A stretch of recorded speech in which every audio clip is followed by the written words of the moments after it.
Hey guys, this is Star What If. How are you all? Please support to subscribe this channel for watching new interesting stories. So in this video, we will see what if Harry Potter was raised by the Dark Lord's shadow. Here is short summary. As an abandoned child, Harry finds comfort in the voice within his mind, Tom Riddle.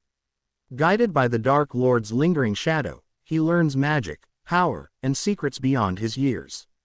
But will he control the darkness, or will it control him? But before we start, if you want more stuff like this, then be sure to subscribe and like this video. And if possible, share this video with your friends.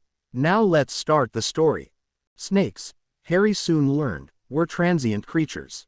Casa hadn't stuck around long, and neither had his successor, Zellos. They stayed with him about half a year each, and during that time, Harry had become quite fond of them, more fond than he'd ever been of any human being. Snakes were much better people than actual people, he had quickly decided. It was no coincidence that the language of serpents had no word for freak. They had other unsavory words for sure, but the absence of that one word was enough to make Harry believe that, in general, snakes were far superior in moral quality than human beings. They understood little of the cares and troubles of the human world, and Harry found that he preferred that. Spending time with the little creatures provided an escape from the drear ordeal that was his life. They showed him kindness no human ever had, and accepted him without judgment, and with an innocence he was sure humans weren't capable of. He enjoyed their company more than anything. There was nothing that made him happier than chatting with them cheerily while he knelt over Aunt Petunia's garden, pulling weeds, and listening to their skillful narrations when he sat on the grass eating his lunch. Snakes had the best stories to tell. Casa in particular had quite the silver tongue.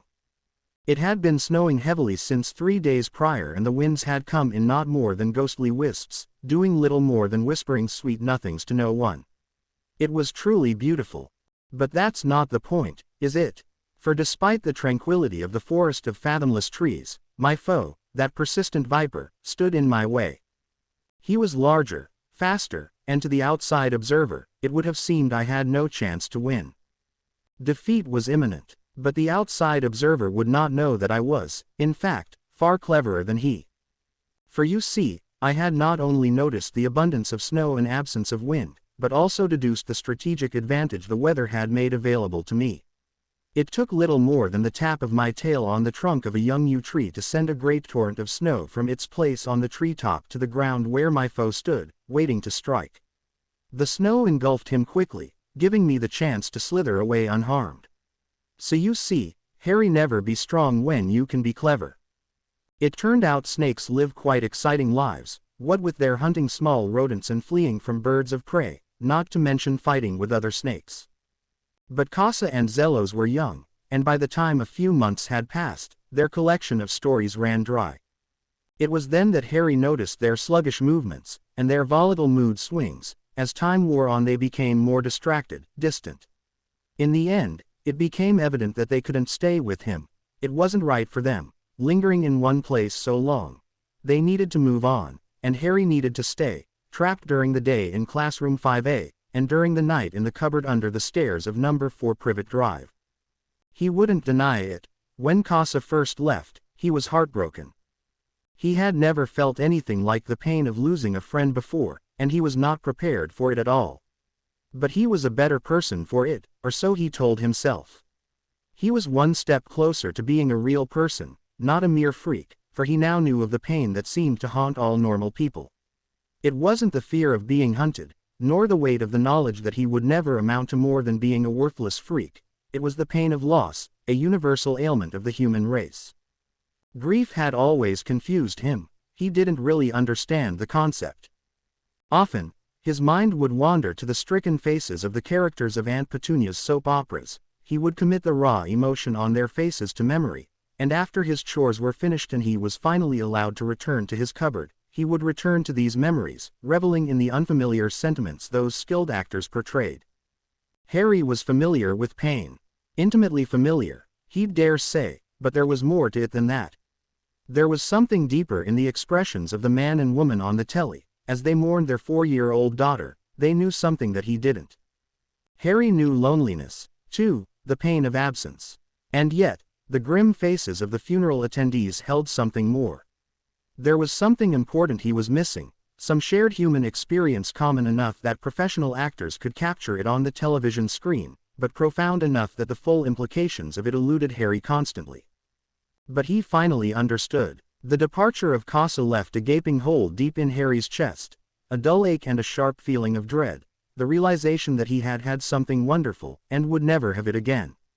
Casa was not coming back. Zealous' arrival filled the hole, but not entirely.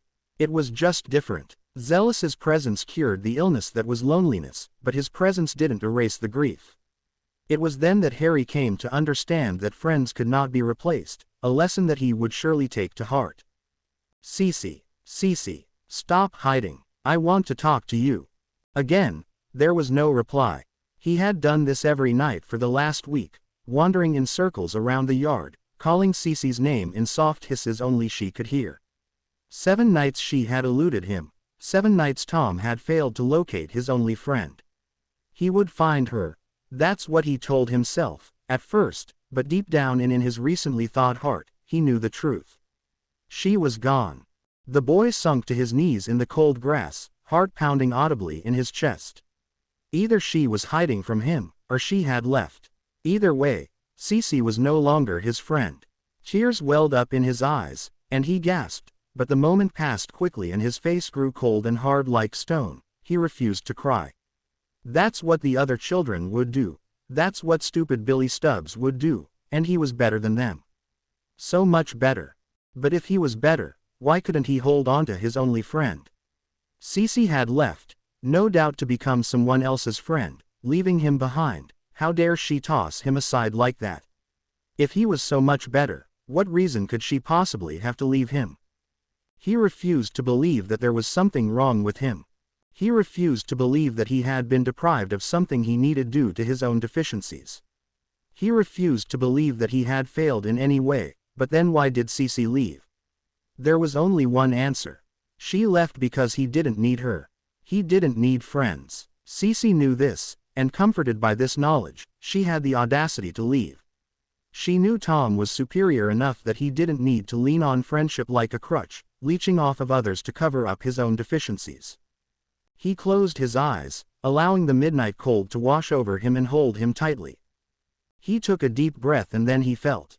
It was the way the cold nipped at his skin, the whispering of the autumn breeze, the taste of gathering dew and the smell of a rainstorm approaching. This was his world. Like the natural phenomena surrounding him, he was a force unimpeded by human frailty, untroubled by the cares of the miserable little people crawling about and corrupting. He was above all that. He was free. And even as a frigid smile formed upon his face, a single tear fell from his eyes, the last tear that would ever escape his cold, dark eyes.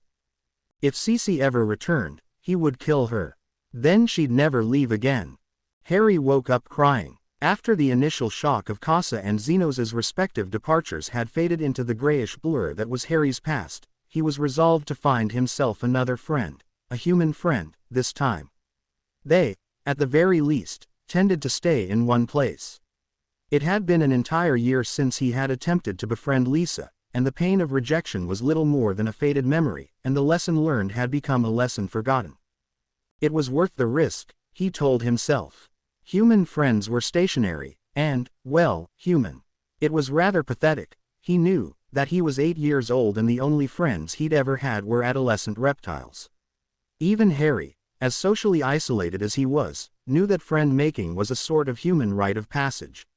If he ever wanted to amount to anything more than a freak, he needed a human friend. This was no easy goal he'd set for himself. All the children in his school were either afraid of him or too afraid of Dudley to befriend him. Not to mention, he'd spent enough time with them to know that none of them were really ideal friend material. Most children were unkind and silly, with little or no redeeming qualities. But, as it turned out, the start of 3rd grade provided the perfect opportunity. The new kid, Sam Stewart, the magician. Samuel the Spectacular, he called himself. He was tall for his age, a sandy with rosy cheeks and a mischievous smile. The boy often wore a top hat to class, and delighted in pulling strange objects out of it with a triumphant, abracadabra. Harry always winced when the boy said that. He wasn't quite sure why. Despite this, Harry knew a perfect opportunity had presented itself. Sam would have a hard time making close friends, Harry predicted. Sure, the other children would be intrigued by the tricks he was so skilled at, but they'd keep their distance all the same. The boy was too loud, too happy, and too lost in his own little world to quickly endear himself too deeply to any of his predictably boring classmates. That was why, after class had ended on September 27, 1988, Harry slowly and rather stealthily, he thought, made his way over to Sam's desk. "I think it was pretty neat, how you pulled that rabbit out of your hat," Harry greeted without prelude. The boy looked up at him, eyes wide with surprise at first, before his face morphed into a grin. "You did you? That was one of my cleverer ideas, I think. I can't believe Miss Jenkins took it away from me. It was a rather pathetic creature, you know. It's not like it'd hurt anyone." Harry nodded in agreement, and Sam seemed to take this as encouragement to continue talking. "I'm having trouble coming up with a new idea, though. You see, I started with card tricks, and then moved on to vanishing coins. The natural progression, of course, was pulling ribbons out of the hat next, but I think I jumped the gun with the rabbit, a bit. I mean, how do you top that?" Harry was pretty sure it was meant as a rhetorical question, but he wondered about it nonetheless. How do you top pulling a rabbit out of a hat? Meanwhile, Sam tugged at his long hair as he frantically continued to chatter on. "Oh, he's still talking. I won't be able to think about anything else for ages." The boy kept talking, but Harry stopped listening. An idea had come to him. It was risky, but it might very well be worth the risk, he thought. Sam didn't seem like the suspicious type, so as long as he did as Harry asked, everything would be fine. Yes, there really wasn't any particular reason not to go along with this newly hatched plan.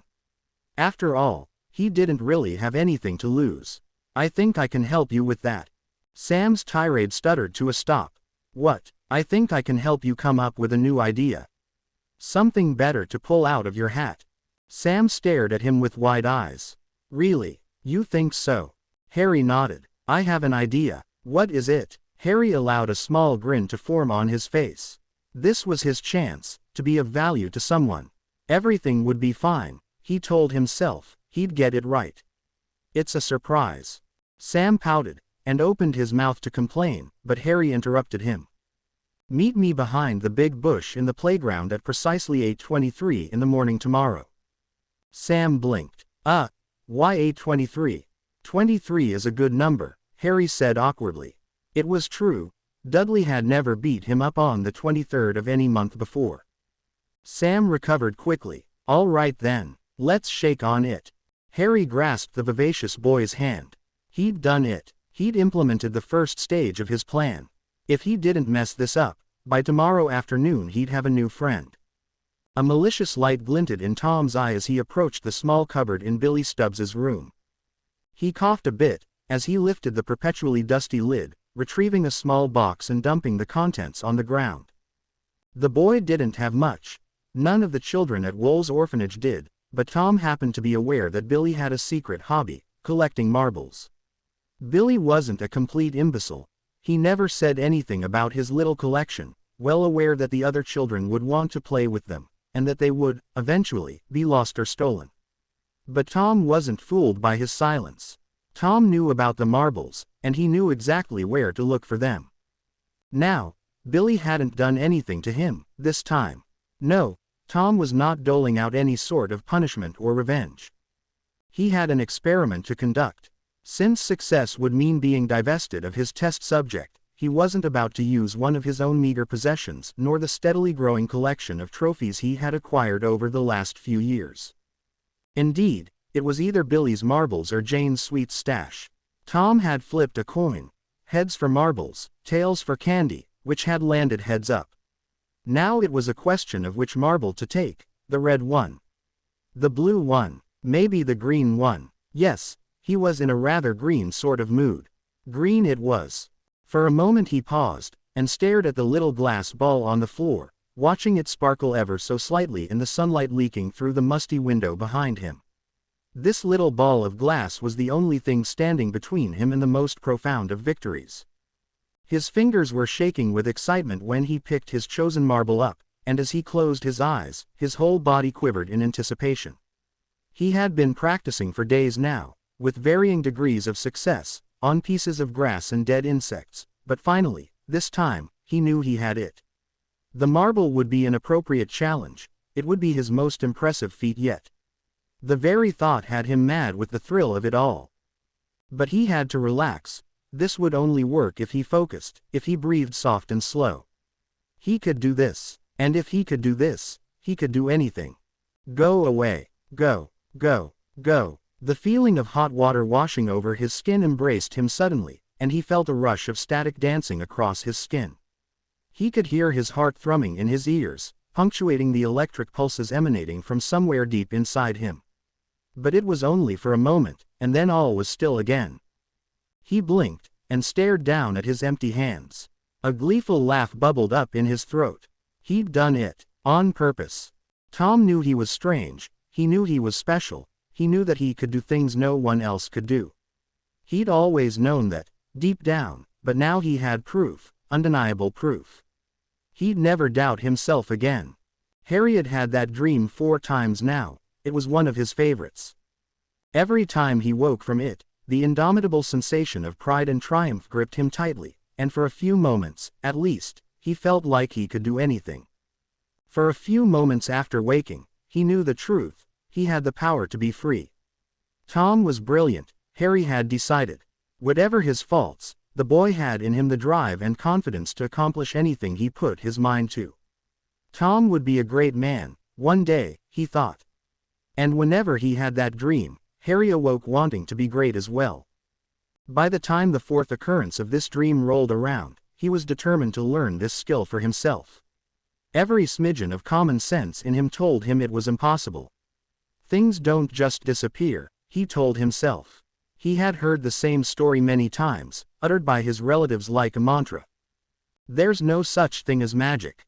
But he could not help but wonder, if he could talk to snakes, just like Tom did, could he perhaps make toys disappear too? Yes, he decided, yes he could. It didn't matter how impossible it seemed, he would believe in himself, and he would do it. If Tom did it, he could too. It wasn't easy, that was for sure. For months, he sat silently in his dark cupboard at night, holding his least favorite toy soldier in his hands, which were, like Tom's had been, sweating and shaking in anticipation. Unlike Tom, though, he couldn't quite get the relaxation thing down. He'd sit there on his cot for an hour, sometimes 2, just willing the toy to vanish. Go away, go, go, go, but it was to no avail. For months, he went to bed with failure weighing down his tired limbs.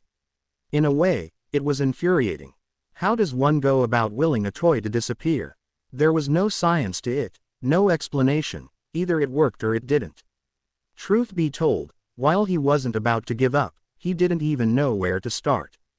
That is, until he had the dream a 5th time. Then everything changed. As soon as he woke, he knew what he had to do. He needed to feel it, he needed to feel what Tom felt. Exactly what Tom felt, that was the key, not just willing the toy to disappear, but also feeling every minute detail of the object in his hands, so that he could fully understand its absence. It was the feeling he needed. So he let himself fall back into the dream. Where was he? Billy Stubbs's room. What was he doing? Proving once and for all that he was superior to the other children. Why was he doing it? He had to do it. He had no choice. He had to do this. He let himself get lost in the desperation, the anger, the frustration. He drenched his consciousness in the surreal intoxication of the knowledge that he was destined for something better, something greater. It swelled in his chest, washing over his skin with a cold burn that could only be described as profound. And when he opened his eyes, the little toy soldier, Bob, had been his name, was gone. Harry covered his mouth to muffle a shout of joy. It was just like magic. No, he shook his head. It was magic. Uncle Vernon and Aunt Petunia were wrong.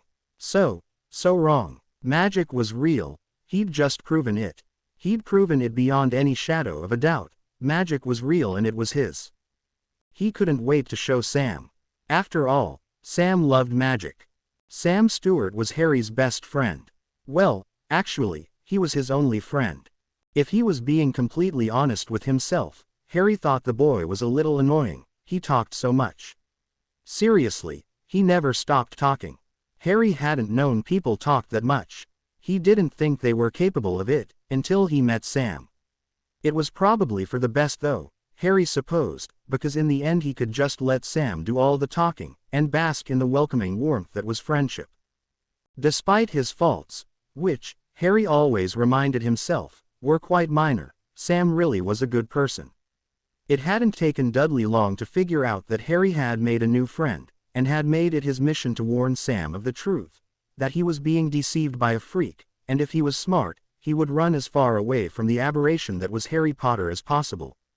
But Sam didn't run. He defended Harry with a smile. Sam never looked on idly when Dudley and his friends picked on Harry. Indeed, he seemed to find considerable satisfaction in standing up to Dudley and his gang of distasteful bullies. The bold magician in training always called them out on it, and when necessary, took Harry's hand and they ran together. For the first time in his life, Harry felt like a real boy, living a real life, with a real friend, with a real future in front of him. He was more than boy or freak, he was Harry Potter, Sam Stewart's best friend. That's what Sam called him. His best friend. Sam told Harry everything. He told him about every trick he worked on, about how much he hated his homework and how one day he'd drop out of school and become a traveling magician. He told Harry about his annoying older sister who thought she was so important because she was in their church choir, and his funny baby brother. He even told Harry about when his parents yelled at each other and talked about something called divorce. Harry was deeply flattered and encouraged by the trust Sam placed in him, but the confidence Sam's trust gave him was always overshadowed by the fact that he felt terrible about how little he trusted Sam. It wasn't as though he distrusted the boy, he just didn't know what to say. He didn't know how to tell Sam that he lived in a cupboard under the stairs, or that for a long time, he thought his name was Freak. He didn't know how to explain to Sam that every night, he dreamed of another orphan boy named Tom Riddle. He certainly didn't know how to tell Sam that he could talk to snakes, or that he could do magic. But that wasn't going to stop him from trying. Sam, I have something to show you. Sam turned around and grinned at him. He, like everyone else, was imbued with energy wrought from the fact that this was the last day they had to spend locked in a classroom, until the new year. It was the last day of school before Christmas holidays. Harry and Sam had already made many plans for the holidays. They were going to make snowmen together, go to the library together, and practice magic tricks together. Sam's parents had even invited Harry to church with them. Harry wasn't sure what one does at church. He'd been to the building a few times, but he'd never been to an actual church service, but Sam seemed to think it was important, which was enough for him. Yes, this holiday would be filled with exciting new discoveries, and, for the first time in his life, presents. He wasn't sure what he was going to give Sam, what with his limited funds, but today would be a good start. He was going to give Sam the truth. Do you have an idea for a new trick? Harry shook his head excitedly, trying not to fidget too much. Sam didn't need to know how nervous he was. I can't tell you here, it's a secret. You wanna see? As Harry expected, Sam nodded avidly. Well then, let's see it. Harry grabbed his hand and sprinted forward, leading his friend toward a small grove of secluded trees not far from the playground, where they often ate their lunches together. A few months ago, Harry would have never thought to take someone by the hand and lead them anywhere. He'd be much too afraid to get smacked for it, but he knew Sam didn't mind. The boy just continued chattering happily behind him. Once they reached the trees, Harry tugged off his mittens and pulled a small 10-pence coin out of his pocket, placing it in the palm of his right hand. Sam had stopped talking, and was staring at him curiously. Are you going to make it disappear, Harry? Because I already taught you that one, remember? Child's play. Harry smiled. Just wait, this is different, watch carefully. Seeing Sam nod, Harry closed his eyes, recalling the dream he'd had 5 times before now. He could do this, he just needed to remember the focus and determination, remember the joy, remember the power. Remember, Harry, remember. And then it happened. That familiar warmth overcame him, dancing across his skin in the most tantalizing of ways. Magic. There was really nothing more beautiful. When the subsequent pleasured shiver went down his spine, he knew he had succeeded, and sure enough, when Harry opened his eyes, the coin was gone. Harry. Harry looked up at his friend, expecting to see the same wonder and thrill he was reveling in. He expected to see marvel in his friend's eyes. Instead, he saw that familiar expression. Fear. How did you do that? Harry smiled weakly. Maybe Sam just needed a moment to process. After all, the first time he'd seen Tom do magic, he had been nothing less than floored. It had taken him a while to convince himself Tom hadn't just been hallucinating after all. He was kind of crazy like that. It's magic, Sam. Real magic. Sam beeped in a sharp breath. You can do real magic. Harry nodded hopefully. You mean what the other kids say about you breaking the windows when you were mad? Well, yes, but and throwing your cousin across the playground just by glaring at him. Well, he was being the things they tried to warn me about, the things you said weren't true, they all really happened. Harry froze, not sure what to say. He could lie, yes, but it wouldn't be very convincing, not after what he'd just shown Sam. A simple yes was all that slipped out. Sam took a step back. You can break things without touching them. You can hurt people without even moving. You can make things disappear. Yes, Harry cried. He did his very best to stifle the anxiety growing steadily inside of him. This was not going to plan at all. He was quickly losing control of the situation. He needed to make Sam understand. He needed to make his friend understand that he didn't mean any harm. Yes, I can, but I don't mean it, any of it. It just happens. I don't mean it. You meant to make that coin disappear. You could make any of us disappear. Harry gasped. I wouldn't do that. And how do I know that? How do I know you won't hurt me, like you hurt those other kids? Harry bit back a sob, as he reeled in shock. How could Sam even think that? Harry had never done anything to him. How could he think he would hurt him? Had Harry done something to make Sam think he was a bad person? Suddenly very ashamed, he stared at his feet. Because I'm your friend, he said the words earnestly, imbuing them with raw sorrow and guilt. Surely Sam would understand how sorry he was. But much to Harry's surprise, Sam scoffed at that. It was a weak, unsteady scoff, but a sound of mocking nonetheless. No, you're not. You're a liar, Harry Potter, and they're right. Dread bubbled up inside him, and Harry let out a small whimper, unable to remain entirely silent. They're right. You really are a freak. At that moment, something inside Harry died, and all semblance of thought died with it. He couldn't think, he couldn't process, all he could do was feel. And he felt horrible, unbidden. A cold wind swirled around him, stirring the snow from the ground like a tiny blizzard. Sam let out a screech before being tossed backward, blinded by the torrent of wind and snow between him and Harry. Harry could hear Sam's shouts, "Stop! Stop! Please stop!"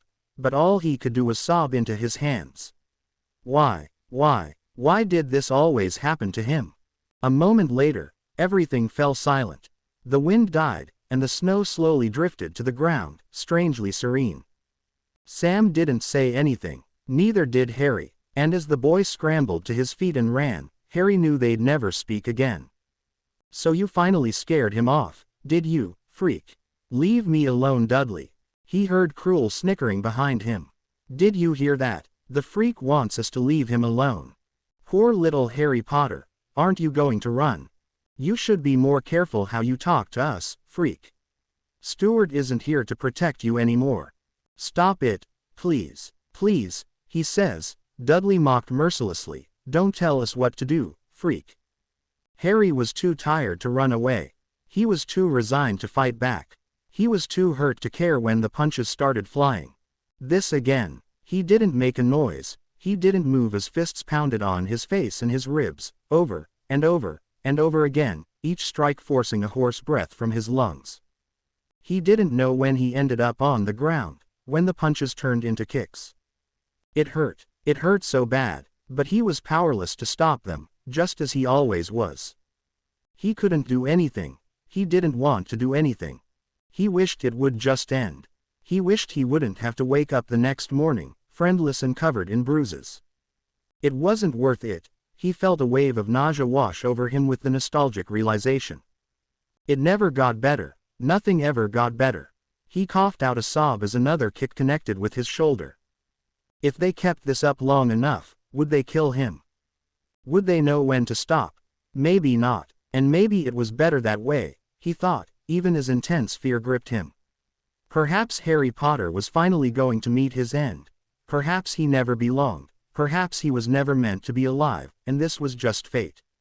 The thought was both terrifying and comforting at the same time, and if he was being entirely honest with himself, at that very moment it seemed to him that dying might not be so bad. Maybe I deserve to die. Maybe I should never have been born. But just as that thought crossed his mind, something changed. Something went very, very wrong. A crippling pain erupted from his forehead, and as his body seized, he could not stop a horrifying shriek from ripping through his throat. He couldn't think. He couldn't move. He was drowning, his mind far away as screams clawed at his throat and blood dripped from his forehead onto the snow-covered ground. Then it stopped suddenly. Everything stopped. The pain in his head, the screams, the kicks, everything stopped.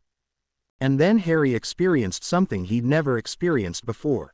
Whilst Dudley and his friends stared on in shock, no doubt unsettled by his screams, he felt his body moving on its own, muscles straining as he slowly rose to his feet, despite the pain emanating from every joint, every muscle, and every tendon in his body. He felt the pain and the cold, but it was not him who was doing the feeling. He was far away from his own skin. He was nothing more than a puppet. A bruised, bleeding puppet. He was not prepared for what happened next. He laughed. The puppet master was obviously oblivious to the pain, not hesitating in the slightest as he doubled over in laughter, his whole frame shaking with mirth. But it wasn't a happy laugh, it wasn't cheerful, it wasn't Harry's laugh. It was a cold, high, mocking sound, filled to the brim with malicious glee. Then it stopped, and all was silent again. "You vile, filthy little muggles." The voice was his. He'd heard it many times before, and yet it was not. There was something hard and icy in this voice, which was but a semblance of Harry's childish soprano, frozen and frigid in the most unpleasant of ways. "You dare harm this child in whose veins flows the most potent of magics. You, who are nothing more than insects, dare to even touch this child, whose blood is sacred, the purest elixir compared to the disgusting sludge that gives your pathetic forms life." He felt his body straighten, his stance proud and tall. "You have committed a crime against nature, and for that crime you must be punished." Something shifted inside Harry, and something ugly twisted deep inside his chest, an evil feeling he'd never had before. Unbidden, cruel glee burst forth from inside him and he could do nothing but stare on in shock as Dudley and his three friends writhed on the ground, silent screams pouring forth from their lips, as he bilss fully soaked in the power pulsing in the air around him, prickling his skin like static. He felt pleasure, and he hated it. He didn't know how long he watched his tormentors tormented, but after what seemed like hours, it all stopped, and the street, along with his mind, fell silent once again. Harry was scared. He was terrified. He had never been more afraid. He was sure that were he in control of his body, he would be on the ground sobbing and struggling to breath. What was happening to him? Pain seized him again as his body moved once more of its own accord, stepping over the prone and quivering form of Dudley Dursley and kneeling before him. The last thing Harry heard was the word, "Obliviate." When Harry awoke, it was dark. Dark and silent. At first he didn't know where he was, but then he noticed the familiar scratchiness of the fabric below him, and the musty smell he had long since grown used to. He was in his cupboard. What had happened? How did he end up there? The last thing he remembered was. He grimaced. That could not have been real. Magic was fine. He could believe in vanishing coins and invisible pushes and pulls. But the memories that were slowly seeping into his awareness, he felt as if he had been possessed. By the devil. His whole body protested as he sat up. The pain was unlike anything he'd ever felt before, but, miraculously, he didn't think anything was broken. He felt like his body was going to fall apart as he trudged up the stairs as quietly as possible, determined to at the very least wipe the dried blood off his face. He hated the feeling of dry blood. It was sticky, and it smelled vile, and he knew that he wouldn't be able to sleep until his face was clean. The smallest semblance of victory crept into his tired mind as he finally found his way to the bathroom, locking the door behind him with a quiet click. He turned on the tap only slightly and wet his hands before rubbing his face, doing his best to ignore the pain. He should probably disinfect the cuts too, he thought to himself. They were probably pretty deep. He sighed. He tended to heal very quickly, but they would still probably take forever to heal, and his face probably looked awful. He really didn't want to see it, but steeling himself, he looked up at the mirror, almost recoiling at the sight of all the crimson painting his face, not to mention the nasty bruise that had formed on his chin and over his left eye. He was about to reach for the soap and begin what would no doubt be a painful and arduous disinfecting process when he froze. Something was not right. Unease filled his already sore chest, and he felt his hairs standing on end. He felt afraid. Why? What was going on? But suddenly it made sense. For when he looked more closely at his face in the mirror, but he saw, instead of the vivacious green eyes he had grown used to, two crimson orbs staring back at him. "Harry Potter," the boy in the mirror said softly. He stepped back in shock, almost falling over. He took a deep breath. "I must have hit my head harder than I thought," he said, smiling weakly in the mirror. His reflection did not return the sentiment. "You are not dreaming, Harry Potter, nor is your mind playing tricks on you." The smile drained from Harry's face, along with any lifelike color that had graced it a moment ago. "Who? What?" Slowly, the figure in the mirror smiled at him. It was a cold smile, betraying not a single emotion. "What? You don't know who I am, Harry?" Harry stared into his doppelganger's eyes, his mind finally starting to catch up with him. He was in the bathroom, looking in the mirror, but his reflection was nowhere to be seen. Instead, someone else was staring back at him with his own face. Someone who knew him. Someone with a cold smile that seemed to grow at the sight of Harry's fear and confusion. This person knew him. Not many people knew Harry. Not many people who might manage to find themselves inside a bathroom mirror. It was almost like magic. Magic. Then it was obvious. This could only be one person. Tom Riddle. The boy in the mirror grinned at him. "My, you are a clever boy, aren't you?" Harry's breaths were shallow. "How can you be here? You're just a dream." "Come now, Harry, I was never just a dream." It was true. Tom Riddle had always been more to him than a mere dream. Harry knew that, but he'd never really thought about it. If Tom Riddle was more than just a dream, what was he? "I assure you," the boy continued, "I'm just as real as you are." Harry took a deep breath and stepped closer to the mirror. "Then, you're really here. How can you be here?" The other boy's eyes grew wide, a strange light flickering in them as his grin widened. "Magic. But, how? You were in my dreams. How did you end up inside my bathroom mirror?" The other boy shook his head. "Silly boy, I'm not in your mirror. I'm in your head." Harry's eyes widened. "I've been watching you, Harry Potter, and you've been watching me. I watch you walk and talk in my own skin every night, just as I see what you see, hear what you hear, smell what you smell, taste what you taste, and feel just as you do. We are together, Harry, always. I live vicariously through you, just as in your dreams, you live vicariously through me. Magic has bound us together, and nothing can tear us apart. Know this, Harry, you are never alone." Harry really didn't know how to respond to that. It was the soft, subtle syllables of Parseltongue that woke him from his long slumber. Harry, Harry Potter, that name, he knew that name. Not Harry, please, have mercy, not Harry, please, I'll do anything. Harry Potter, the boy he had chosen to die. The boy who had, apparently, lived. It was not long before he understood what had happened. His memory of that night was fragmented, barely coherent at first, but as he watched the world through the eyes of this little child named Harry, it all became clear to him. Lord Voldemort had been played. Fate had taunted him, and he rose to the challenge, only to be cast down by Fate's cousin, Irony. His body had been taken from him by his own curse, and this obliviously innocent child lived while he did not. Instead of preventing his defeat, he had incited it. Lord Voldemort had been destroyed, his body broken and his soul shattered, but he was not defeated. The soul is a curious thing. While his understanding of that elusive concept easily surpassed all who came before him, he would admit that its subtleties were still very much a mystery to him. Who knew one could accidentally create a Horcrux? He certainly hadn't. For that's exactly what he was. He was not the master soul of Lord Voldemort, he was but a sliver, nestled safely in the fractured soul of one 6-year-old Harry Potter. And what a soul it was! Never before had he encountered something so anomalous, so unexpected. It was a violation of nature as strange as a Horcrux, and it could only have been the work of an exceptionally talented witch or wizard.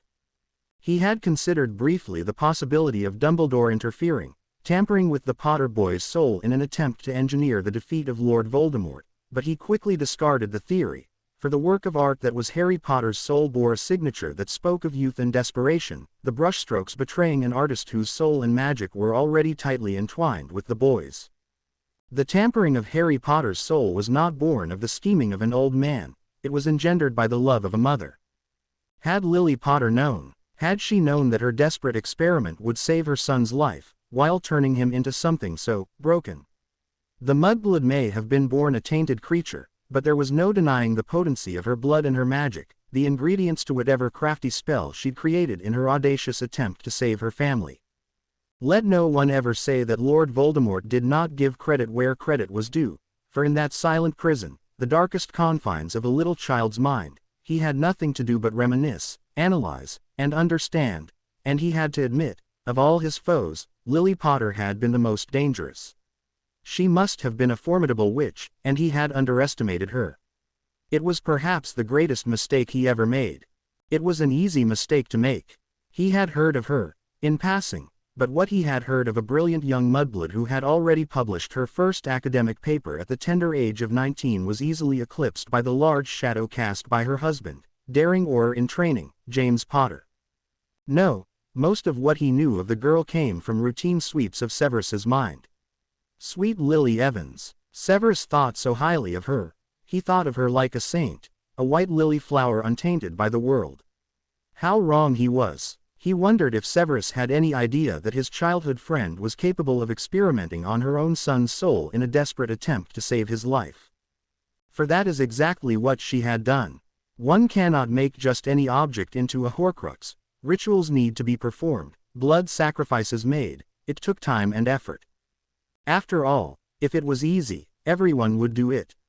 Well, perhaps not, but still, there was a reason he was the only wizard to create a Horcrux in centuries.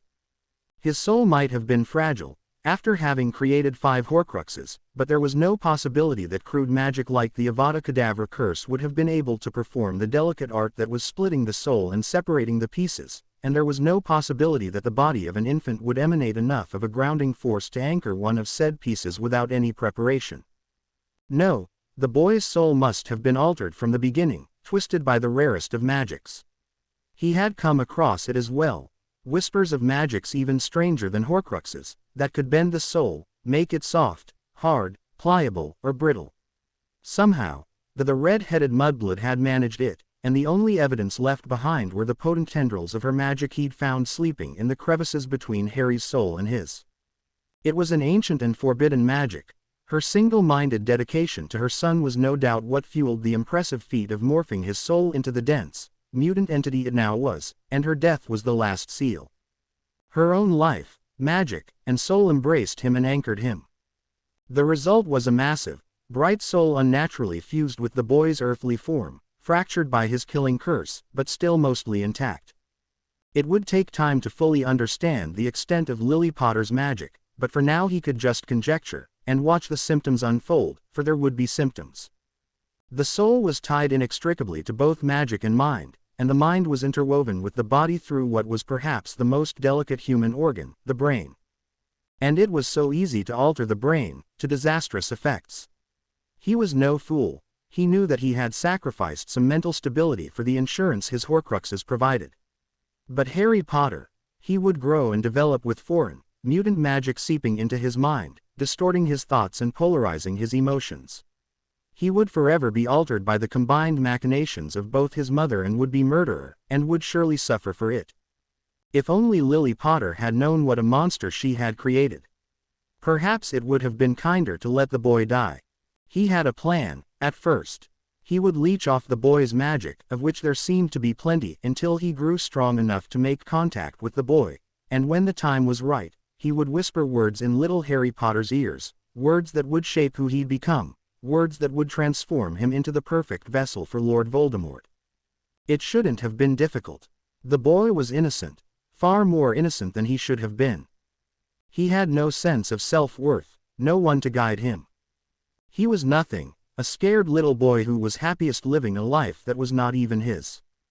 Tom Riddle, as much as he despised the little monster he once was, he knew embracing what was left of his younger self was to his advantage. Harry already sympathized with Tom.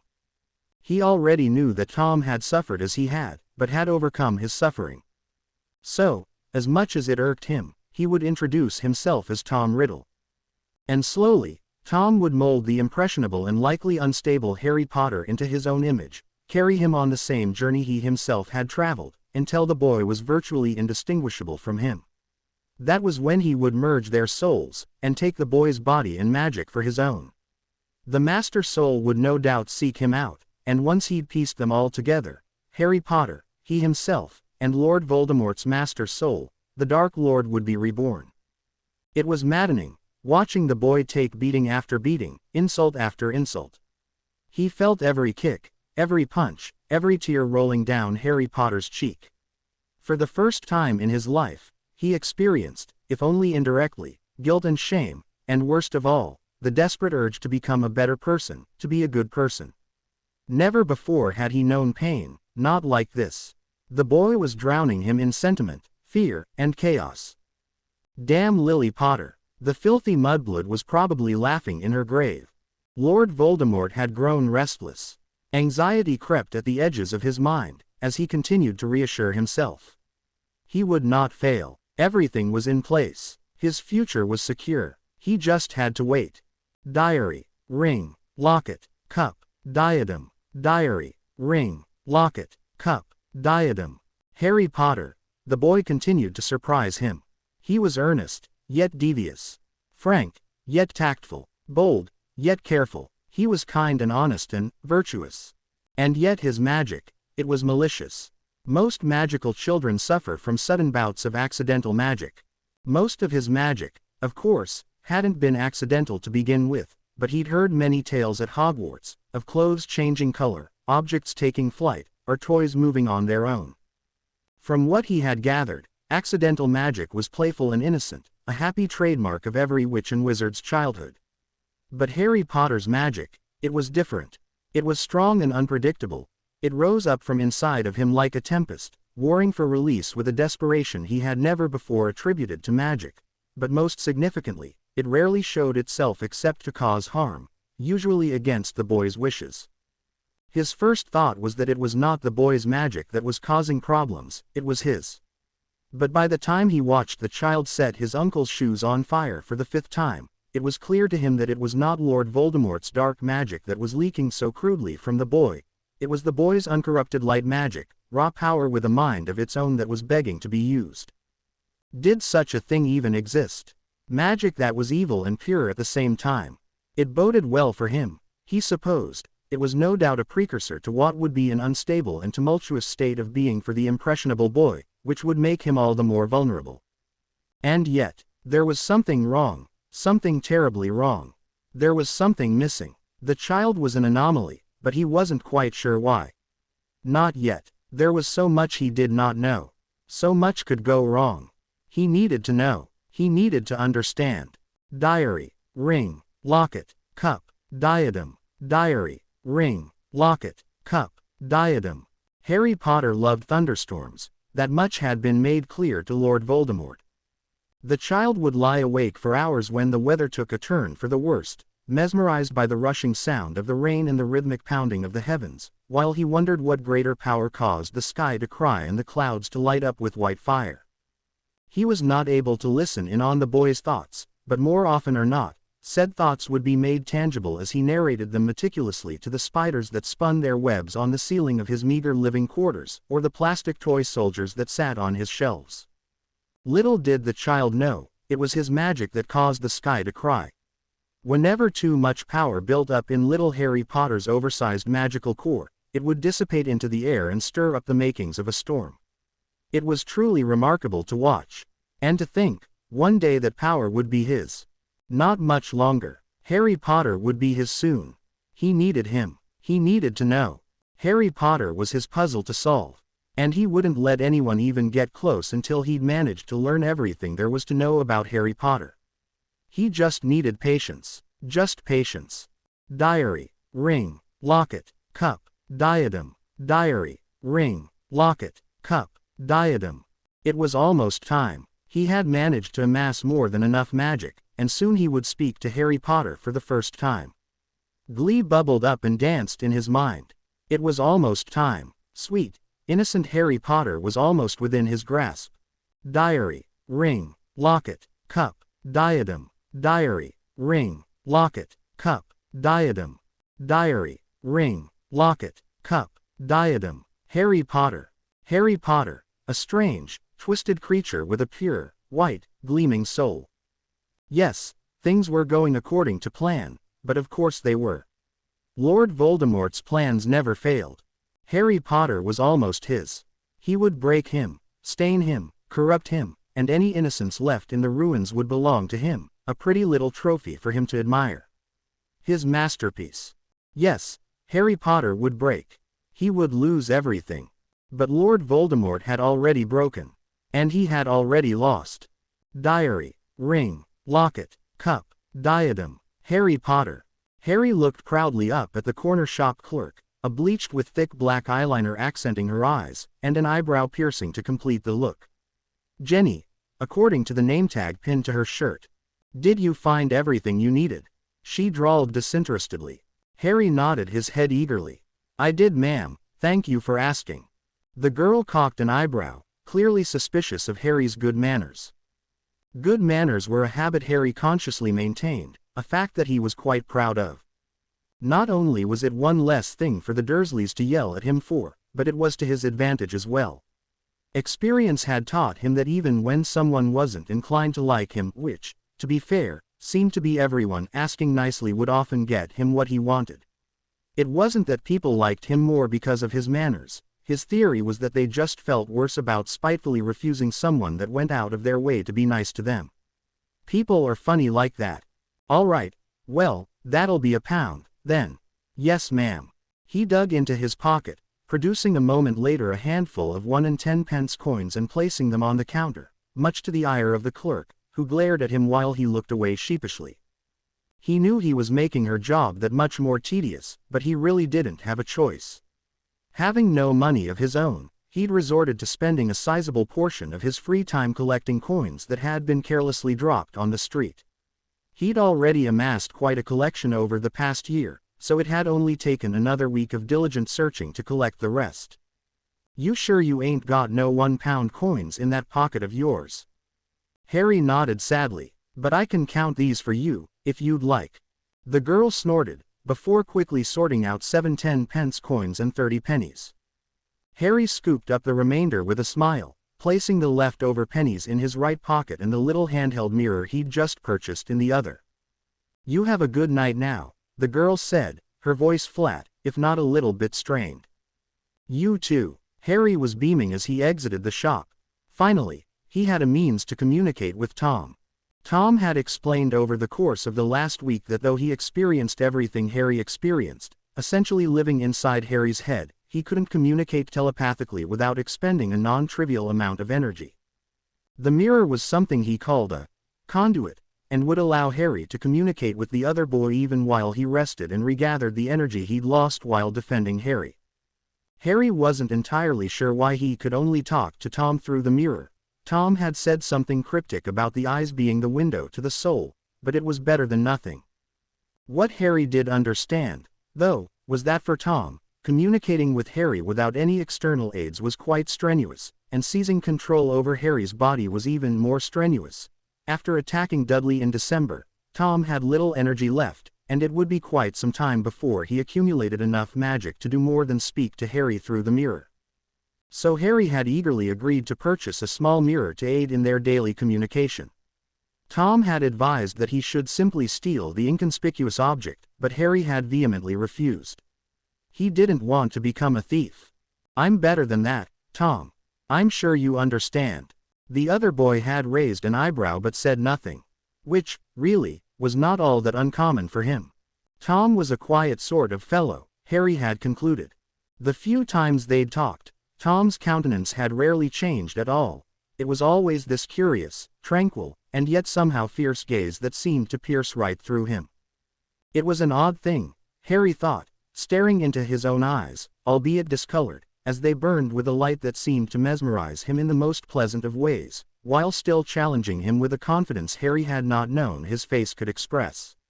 Tom's voice was usually soft, and spoke slowly as though to allow Harry to soak in every word. It almost scared Harry to hear the eloquent, skilled sentences Tom weaved pass through his own lips. This Tom, he could not help but notice, was nothing like the Tom in his dreams. This was a Tom who'd learned not only to control others but also himself. Harry had caught himself wondering a few times over the last week if something had happened between Tom's time at Wool's orphanage and the point at which he had taken up residence in Harry's head, a phenomenon that Tom had so far refused to explain, something that transformed Tom into a well-mannered, perhaps even considerate person, the anger and frustration born of his stifled childhood having faded with the rashness of his younger years. But when Harry looked closely into Tom's eyes, or scrutinized his diction, enunciation, and tone, he knew that this was not the case. Tom had not mellowed over the years. The same anger and cruelty simmered beneath a carefully polished wall of glass, his calm facade carefully crafted yet easily shattered. This Tom, while clearly at least somewhat older and wiser, was probably just as dangerous as the little orphan boy who seemed to do nothing but plot and execute revenge. Or at least, that was what he thought. It was still a bit early to do more than conjecture.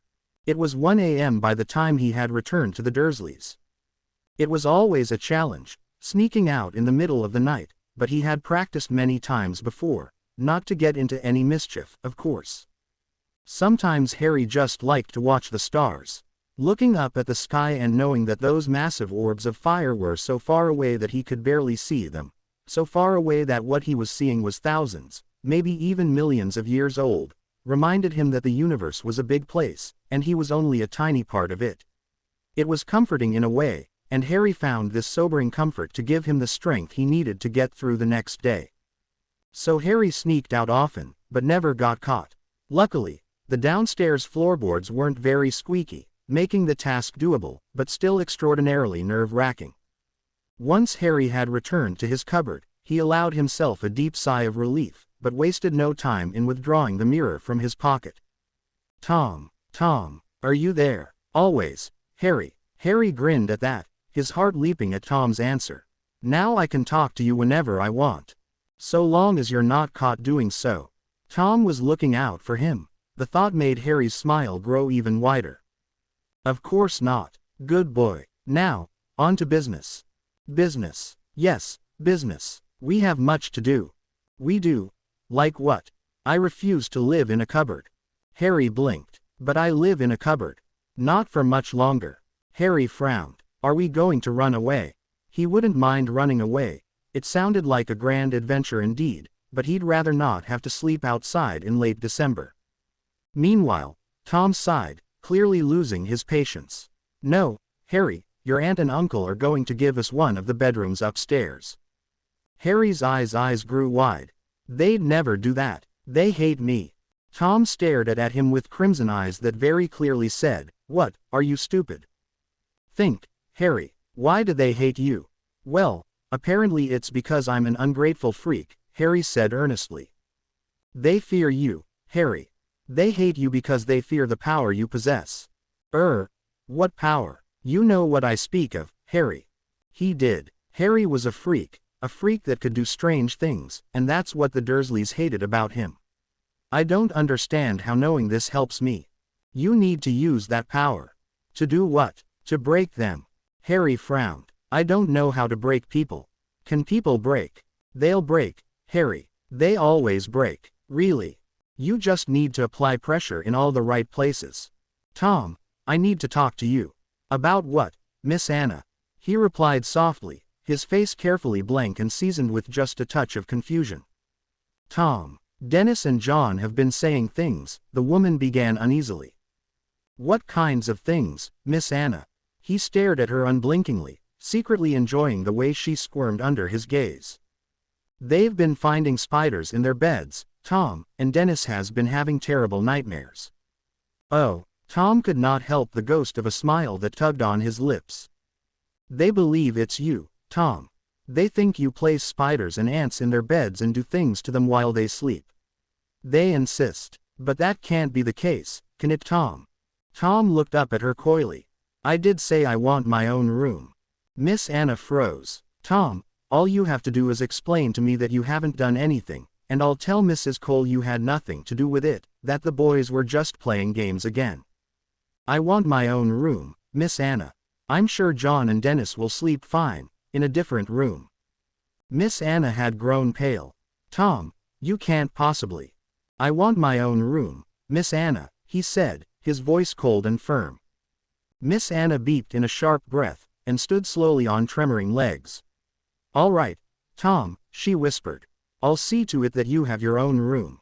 Tom nodded curtly. Thank you, said a soft voice, but of course it wasn't Tom. Harry was waking up. As usual, it took him a few moments to remember where he was.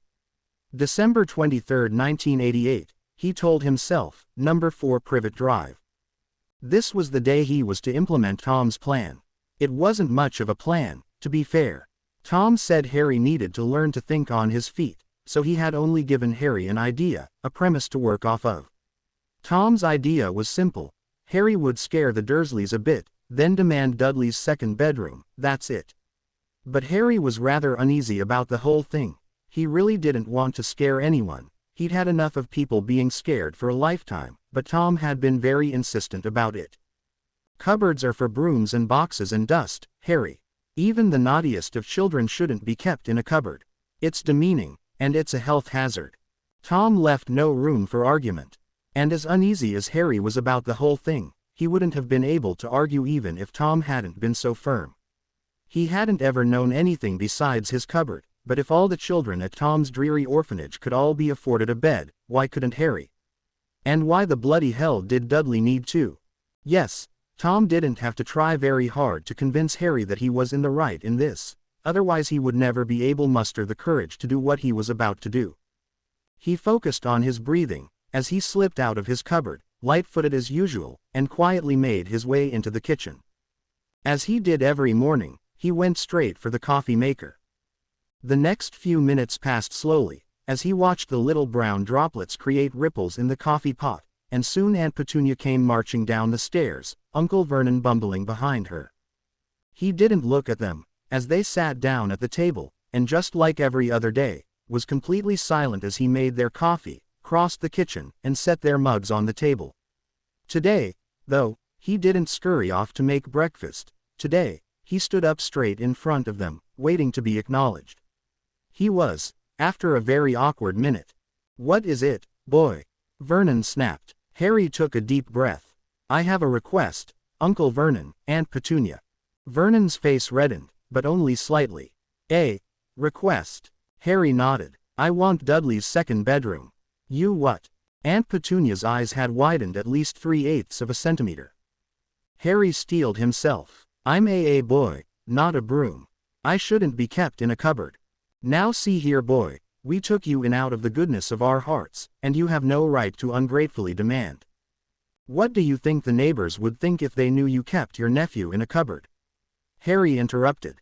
Vernon's face rapidly darkened from rosy red to an ugly shade of purple, while Petunia instantly paled. You wouldn't, the fat man sputtered. No one would believe you. Well, so much for that. Harry had really hoped that he'd be able to convince them with words alone. It would have been better that way, easier for everyone. On to plan B. I know, which is why I've never said anything. He took another deep breath. But no one would believe you if you told them your 8-year-old nephew threatened you into getting his own bedroom. Not to mention, if you told anyone, You'd be incriminating yourself too. Threatened. Vernon spat, while Aunt Petunia continued to pale to an unhealthy shade of yellow. What get are you getting at, boy? Harry glared at him. Boy, aren't you going to call me freak? Because that's what I am, right? He took a deep breath. I'm a freak, and do you know what happens when freaks get angry? The dishes on the table began to rattle ominously, and Harry had to keep himself from smiling gleefully. It had taken a whole week of practice to get that part right. It turns out it's very hard to make things shake without breaking them. What is that? Stop that, boy, stop that this instant. Harry closed his eyes. He was angry, he told himself, very angry. They hurt him, when he hadn't done anything to them. They treated him like a beep, like an animal, they treated him like vermin. They deserve this, he told himself. They deserve this, they deserve this. I'll have none of that freakishness here, boy. I don't know what you think you're playing at, but... Harry's eyes snapped open, and at that very instant, the two coffee mugs burst into pieces, scalding hot coffee attacking his aunt and uncle in the face. He'd done it. He'd actually done it. Tom was going to be so proud. He was so thrilled with his success that he didn't even register Petunia's screeching or Vernon's roaring. He was lost, reveling in his victory until Vernon's pudgy hand grabbed him like a vice on his shoulder. You nasty, nasty little... Let go, Harry shouted, startled, and to his utter shock, the massive man listened. Thank goodness, because he didn't know if he could deal with a physical manifestation of Vernon's rage right now. The adrenaline was dying down, and he had to keep himself from shaking. He needed to leave. If he showed any weakness in front of them, this would have all been for nothing. He turned his back to them. Now, I'm going to the playground for an hour. When I get back, I want my toys and clothes moved up to Dudley's second bedroom, and his things moved out, or else. Or else what, boy? Vernon snarled, lunging forward before he was stopped by a ghostly white Aunt Petunia. Harry took a deep breath and glanced over his shoulder, narrowing his eyes and doing his very best to imitate Tom. Or else I'll break a lot more than just your coffee mugs. Seeing their frantic nods, he knew his mission had been a success. Now he just had to wait. Harry was building a snowman. There wasn't much snow on the ground, so it was a rather pathetic snowman, but it was still a work of art, he had to say. He'd been so careful to mold the body and head smoothly, and had put much thought into what sticks to use for its slender little arms. 2 pennies marked the eyes, and 5 tiny pebbles the mouth. Yes, it was a lovely snowman, it was just delicate. Harry thought that his ability to create things from very little was one of his better qualities. He glanced up at the sky, trying but failing to locate the sun behind the thick blanket of clouds stretching over the heavens. He sighed, retrieving his little mirror, Tom's mirror, from his back pocket. Do you think it's been an hour yet? Just about, Tom replied, his face betraying nothing. Harry nodded. I suppose I should go back in now. Yes, you wouldn't want to keep them waiting. Harry was silent, as he made his way back to number 4 Privet Drive. He didn't really know how to act. He'd feel bad, acting as triumphant as he felt. After all, his victory and his prize, they were all at Aunt Petunia and Uncle Vernon's expense. Truth be told, he felt quite bad about the whole thing. He knew it had to be done. Tom wouldn't have it any other way, but he couldn't help but feel like a bit of a bully, scaring his relatives into giving him what he wanted, even if it was something that, arguably, he deserved in the first place. Was it okay to bully a bully? Was it wrong to treat badly those who have treated you worse? Harry really didn't know. The house was quiet when he returned. Dudley was probably still asleep.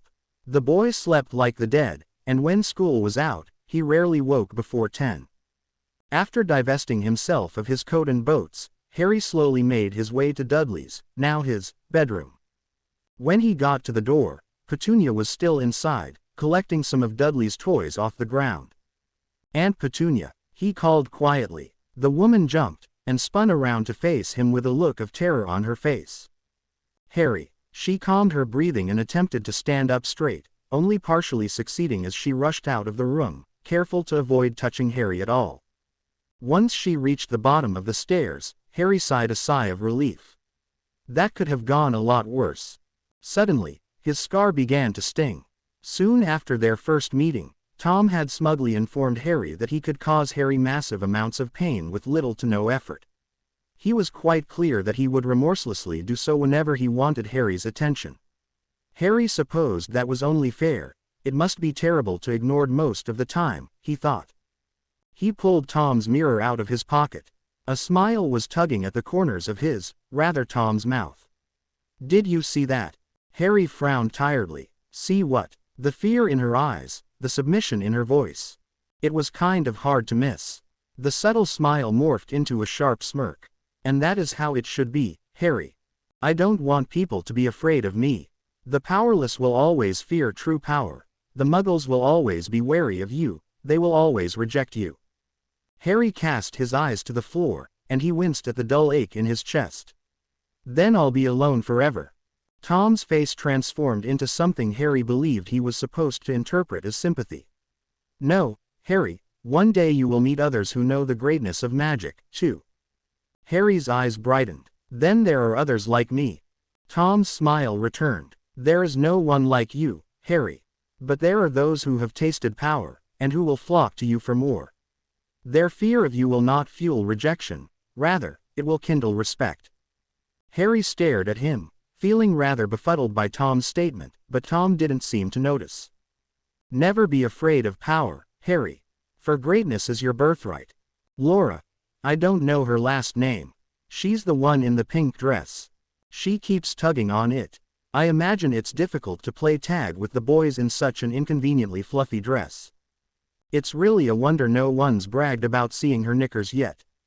Her hair was braided when she got to school this morning, but now it's a mess. It's everywhere and covered with dirt, just like her dress. She's awfully loud. Unfortunately her voice is squeakier than the boys, and way more annoying. The week she was recovering from tonsillitis was definitely a treat. She's not too bad when she loses her voice. I think she'd rather be wearing trousers and a jumper than that garishly pink dress. I think she wishes she weren't a girl, and I imagine her mother's not too happy about that. Tyson Green, the one in the soiled hoodie and ripped jeans. He's crass and makes a point of swearing whenever the teachers aren't around. I used to think he was retarded, because I only ever heard him say, bloody hell, and shit, and f*** off. I also used to think he was from one of the poorer neighborhoods, but then I noticed his shoes. They change every few weeks, and they're always cleaner than his clothing. They're nice shoes, too. I think the only reasonable conclusion is that his parents are pretty well off, but he doesn't want people to know. Nobody ever notices the shoes. Anna Selvig, she's wearing that nice peacoat with the Sunday shoes. She wears the same thing every day, and makes it her primary mission in life not to soil it. You'd think her parents didn't own a washer. Well, maybe they don't. I saw her coat up close the other day. It has a fancy-looking brand name on it, but the seams are crooked on the sides and the bottom's a bit frayed. I think it's a nice coat she bought secondhand. Her lunches tend to be comparable to mine, so I'm thinking either her parents don't like her much or her family's pretty poor. Tim Wellington, in the shorts and t-shirt. It's still March, what an idiot. I mean, honestly, I'm wearing 2 t-shirts under my coat and I'm still cold. Maybe he thinks he has something to prove, but I think his strange behavior can probably be chalked up to the fact that he has a brain the size of his little finger, and he has small hands. Harry paused, and that was when the bell rang, alerting all the children in the schoolyard that their hour of freedom was over. Invigorated by the crisp spring air and the overabundance of calories they'd consumed, they were rather quick to sprint back into their respective classrooms, with Harry trailing slowly behind. It had become an almost daily task to narrate the events of the playground in a voice that only Tom could hear. At first, Tom had tasked him with learning all his classmates' names, and after finally managing that he'd been ordered to search their faces, their steps, and their words for any sign of weakness. Remember, knowledge is power. Thus had Harry become what Tom called observant. Harry just thought he was being a creep. However, as far as Tom's requests went, Harry's daily creeping was a relatively minor inconvenience. And there were a lot of such requests, because Tom had expectations of him. No one had ever expected anything from Harry before. Sure, Uncle Vernon and Aunt Petunia expected him to do his chores. That was actually the one thing Tom agreed with them on. To be clear, Tom didn't think Harry should have to do any manual labor, but Harry refused to actually do anything to follow through with the threats he made and was unwilling to physically hurt his aunt and uncle, so Tom said he'd have to live with the consequences. You can only use a threat so many times before it becomes idle. So, since Harry refused to step up his game, so to speak, he had to leave his idle threats for when he really needed them.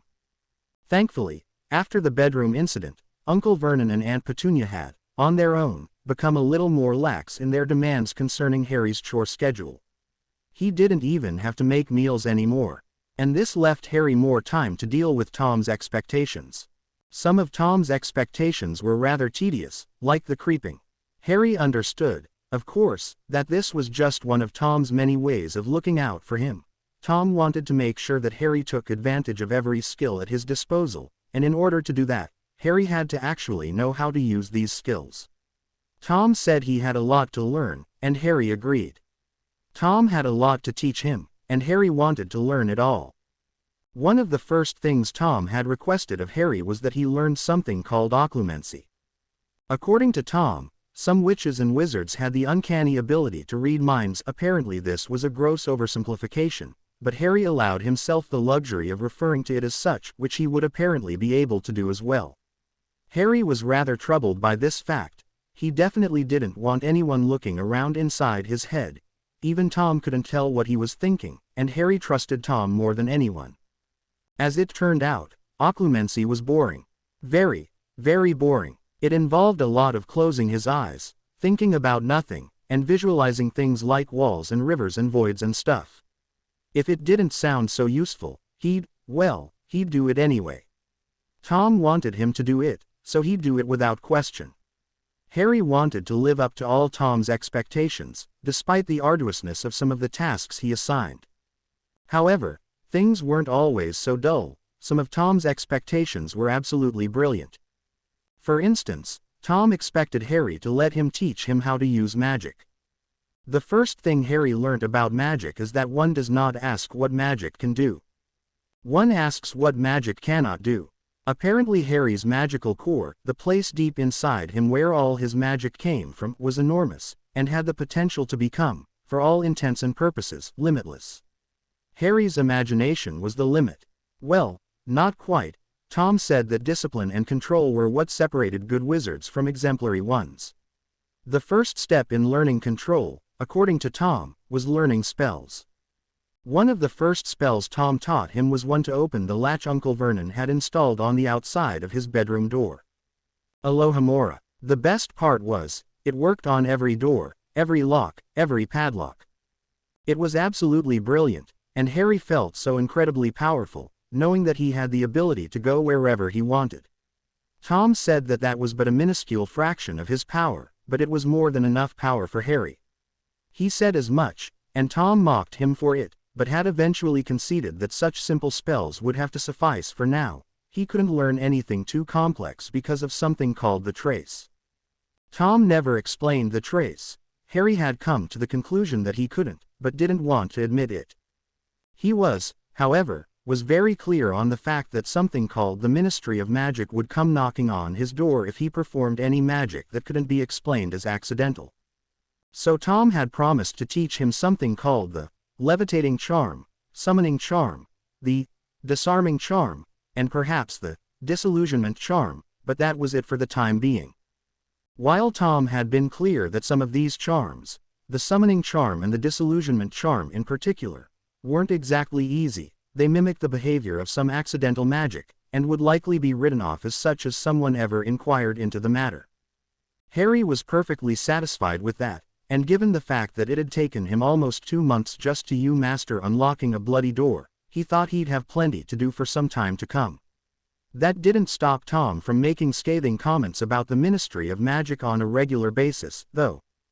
Filled with backwards, crackpot wizards who are more muggle than magic. Mudblood lovers and blood traitors. Muggle-loving whores whose tainted lips are not fit to key the ground we walk upon. Tom was rather disgruntled about the whole thing. He said it was criminal to place magical children in cities infested with muggles without any means to protect themselves, and Harry had to agree. Muggles, as Tom called them, were blind to the wonders of magic, and simultaneously cruel and weak, and it did not take Harry long to concede that they weren't fit to raise young witches and wizards, not at all. Harry disliked muggles. Back before the incident with Sam Stewart, Harry held the conviction that while some muggles could be very unsavory indeed, like his relatives, most muggles were perfectly kind and considerate people. His relatives, his classmates, the children at Tom's orphanage, they were just bad apples. Lots of bad apples, but there had to be some good ones too, right? So strong was Harry's conviction, that he actually wanted to be a muggle. He just wanted to be normal. He didn't want to be a freak. But when Sam betrayed him, this changed. After Tom told him there was a whole world of witches and wizards and magic out there, Harry finally understood. He wasn't a freak, he was just different. And they hated him because of it. Yes, even good muggles like Sam Stewart, who was kind and honest and brave, feared what they did not know and understand, and that fear made them foolish and cruel. If the best muggle he'd ever known could not escape this fact, how could any of the others? They were all the same, judgmental, angry, and fearful, and Harry wanted nothing to do with them. On that, he and Tom could agree. However, what Harry couldn't agree with was Tom's conviction that muggles were little more than animals, and could be disposed of as such, if necessary. Tom had made it clear that muggles were worthless enough that their lives could be taken merely to prove a point, and Tom sometimes implied that he had done just that, but Harry didn't understand how that could be possible, because Tom was just a kid like him, right? Maybe not. Tom had never explicitly confirmed or denied it, but Harry had come to believe that the boy he was sharing a body with was not a boy at all, but a man, and not a young one either. Tom knew far too much, and was far too set in his ways to be anything short of an old man. But Harry, of course, never said that to his face. Given Tom's liberal use pain as a teaching tool and/or communication device, Harry avoided saying things that could irritate his friend too much. His friend. Because despite the age gap, Tom was his friend, his only friend, and a good one at that. He knew everything about Harry, but he never looked at Harry with disgust or fear, not even pity. Instead, he told Harry to stay strong. He told him that one day, his time would come, and he would carve out his own place in the world with the power he apparently had so much of. Harry wasn't stupid. He knew that a significant portion of Tom's concern with his well-being was tied to the fact that anything Harry felt, Tom felt as well. Tom was Harry's friend, but Harry knew he was selfish. It was obvious from the way he talked, even the way he looked at Harry. It was understandable. After all, before he met Harry, Tom was alone. He had no one, and had to become selfish in order to survive. But Harry didn't care, because Tom was kind to him. Tom only smiled for the purpose of mocking, only spoke softly in an attempt to coax Harry into doing what he wanted, and every quality that Harry prided himself in was under Tom's constant scrutiny. Patience, kindness, long-suffering, empathy, honesty, and guilt all made Harry pathetic and weak, and Tom would often gleefully remind him of this fact. Harry didn't mind, in the end, though, because Tom was only looking out for him. This was Tom's kindness. Tom seemed to have a warped vision of goodness and greatness, but he was constantly pushing Harry to be better, to be stronger. And that meant something to Harry. Something profound. Never before had anyone believed in him, and acted on that belief. Yes, Tom was more than just a friend, though he'd never say it out loud, for Tom would surely deny it. Harry and Tom were family, and no one would convince him otherwise. Not to mention, Harry would prefer Tom in the worst of his moods to any of his classmates or teachers, who only ever looked at him with fear or indifference, any day. This is why every night, Harry would spend hours staring into Tom's little handheld mirror, listening to Tom's dark, velvety voice. It didn't matter what Tom said or did, Harry wanted to hear it and see it. Seeing Tom was the only thing he ever had to look forward to. Harry wished he could hear Tom's voice in his mind all the time. The silence he suffered through as he sat through boring classes and performed chore after chore was stifling, and incredibly lonely.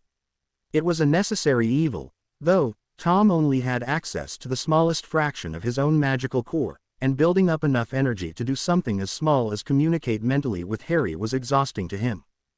Harry was determined to, at some point, rectify this. Tom had seemed genuinely surprised by Harry's offer to donate some of his magic, but Harry had suggested it without a second thought. Harry didn't know why Tom was so surprised. He apparently had an overabundance of the mysterious energy. Why wouldn't he give some to his friend? However, the offer came with one condition. Harry wanted to know more about Hogwarts. Tom had told him from time to time about the magical school tucked away in an unplottable region of Scotland, Tom's home. Tom usually declined to tell too many stories about Hogwarts, and had insisted that Harry would eventually start to dream about his Hogwarts days, but when Harry made his generous offer, Tom agreed to tell him more. It became a currency of sorts. Tom would often try to convince Harry to do things he didn't want to do, like stealing money from Aunt Petunia and Uncle Vernon, or slipping things like dish soap or dishwater into their coffee, for educational purposes, of course. Apparently this was a skill he'd need later.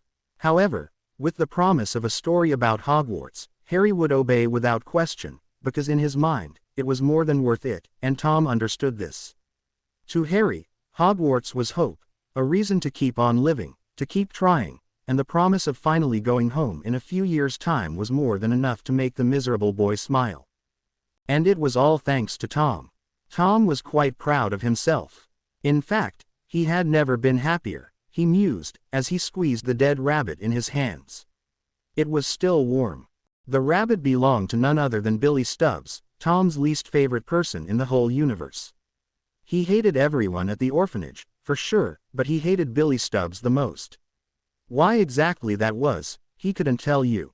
They'd argued the day before. Rather, Billy had run his mouth off while Tom glared and plotted silent revenge. "You've got the devil in you, Tom Riddle. Everyone knows there's something wrong with you. Nobody wants you. Nobody will ever want you. You'll be stuck here forever. You're nothing but a freak." Tom agreed wholeheartedly, of course. But that didn't mean Billy was allowed to talk to him like that. No, if Stubbs thought he could talk down to Tom Riddle and get away with it, he was in for a nasty surprise. He smiled at the little creature in his hands. It was rather funny looking. He certainly saw the appeal of watching it hop around clumsily in the grass. He wondered if the pathetic creature could still hop with a leg ripped off. What sort of sounds would it make? He giggled at the thought. The smile did not leave his face as he wrapped the twine he'd stolen several times around the rabbit's neck. Once he'd finished, he closed his eyes. This was the part he'd been practicing for. Slowly, the rabbit rose from his hands, the twine sneaking up ahead of it, steadily floating upward until it was high enough to wrap around the rafters. He was sweating by the time the knot had finished tying itself, but it was the effort expended that made the victory all the sweeter. He grinned as he stared up at his masterpiece, a dead rabbit dangling from the rafters, little black eyes still and body gone limp. Tom tilted his head to the side. Maybe he should have broken some bones. Or maybe cut something off to place under Billy's pillow. He shrugged. Maybe next time. Harry was shaking when he woke, guilt washing over him in waves of nausea. Frantically, he wiped the sweat off his brow and struggled to calm his breathing, acutely aware of his wide eyes and wet cheeks. He allowed himself to cough out a few sobs, until, steeling himself, he reached over to the mirror he kept under his pillow. "Gee, Tom." The boy in the mirror blinked lazily. "Yes, Harry. Why did you kill Billy Stubbs's rabbit?" Something flashed in Tom's eyes, amusement, perhaps, and he smiled grimly. "Because I could." Harry shook his head, feeling upset by the non-answer. "That's not an answer." "But it is. You were there, Harry. You were in my head. You know what I was thinking." Harry grimaced. "But there's got to be more to it than that." "Except there isn't. I'm not a good person, Harry. In fact, I'm a very, very bad person." "You're not a bad person," Harry whispered. "You're the best, Tom, you're the best person." Tom's grim smile stretched into a parody of a grin. "Someday, you'll agree with me, Harry. Tom Riddle is always right." Yes, Tom Riddle was always right. Harry knew this, even if sometimes he wished it wasn't true. If Tom Riddle said he was a bad person, Harry would be a fool to not believe him, no matter how much he didn't want to. But deep inside, He couldn't bring himself to accept it. Tom Riddle was not a bad person. He couldn't be. But, even if he was, would Harry care? You can't kid me. The asylum, that's where you're from, isn't it? Professor. Yes, of course. Well, I'm not going, see. That old cat's the one who should be in the asylum. I never did anything to little Amy Benson or Dennis Bishop, and you can ask them, they'll tell you. No one's taking you anywhere against your will, Tom. But you are a doctor, aren't you? No, Tom, I am a professor. Tom huffed, exasperated. Honestly, why did everyone think him so naive? I don't believe you. I hear Mrs. Cole and the others talk, they want me locked up. They think I'm different. Perhaps they're right. Tom glared at the old man, trying to convey how utterly unimpressed he was with his supposed insight. I'm not mad. Hogwarts is not a place for the mad. It is a school of magic. Tom froze, at that. You can do things, can't you, Tom? Things that the other children can't. Yes, finally someone had found him. Tell me about some of the things you can do, Tom. I can make things move without touching them. I can make animals do what I want without training them. I can make bad things happen to people who are mean to me. I can make them hurt if I want to. Quote. I can speak to snakes too. Harry beeped a bit, and then continued to mumble, they find me, they whisper to me. He blinked blearily. Hogwarts. He reached under his pillow, pulling out the little mirror and smiling hazily at Tom. You got your Hogwarts letter. The look on Tom's face was unreadable. As will you, a year from now. Harry's smile grew sharp and bright. I can't wait. I wish it was today. I wish I could go today. Patience is a virtue, Harry. Harry scowled playfully. What would you know about virtue? The boy in the mirror smirked, but it was subtle. Very little. It's all hearsay.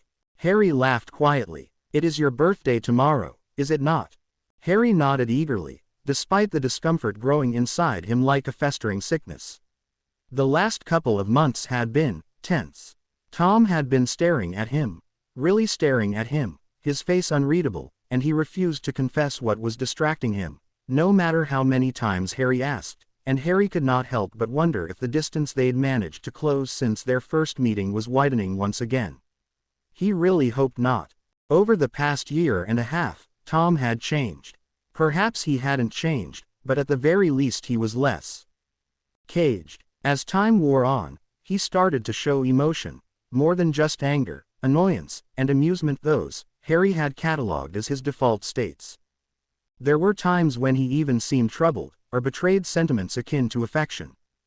When Harry confessed his fears and insecurities, there were times when Tom would refrain from mocking him, and would instead grimly acknowledge his confession and offer silent solidarity. There were times when Harry could swear he saw genuine pride in Tom's eyes when he managed to master a new spell, and while Tom still stared on impassively when Harry referred to him as his friend, he no longer mocked and denied it. And then there was the thing about Parseltongue. Tom would never admit it, of course, but Harry had come to recognize that Tom found Harry's enunciations of the language of serpents endearing, a fact that he had learned to use to his advantage. Tom had become more human, in some ways. But with Tom's new openness came further evidence that he may have been wrong, and that Tom, as always, was right. Tom Riddle was not a good person. There were times when he seemed a little unhinged. It had become evident that he really did take great pleasure in his own cruelty, and that he was not capable of expressions that came easily to Harry, like sympathy, remorse, and grief. Tom never showed any regard for anyone besides himself and Harry, which was concerning. Especially since, as the months slowly passed, Harry found himself acting more and more like Tom. He didn't think he was being cruel, no, and he certainly wasn't remorseless. But at the same time, stealing money from Aunt Petunia didn't bother him very much anymore, and neither did scaring Dudley off with carefully placed, accidental, magic. He found that he no longer had any interest in gaining the approval from the Dursleys, and didn't want to even try to befriend his classmates. He'd never say it out loud, but they were all just so pointless. He didn't want to hurt them or scare them, like Tom encouraged him to, but he didn't want anything to do with them, either. Tom had noticed his change in behavior, and seemed pleased by it. And, as it happened, a pleased Tom was a Tom less inclined to torture Harry on a whim, and more inclined to crack a joke. Apparently, Tom Riddle had a sense of humor. Who knew? But the last couple of months saw Tom becoming distant again, opting out of their daily storytime sessions and cutting conversations short. He obviously had something on his mind, which he was neglecting to tell Harry about, and as much as Harry trusted Tom, the whole thing made him uneasy. "I do have a present for you, Harry." Harry glanced at him, surprised. You didn't possess me in my sleep and steal something, did you? And why would I waste my magic on something like that? Because you value my happiness." An eyebrow twitched. "No." Harry pouted, but Tom continued to ignore him. "What I want to give you cannot be bought or stolen. It's something I've never deigned anyone else worthy of." Wow. What is it?" "The truth." Harry blinked. "Okay. That sounds brilliant. So, what did you want to tell me?" "We will speak of it tomorrow." "Why not now? I would not want to ruin your birthday for you." Harry frowned. "You won't ruin my birthday." "Oh, and how would you know that?" "Come on, Tom. I wanna know now." Tom looked entirely unimpressed. Pretty please," Harry added sweetly, in Parseltongue, for good measure. In the mirror, Tom rolled his eyes. "You are a nasty, manipulative child.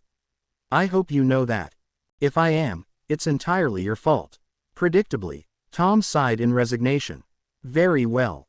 Harry grinned. "Do not look so pleased with yourself. I can change my mind, if I so wish it." Harry did his best to straighten his face. "Now, before I give you the truth, I must tell you a story." Harry's eyes brightened. "What kind of story?" he asked eagerly. "A story about a wizard, a witch, and a man named Lord Voldemort." Harry coughed out a laugh. "Lord who? Voldemort. What kind of name is that?" As soon as he asked, his scar began to burn, causing him to wince. "Lord Voldemort, Harry." "Fine, Voldemort. What kind of name is that?" "A name so feared that thousands of witches and wizards will not say it aloud. They called him, He Who Must Not Be Named." Harry's eyes widened and he sat up straight. He Who Must Not Be Named. Why were they so afraid of him? "Because, Harry, Lord Voldemort was the most powerful wizard to ever walk the earth, and was the darkest of all dark wizards, well versed in the blackest of black magics. He was the Dark Lord." Harry stared at him in awe, transfixed. The Dark Lord. A real Dark Lord. He was real. Tom nodded gravely. "Yes, the Dark Lord Voldemort was as real as you and I. And he was really powerful." "He was. So if he was a Dark Lord, did he hurt people? Is that why they were so afraid of him?" "Indeed it is, Harry. Lord Voldemort brought suffering to many, and through his cruelty and power, inspired fear in thousands." Harry frowned. "Why, you see, Harry, the Dark Lord Voldemort waged war on the wizarding world." "War? Against wizards? Why would wizards and witches fight other wizards and witches?" Tom sighed. "It was a complex matter. There are those who believe one's magical lineage is of the utmost importance, while there are those who discount it altogether. The issue of blood purity is one of great importance to wizards, Harry, and it is a conflict steeped in ancient tradition, prejudice, money, power, and corruption. Of this conflict was born a civil war, fostered by Lord Voldemort and his followers. And Lord Voldemort fought against the Ministry of Magic, and allied himself with the old families of the wizarding world, the families who value blood purity and who preserve the art of dark magic. So, he was a racist snob." Another shot of pain pierced Harry's forehead. "Withhold your judgments for now, Harry, and listen to the rest of the story." "Yes, Tom. Now, there were many who opposed Lord Voldemort, for varying reasons, some because they had no respect for the purity of wizarding blood, others because they refused to acknowledge the superiority of wizard kind over muggles, and still others because they opposed the use of dark magic." Tom, what is dark magic?" "Another story for another time." Harry pursed his lips. "Fine. Now, among those who opposed Lord Voldemort were a man and a woman, a wizard and witch barely out of Hogwarts. They loved each other very much, just as they loved their child.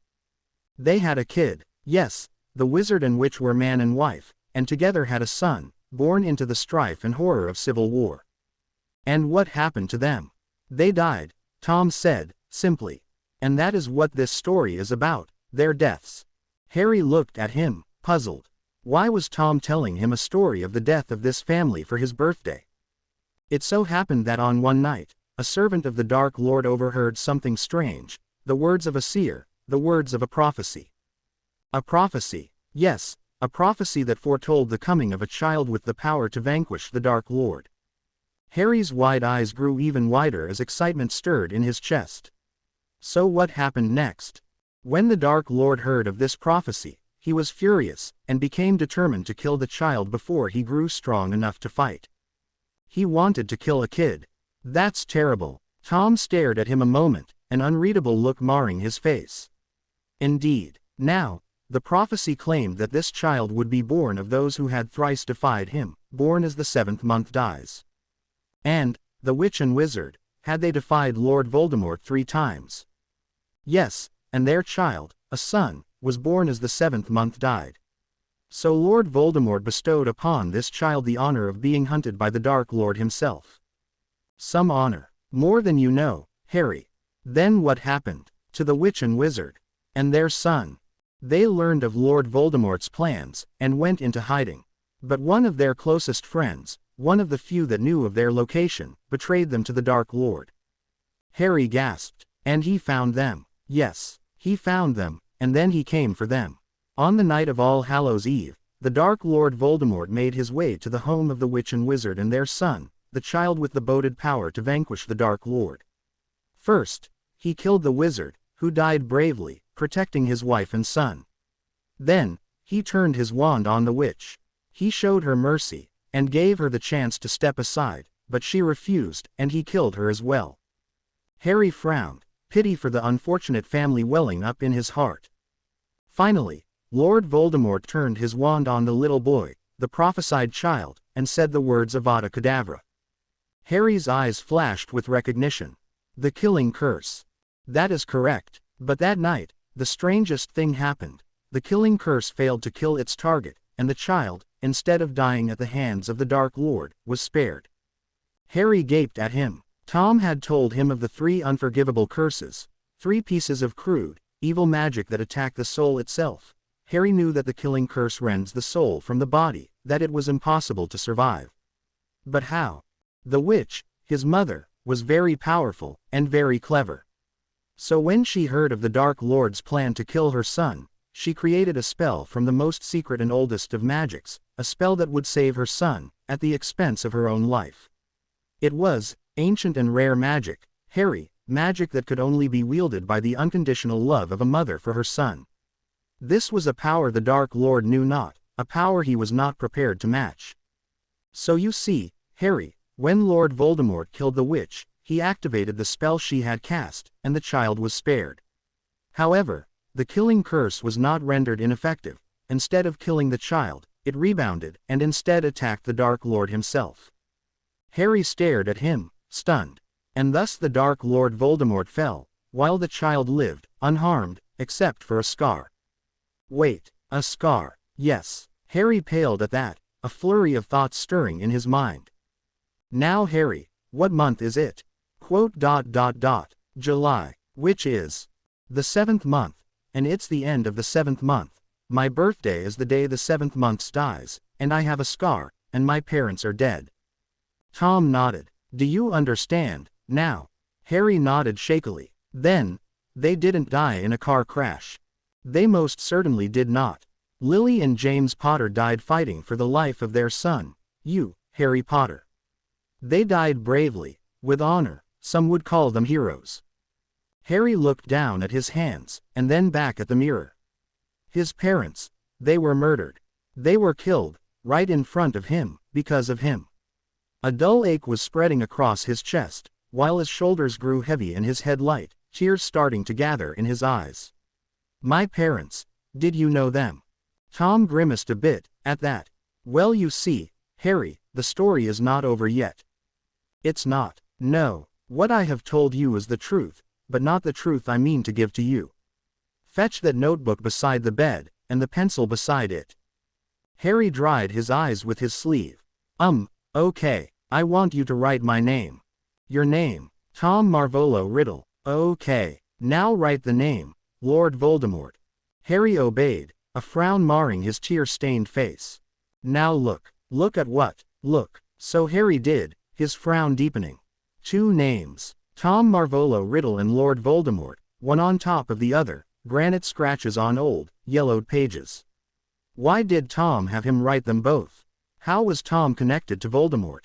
It must be the name, he thought furiously, something about the name.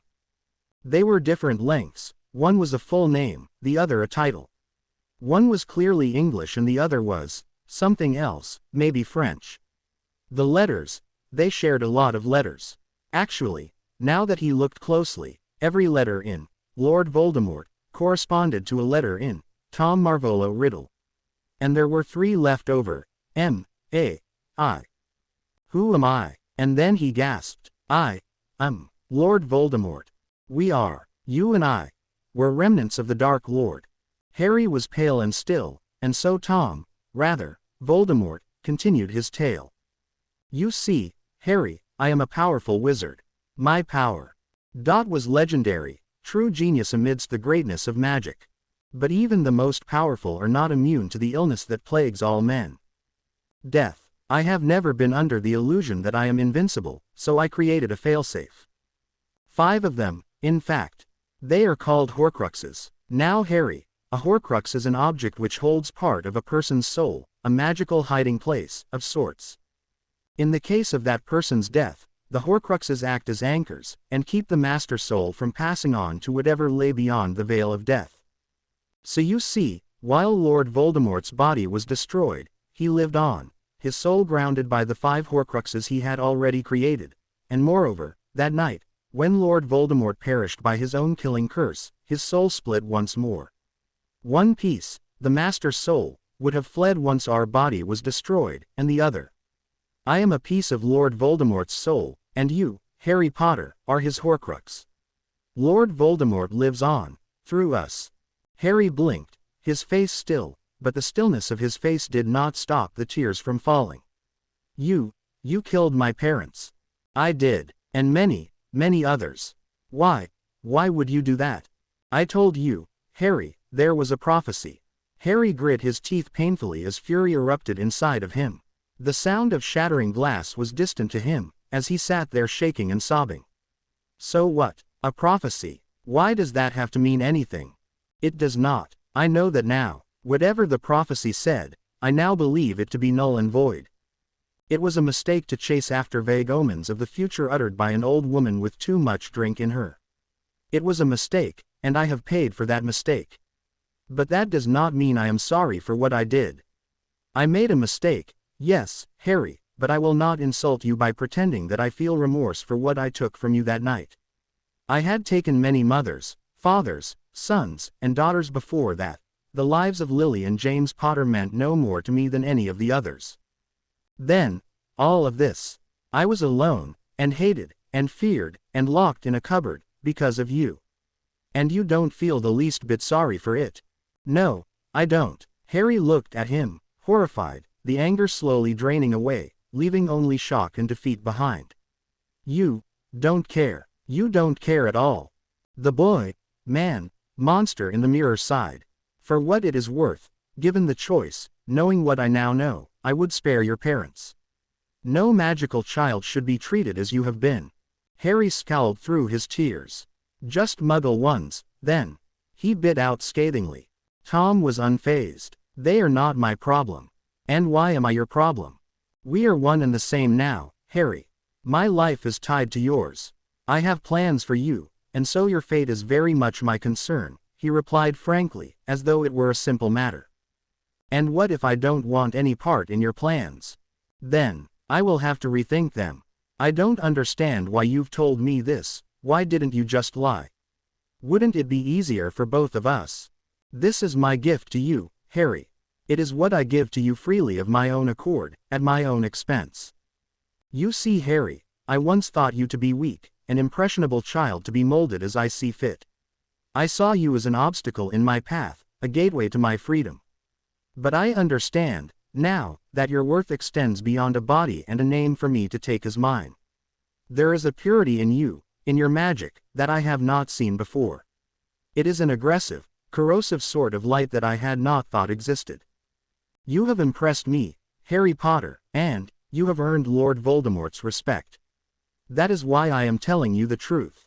Harry closed his eyes and took a deep breath, and then another, and then another. He slid the mirror under his pillow. "Goodbye, Tom." Harry had expected to wake to unbearable pain and a bleeding scar, but he didn't. July 31, 1990, he was 10 years old. Every year, when his birthday came and went, he expected to feel something, some sort of change. After all, birthdays were supposed to be special, right? But he felt nothing. Every year, it was the same. July 31 came and went, the 7th month dying silently in its sleep. But this year was different. This year, he was Harry James Potter, a 10-year-old wizard and the son of Lily and James Potter, a witch and wizard who died bravely protecting him. This year, he knew the truth, that he was living on stolen time. This year, he knew that his mother and father had not left him to die a meaningless death. They were tragically murdered, at the hands of his friend. His best friend. While Lily and James Potter lay silent and still in a cold grave, Harry Potter spent the years they never had the chance to, feeding and caring for a body he shared with the man who had stolen everything from them. He looked down at the little white candle he held in his hand, as he sat sullenly at the edge of his bed. Incendio. This year, he was an orphan without a family. The only family he thought he had taken his true family from him, remorselessly, without mercy. He was alone. "Happy birthday, Harry. Get up." Tom stared dispassionately at the prone forms lying at his feet. Frowning, he poked little Amy Benson's face with his shoe. "Amy," he sang sweetly, hoping to coax her to her feet, "time to wake up." But there was no response. He looked at the other body, kicking it a few times with a mild frown on his face. "Dennis, get her up." The boy didn't move. They weren't listening to him. Why weren't they listening to him? Why? Fury exploded within him, and he felt his face contort into a horrible scowl. "Get up." Still, no response. Tom sighed. "Oh dear, I broke them, didn't I?" He shook his head sadly. "Now how am I going to explain this to Mrs. Cole?" Tom, please stop, please. Jack's had enough. He's sorry, he really is." The boy stopped writhing on the ground. "Fine, it was getting boring anyway. A girl died, Riddle. Yes, it's a shame I had to cut things short. But I'm sure there will be opportunities to repeat the experiment at some point in the future." "She's dead, Riddle." "Yes, Avery, you already brought up that particular point.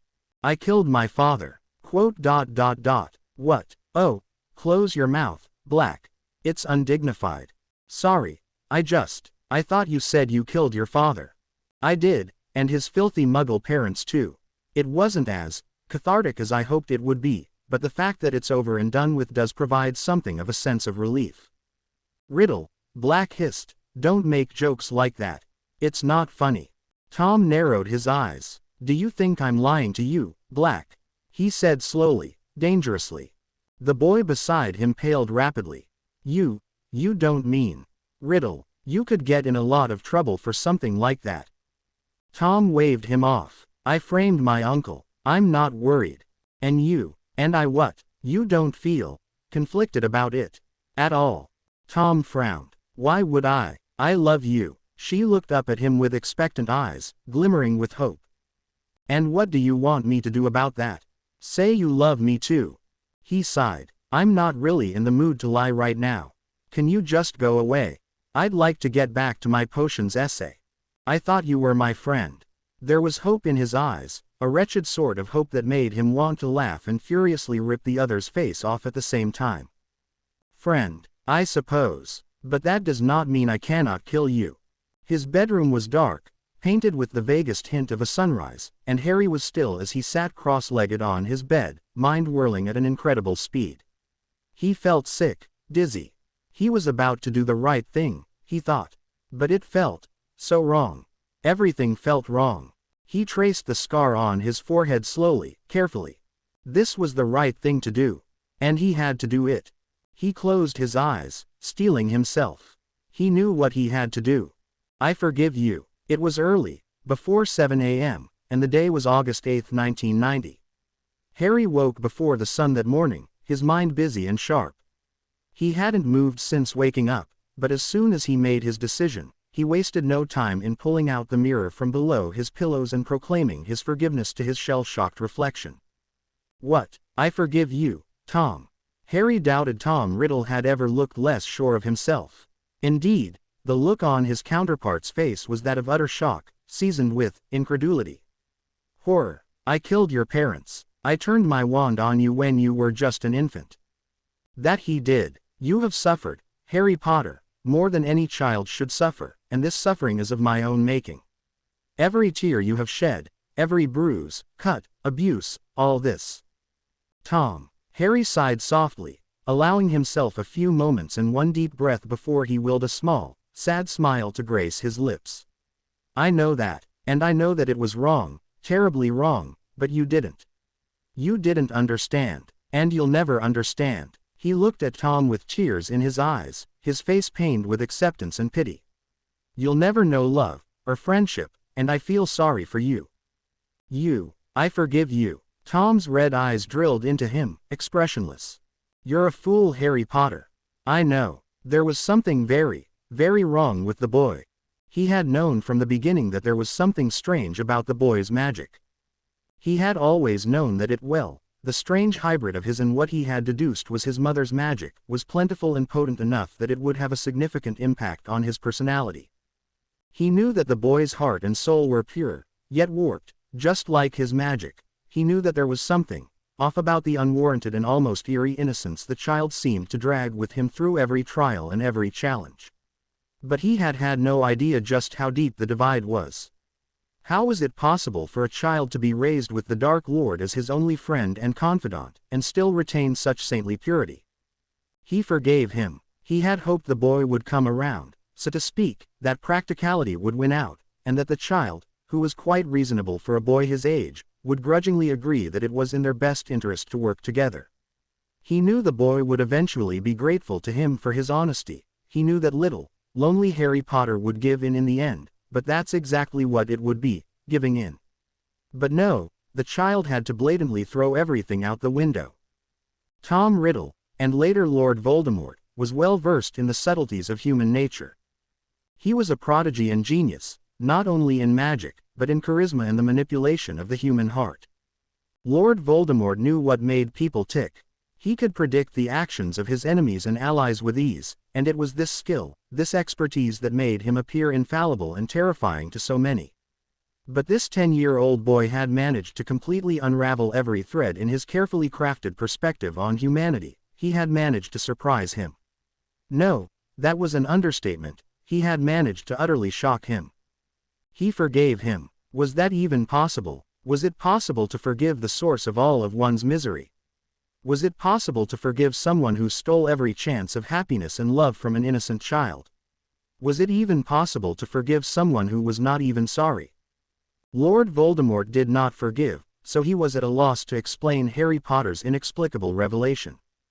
As much as this turn of events appeared to be in his favor, it had him more than slightly concerned. His plans for Harry Potter, while no longer involving manipulating the boy into becoming the perfect vessel for his master's soul, there was simply no way the amount of light magic dwelling in the boy could be filtered out efficiently enough to make him a viable vessel. Their magical cores were simply too incompatible, begging the question of how exactly the child's magic had facilitated his awakening in the first place. A conundrum he had yet to find a feasible explanation for, revolved around the assumption that there would be a tenuous but codependent relationship between the two. A symbiosis of sorts. He would use the boy's well-warranted distrust in him to spur him on to become powerful in his own right. He would use the boy's begrudging fear and feelings of betrayal to coax him into a state of paranoia and desperation. And when the time was right, he'd let slip how to create Horcruxes, and the boy would make one of his own, ultimately ensuring his safety. Harry Potter's fear and hatred of him was supposed to facilitate a hunger for power, which would in turn sharpen his fear of failure and death, and this was exactly what he needed to make his Horcrux immortal, and by extension, him as well. But no, the boy was never going to make it that easy. He didn't fear or hate him, he forgave him. Lord Voldemort could easily manipulate fear and hatred.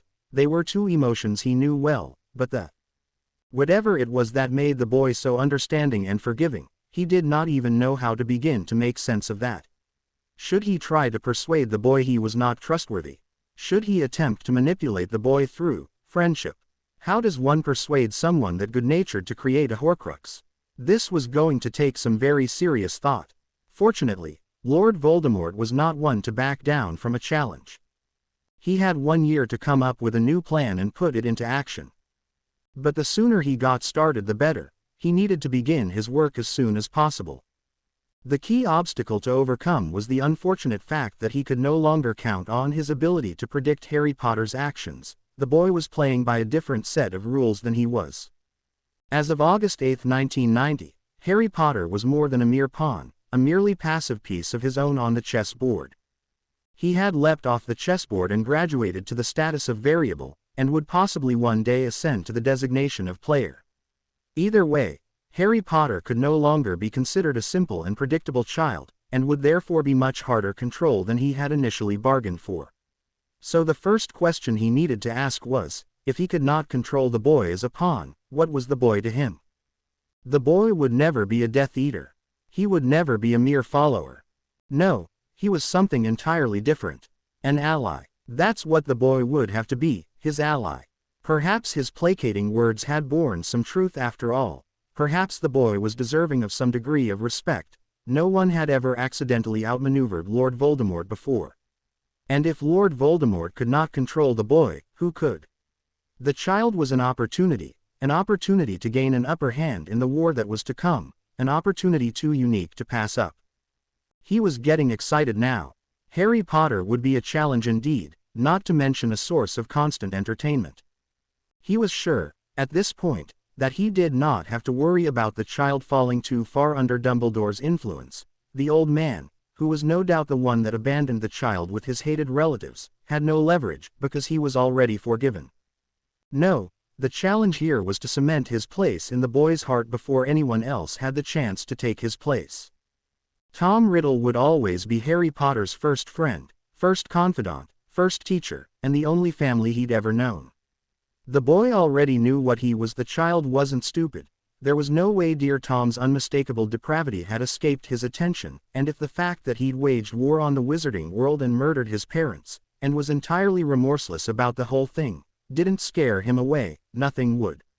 The boy was his. Nothing would change that now. Together, they would be great.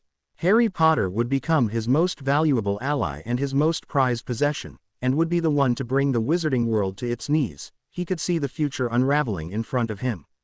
Yes, one day Harry Potter would be a great wizard, and he was his. Only his. Harry looked over the comic book in his hand to stare questioningly at Tom's mirror, which was propped up against the wall beside him. Do you consider yourself evil? Tom did that eyebrow thing he always did when Harry annoyed him. There is no good and evil. Only power and those too weak to seek it. I know. But do you feel like a bad person? Ever? It has never occurred to me to think of myself as such.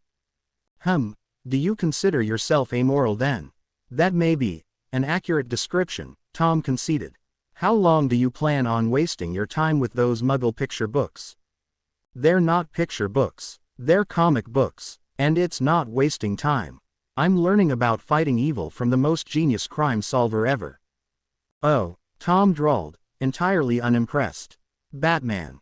Tom blinked, and then burst into laughs. It was always a bit disconcerting to watch Tom exude laughter, which was often more a chilling cackle, especially after learning that he was, in fact, a Dark Lord. Something told him that in the past, when Tom Riddle laughed, someone usually ended up dead. And what, pray tell, is a Batman? He's the Dark Knight that watches over Gotham City from the shadows, the Caped Crusader.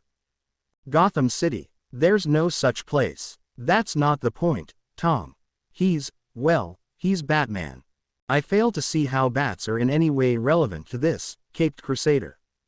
Well, I suppose his costume looks very bat-like, you see. He looked down at the comic and pointed to the panel depicting the full form of Batman, in all his caped glory. Costume. Yeah, he wears a costume so that the police and the villains don't discover his true identity, billionaire playboy Bruce Wayne. I see. So if I understand correctly, this Batman is a vigilante, yes? Uh-huh. And you admire this vigilante? Of course. He saves people, and fights villains. Villains like Lord Voldemort. Harry froze, frowning a bit. You're different, Tom. And what makes Lord Voldemort so different, Harry? Ah, there it was again. Over the last 2.5 weeks, Tom had been probing him with similar questions. Harry understood where he was coming from. Tom had risked a lot, telling him about his parents, and knowing Tom, he expected him to be angry, resentful, and grief-stricken about the whole thing.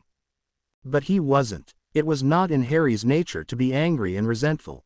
He rarely got worked up about anything, and usually felt quite bad about it afterward. He'd been confused at first, hurt and disappointed, but he was never really angry.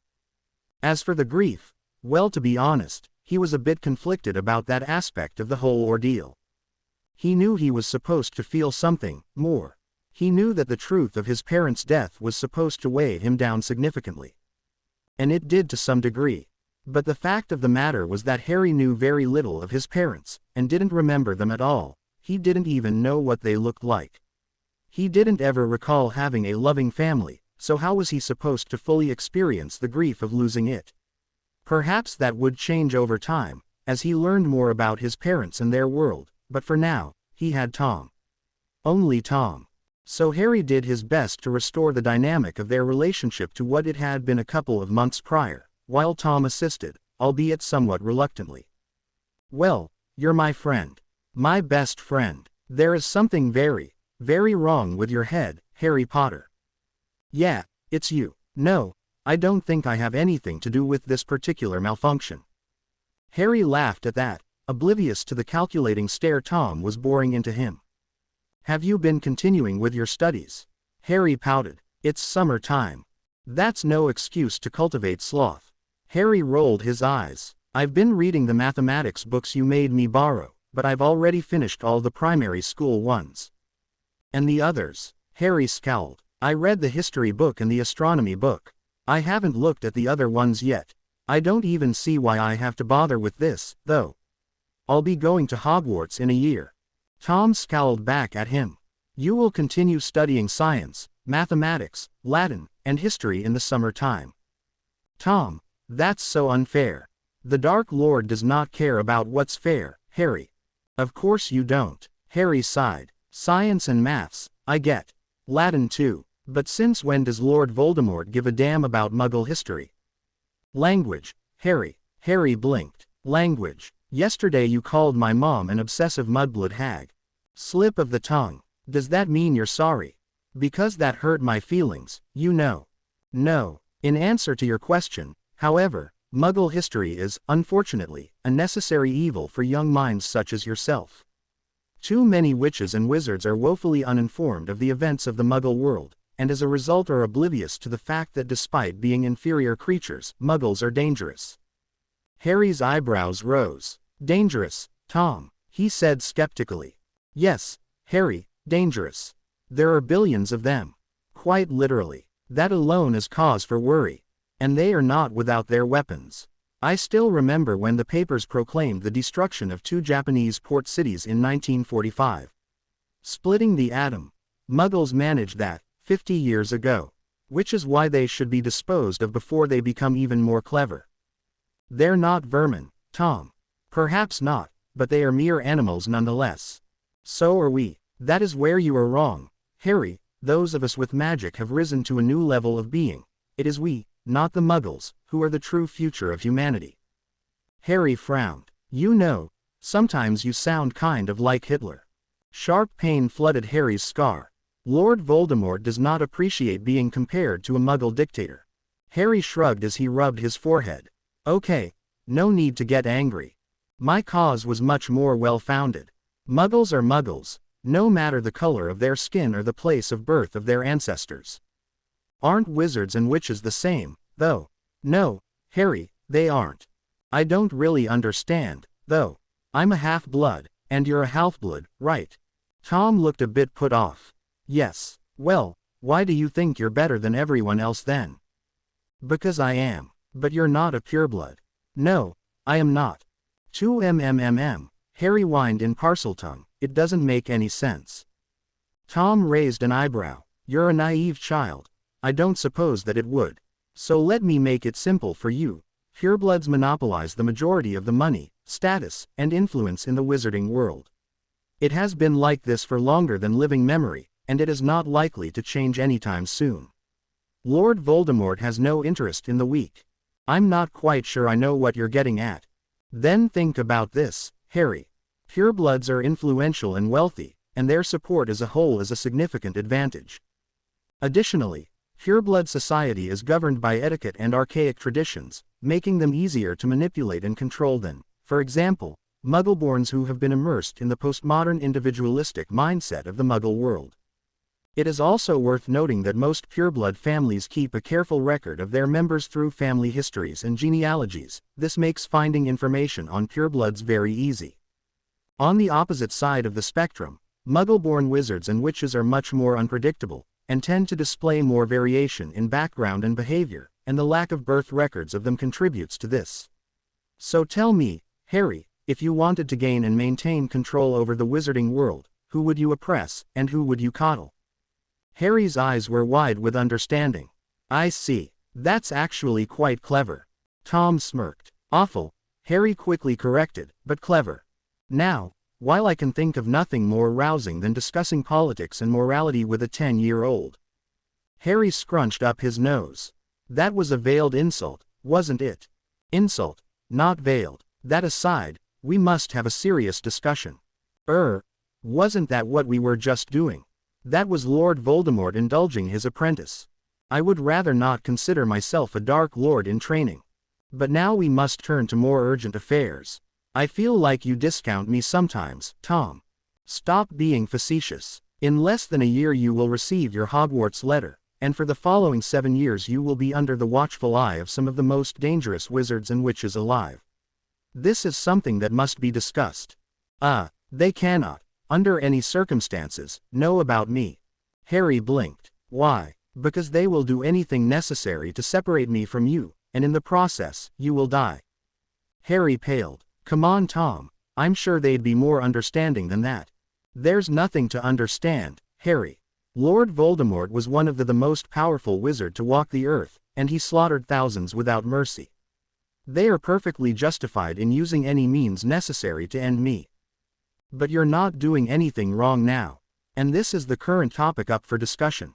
How so? In the initial stages of our interactions, I had a plan, Harry, to eventually take control of your body, and use it to construct for my master soul a vessel with which we could resume the war we were waging.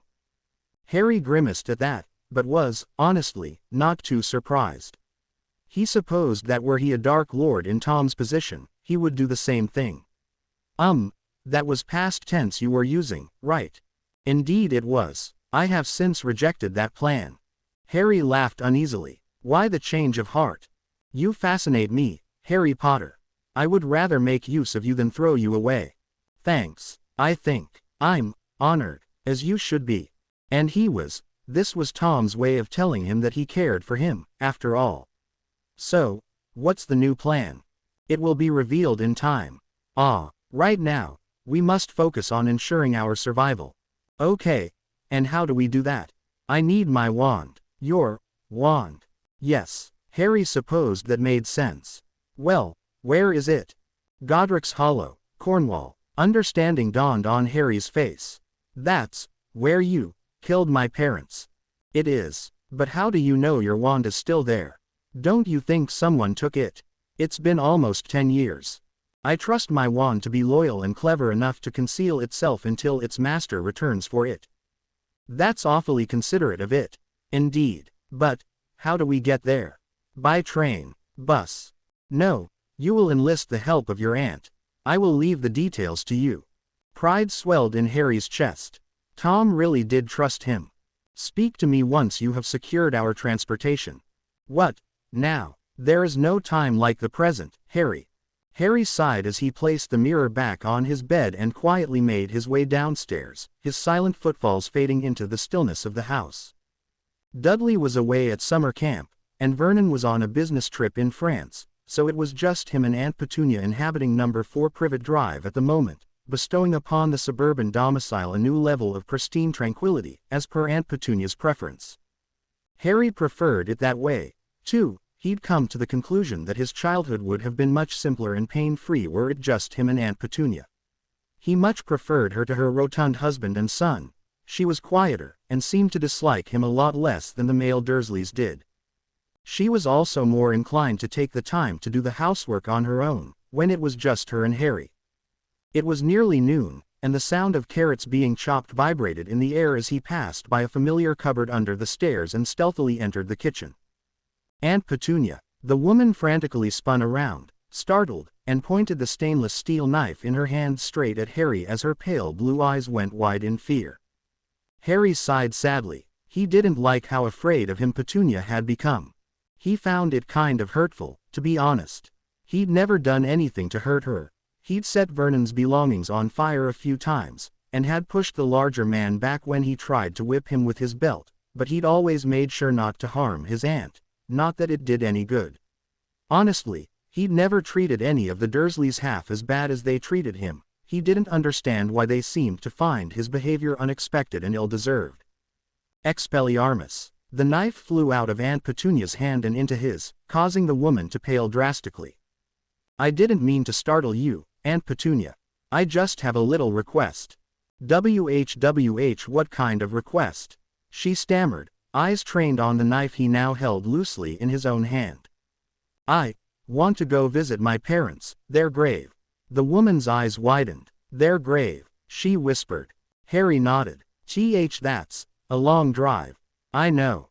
4 hours. I know it's a lot to ask, but it's really important to me. I just need a ride. You don't even need to leave the car. And I promise I won't bother you after this. The woman exhaled shakily. When? Now. She nodded slowly. 15 minutes. Harry smiled gratefully. Things were so much easier with Aunt Petunia. Pink elephants and aid, dear Jessie. Hear the laughter running through the love parade.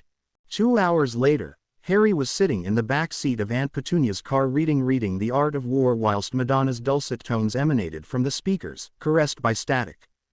Neither Harry nor his aunt were listening to the vaguely glitching radio, so it was little more than ambient noise, doing away with the need for Harry and his aunt to exchange words.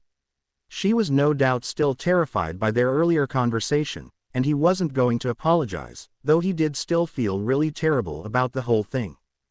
Candy Key-S and a sunny day, dear Jessie. See the roses raining on the love parade. Tom had been very amused. Of course, his friend did not even try to stifle his pleased smirk when Harry remorsefully discussed the exchange with him. It was always like this with Tom. The things that brightened the days of the Dark Lord simultaneously made Harry feel incredibly guilty, which made Harry's desire to impress him very counterproductive in his ongoing quest to maintain his mental health. Close your eyes and you'll be there, where the mermaids sing as they comb their hair. He yawned, sleep starting to creep on the edges of his vision. Like a fountain of gold you can never grow old. Where dreams are made, your love parade. His life was so complicated. Tom gripped his yew and phoenix feather wand in his right hand, relishing in the way the dark magic danced about it like decadent static. The man's face was cold, eyes dull and dead. They were his eyes, set upon a face that was nearly his face, aged by a few decades. A lesser man might have been cowed, staring into the face of his dead father, but Tom was not. Tom Riddle Sr. was dead. Tom Riddle Jr. had killed him. That was all. There was nothing more to it. Harry jerked awake, tears in his eyes. Godric's Hollow was a quaint little village, Harry observed as he wandered through the streets unnoticed. Tom had insisted that he use the disillusionment charm as soon as he left Aunt Petunia's car. Apparently there were quite a few witches and wizards in the area, and they couldn't afford to be recognized. The cobbled streets and stone buildings alluded to a distant past, deeply contrasting the asphalt and cookie-cutter houses of Little Whinging and stirring Harry's imagination in the most eerie of ways.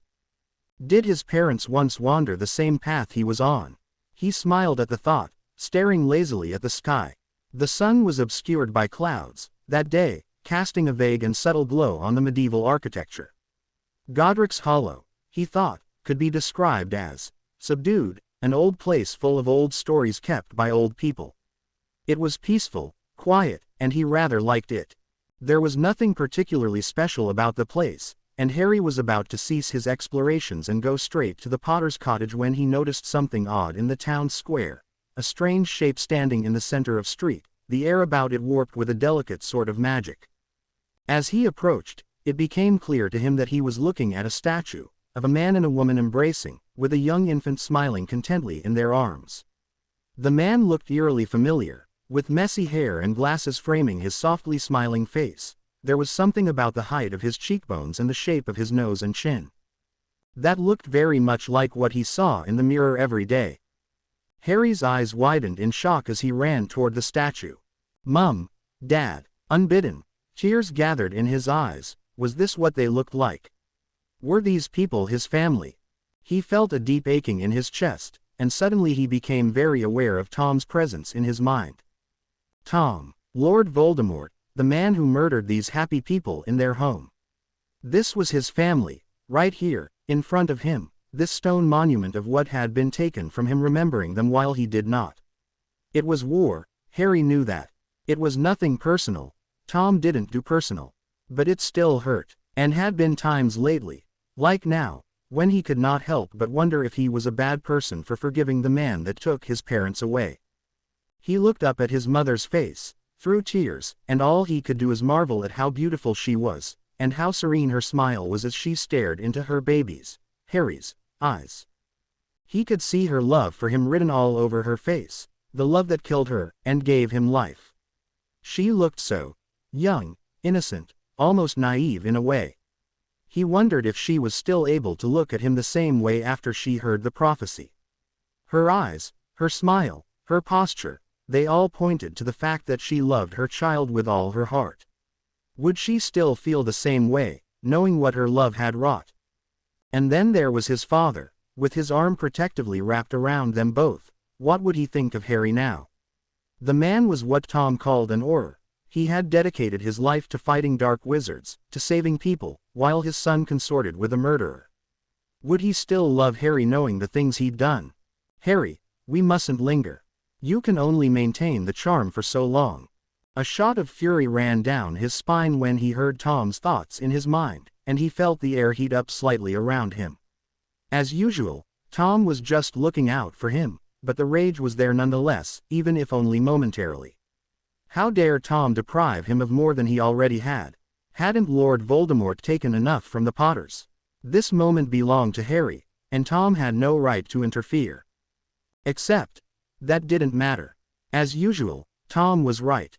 He sighed. I know. Reluctantly, he walked away from the statue, relishing in the feeling of something ripping apart in his chest as he turned away from the only likeness of his parents that he'd ever known. He grew numb as he continued down the cobblestone street, listening to Tom's faint directions in his mind, and, as far as he knew, it was not long before he found himself in front of the Potter cottage. It was a sobering experience. One side of the house was completely untouched, and could have been any abandoned house, blending in easily with the aesthetic of Godric's Hollow. But the other half, something twisted inside him as he surveyed the damage done by the killing curse that had rebounded off of him. It was like a fire had broken out in one of the rooms, and, while contained in one half of the house, had ravished it mercilessly. Transfixed by the sight before him, Harry barely heard himself as he whispered, Alohomora, to the gate in front of him. The flowers gilding the sides of the cobblestone path to the cottage had long since died away, withered or strangled by weeds. He wondered what kind of flowers grew there. Once, they were now too shriveled for him to tell. Did his mother choose them herself? Did she enjoy gardening? Had she lived, would Harry be tending this garden instead of Aunt Petunia's, his loving mother at his side? Harry was in a daze as he entered the house. It was like stepping into a single moment of the past, the interior of the cottage almost mocking the loss belied by the candid normalcy of the scene before him. It was as if someone had frozen a moment in time and let it wither slowly away, preserving the shapes while dimming the colors, perpetuating a moment in a life while draining the life itself down to nothing. Dishes still sat in the sink, and toys still lay on the living room floor.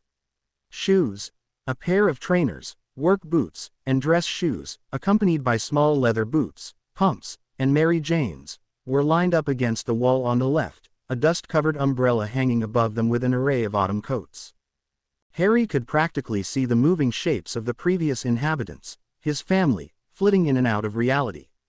A mother was making soup in the kitchen while a father helped his son build a fortress out of pillows on the floor of the living room. A family was sitting together smiling at the kitchen table. A baby boy lay sleeping in the arms of his mother as his father arrived home from work with a smile. That was his life, once. He shook his head. He wasn't there to reminisce on things he couldn't remember. He had a job to do. So slowly, he made his way up to the stairs to the nursery, the location of which was obvious to him. It was the epicenter of the cottage's wounds. He nearly stumbled and fell upon entering, almost physically startled by the cold wave of eerie nostalgia that washed over him. There was a crib, toys on the floor, pillows, walls painted with baby blue paint intermingled with scorch marks. Did he recognize this? He couldn't tell whether it felt familiar, or if he just wanted it to feel familiar. He'd slept here, once. This was his room, before he had been orphaned and shoved in a cupboard. This bed, these toys, they had been his. Given to him by loving parents. It was all his, until Tom stepped foot in it. He grimaced. He needed to get himself together. Taking a deep breath, he knelt down and peered under the crib, and sure enough, there lay a 13.5-inch wand, sleeping inconspicuously on the carpeted floor. Harry could feel Tom's glee in his mind as he slipped the wand into his backpack. Well, that was anticlimactic. He shook his head. He'd completed his mission. That was all that mattered. Except, it wasn't. No, there was one last thing he needed to do, for his parents, for himself. Tom, I can't leave yet. There's something I need to do. Hi Mum. Dad, it's nice to meet you. He stared at the modest white marble gravestone in front of him, nestled in the corner of an old church graveyard, brushing aside the branches of the holly bush framing it delicately. Ouch! He winced as he caught his finger on one of the sharp leaves, but didn't let the pain stop him from continuing his task. When the stone was clear, he moved his hands over to the silent epitaph carved therein, tracing the letters slowly, leaving specks of his blood behind in the crevices. The last enemy that shall be destroyed is death. I like your gravestone. It's inspiring. I wonder how one goes about destroying death. He smiled sadly. But I guess you wouldn't know. He took a deep breath. I wish I could remember you. I don't even remember what you look like. I wish I knew you well enough to grieve for you properly. Tom told me a bit about you, though. Tom is my best friend, you see. I really think you wouldn't approve. He's the reason I can't remember you after all, but he looks after me, and I owe him a lot. He's not a good person, and I know that, but he's good to me, and that's what counts, right? He told me that you were really good at your job, Dad. You were an Auror, right? Tom said that even though you had just finished your training, you already had a reputation. You caught bad wizards and brought them to justice. I think that's brilliant. You're just like the superheroes in the comic books I read.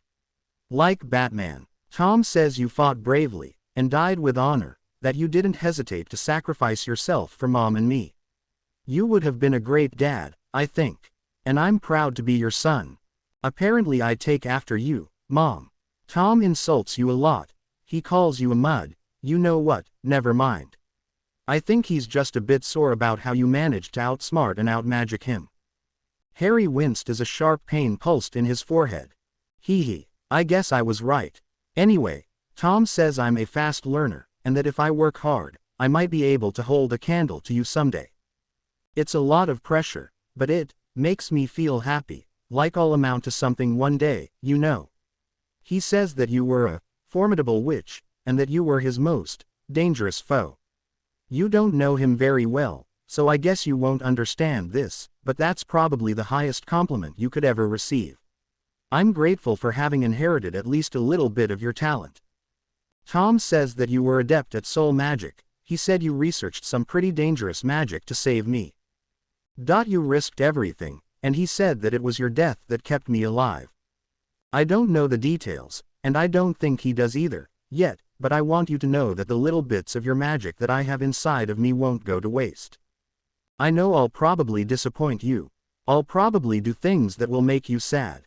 But I promise, I will make you proud one day.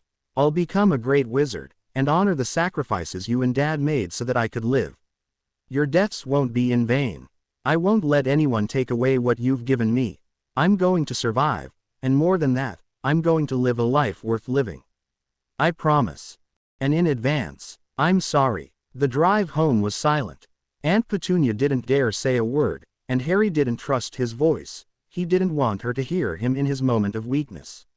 He would be lying if he said he didn't shed a few tears on the long drive back.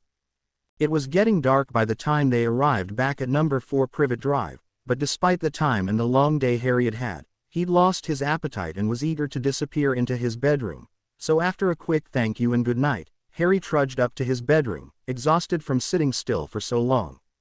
He took out Tom's mirror as soon as he collapsed on his bed. So, you have your wand now. What are we going to do with it? He could not help but notice that his voice sounded more than a little dead in his ears. Apparently Tom had noticed too, because he hesitated before he answered, just for a moment. Apparate. Rest well tonight. First thing tomorrow I will apparate us halfway across the country. It will require a non-trivial sum of our energy. Halfway across the country. Where are we going? Spinner's End. Where's that? Cokeworth. Harry scowled. And where's that? Not far from Manchester. Oh, what's in Cokeworth? Severus Snape. Harry blinked. What's a Snape? Few people knew this, but Severus Snape was most definitely a morning person. One of the few times a small smile could be seen gracing his lips was around the hour of 6 o'clock in the morning, as he sat at his oak and rosewood kitchen table watching the crimson-tinted sun rise. There was something about the delicate bite in the crisp air, the soft light, and the stillness of the gold-gilded world around him that made being in that moment seem worthwhile. He was hard-pressed to smile that morning. However, September 1st was right around the corner, and once it came, he would have spent another year of his miserable life lecturing ungrateful, talentless brats who never ceased to amaze him by their stupidity. Ah, Hogwarts! What was once a haven away from his drunken bastard of a father and morbidly depressed mother had become the bane of his existence, and that was saying a lot. His existence wasn't a particularly happy one to begin with. He sighed deeply as he sipped his cup of Darjeeling. Less than one more week of peace left, only a few more days to work on his most recent research project. Idly, he picked up the notes he had left on the table the night before, staring unhappily at the numbers he'd written down. Adder's Fork 20 minutes, Eye of Frog 17 minutes, Claw of Weasel 12 minutes. All unsatisfactory. He needed the reaction time to rest well under 10 minutes, preferably under 5, but who was he kidding? Or else the essence of wormwood would end up spoiling and losing its potency, making the whole concoction little more than vile-smelling sludge. 10 minutes was a small window for a compound so stable, however. Indeed, this most recent project of his was a true challenge, and had the potential to hold his attention for quite a while. It was a shame. It was likely that he'd have to put it on hold. He never could quite think straight with Monday morning potions lectures hanging over his head. Unless, perhaps he needed an acidic neutralizing agent, essence of rosé. Bluebell seeds. He started as 3 sharp knocks sounded on his front door. He scowled. Who could possibly be at his door at this hour? Really, who was that rude? He certainly wasn't expecting anyone.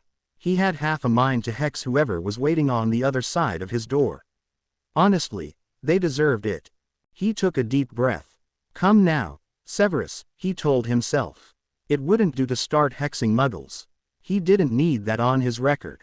After all, if he was going to be caught hexing someone, it was going to be those blasted Weasley twins. He shook his head. Oh well, best get this over with.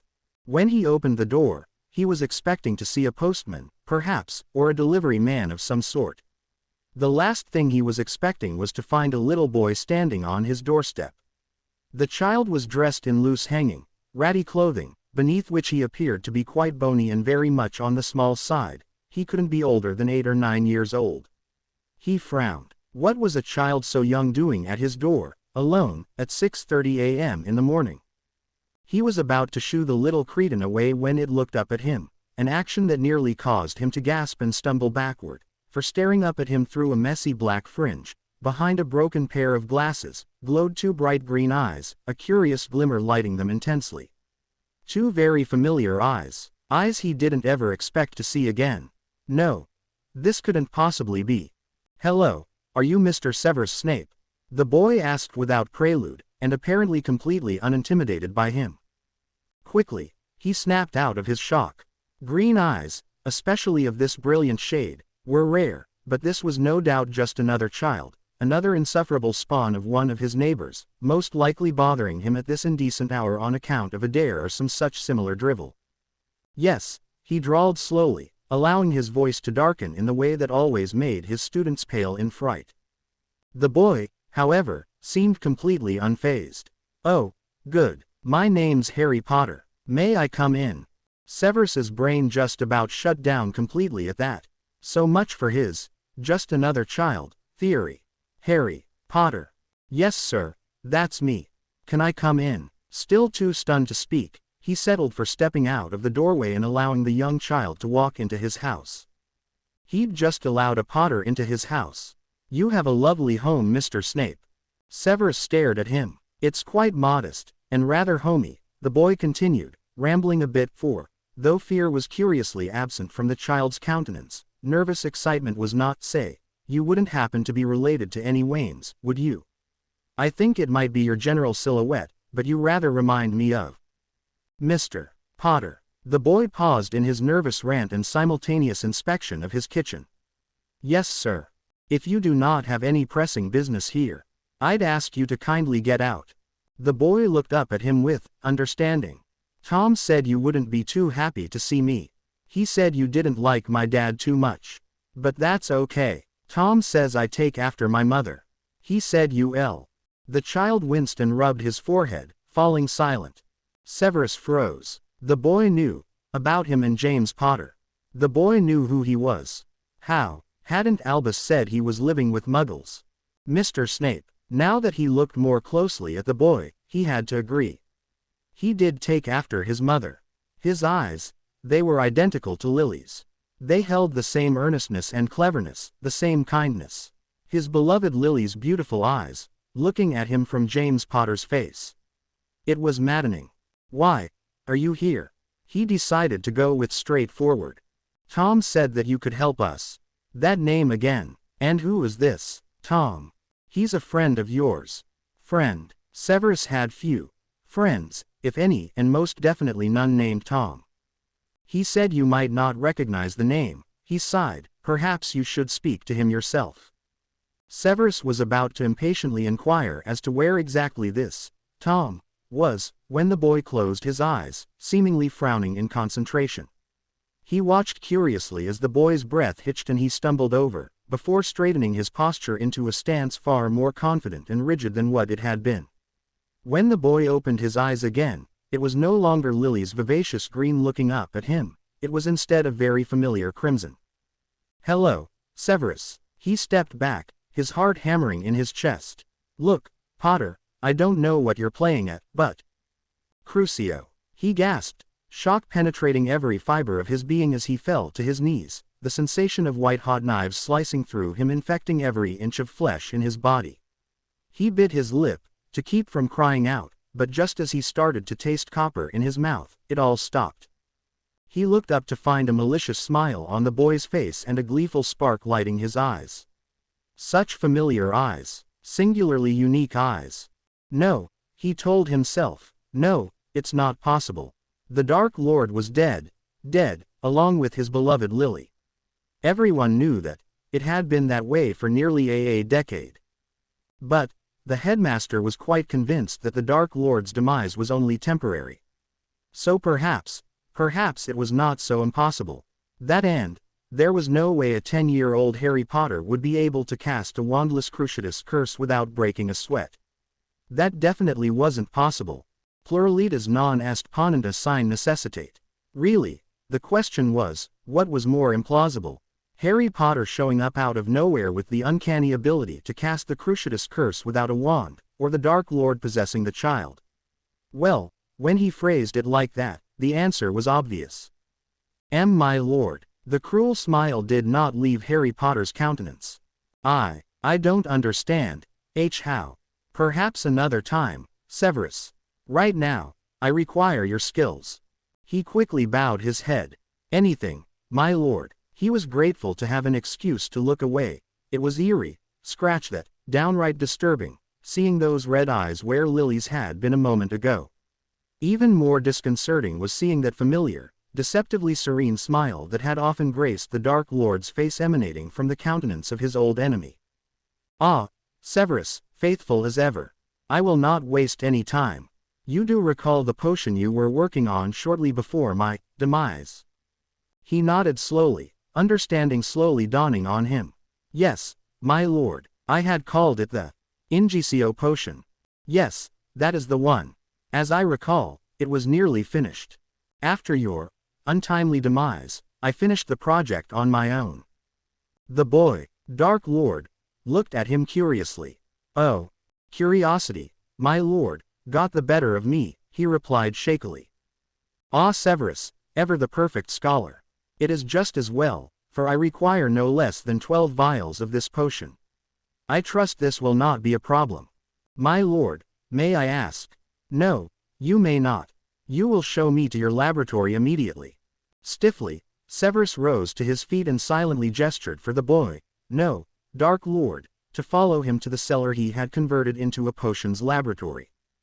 His mind was spinning. Just minutes ago, Harry Potter had showed up at his front door. Harry Potter, who was, apparently, being possessed by the Dark Lord. So Albus had been right all along, he had returned. In the body of Harry Potter no less. Was the boy dead? No, of course not, he was standing there in front of him just a moment ago. He believed he was not wrong in his initial impression that it had, in fact, been Harry Potter standing on his doorstep. No, the Dark Lord's presence did not emerge until the boy suggested that he talk to his friend Tom, of that he was quite sure. Somehow, the boy knew he was being possessed and was at peace with it. The child seemed very aware of what was going on, and completely content with the whole affair. Something was very, very wrong with the whole situation. Well, of course something was wrong after all. A 10-year-old boy was being possessed by the Dark Lord, but something was wrong with how terribly wrong the whole thing was. The Dark Lord had somehow tricked the Potter boy into willfully and knowingly sharing his body with him, and now, the Dark Lord was walking around freely under the guise of Harry Potter. Albus needed to know about this. He needed to get away, without breaking his cover. I believe, he said nervously as he opened the door to his laboratory, that I have all the ingredients I need here. The Dark Lord raised his, Harry Potter's, eyebrows with a subtle smile. As I recall, this particular potion required some rare and less than legal ingredients. Indeed, my lord, he hoped his uninformative answer would not be taken as insolence. Thankfully, the Dark Lord fell silent as he began to retrieve ingredients from his cupboards. How long will it take to brew? The question sounded so innocent coming from the mouth of a child. Around 2 hours, my lord. If you would like to return in 2 hours' time, it will be ready then. That would give him enough time to contact the headmaster. No, I will remain here, and you are not to leave my sight until the potion is finished. Of course, the Dark Lord didn't trust him so quickly. The man had always been a bit mad, but he was never a fool. Certainly never a trusting fool. Yes, my lord. Had his situation not been so treacherous, it would have been comical watching the Dark Lord clamber onto one of the tall chairs that stood across from his brewing station. But, as it were, it was not. So, the Dark Lord began in his newly acquired childish voice as he began to nervously dice elder roots. What has been occupying your attentions of late, Severus? Well, there was no point in lying. Teaching, my lord, at Hogwarts. The Dark Lord didn't look too surprised at that. Did Dumbledore give you that position after you went to him for help? After you betrayed me? He immediately ceased his chopping. Oh no. He was dead. He was going to die. The Dark Lord knew. He knew all along. Was the potion a ruse? Did he come here with the intent of killing him? My lord, he breathed out hoarsely. Oh, come now, Severus, let's not pretend. I threatened the life of the woman you loved. You would have been a fool to trust me to spare dear, sweet Lily Potter, and I would have been a fool to expect you not to betray me for her. So that leaves us here, you, having betrayed me, and I, very well aware of your betrayal, the Dark Lord said easily, as though it were the most simple matter in the world. He really didn't know what to say to that, and nearly had a heart attack when he heard boyish cackles coming from the small figure in front of him. Oh Severus, do not worry yourself. I won't kill you, yet. Your servitude and loyalty, should they be given once again freely, of your own accord, will buy you time. Plenty of time, I imagine, if you fail to disappoint me. He paused for a moment, before a smirk lifted the corner of his mouth. I'm sure you will find it in your heart to overcome the hatred for me that has no doubt festered in your heart all these years. After all, I really did show Lily Potter mercy. I gave her the chance to step aside. She just refused my kindness, he finished with a cruel grin. Severus grit his teeth silently, as a strange emotion akin to both anger and grief coursed through him. So calm yourself, Severus, and brew me my potion, and I may yet show you mercy. He closed his eyes, calming himself as he reached for his bottle of essence of wormwood. For a while, he was allowed to go about his task in peace, indeed, had nearly finished preparing ingredients when his lord's now childish voice spoke up once again. Severus, I have another task for you. He looked up from his crushed raven's beak cautiously. Harry would like you to tell him about his mother. And here he was thinking this day could not get any worse. My lord, I'm not sure that. Come now, Severus, indulged the boy. The poor child can't remember his mother, as you well know. Every child deserves to know their mother, do you not think so? It is the least he could ask of you. I am sure you haven't forgotten the part you played in the tragedy that was the murder of Lily and James Potter. My lord, is the boy. He lies dormant inside this body, right now. He can hear and see everything that I do, however. I assure you, your words will not fall on deaf ears. So the child listened on as the Dark Lord spoke so mockingly of his dead mother. He could not help but feel sorry for James Potter's son. Merlin help him. He was feeling sorry for the spawn of James Potter. Severus, he's waiting. He sighed shakily. I met Lily Evans in the summer of.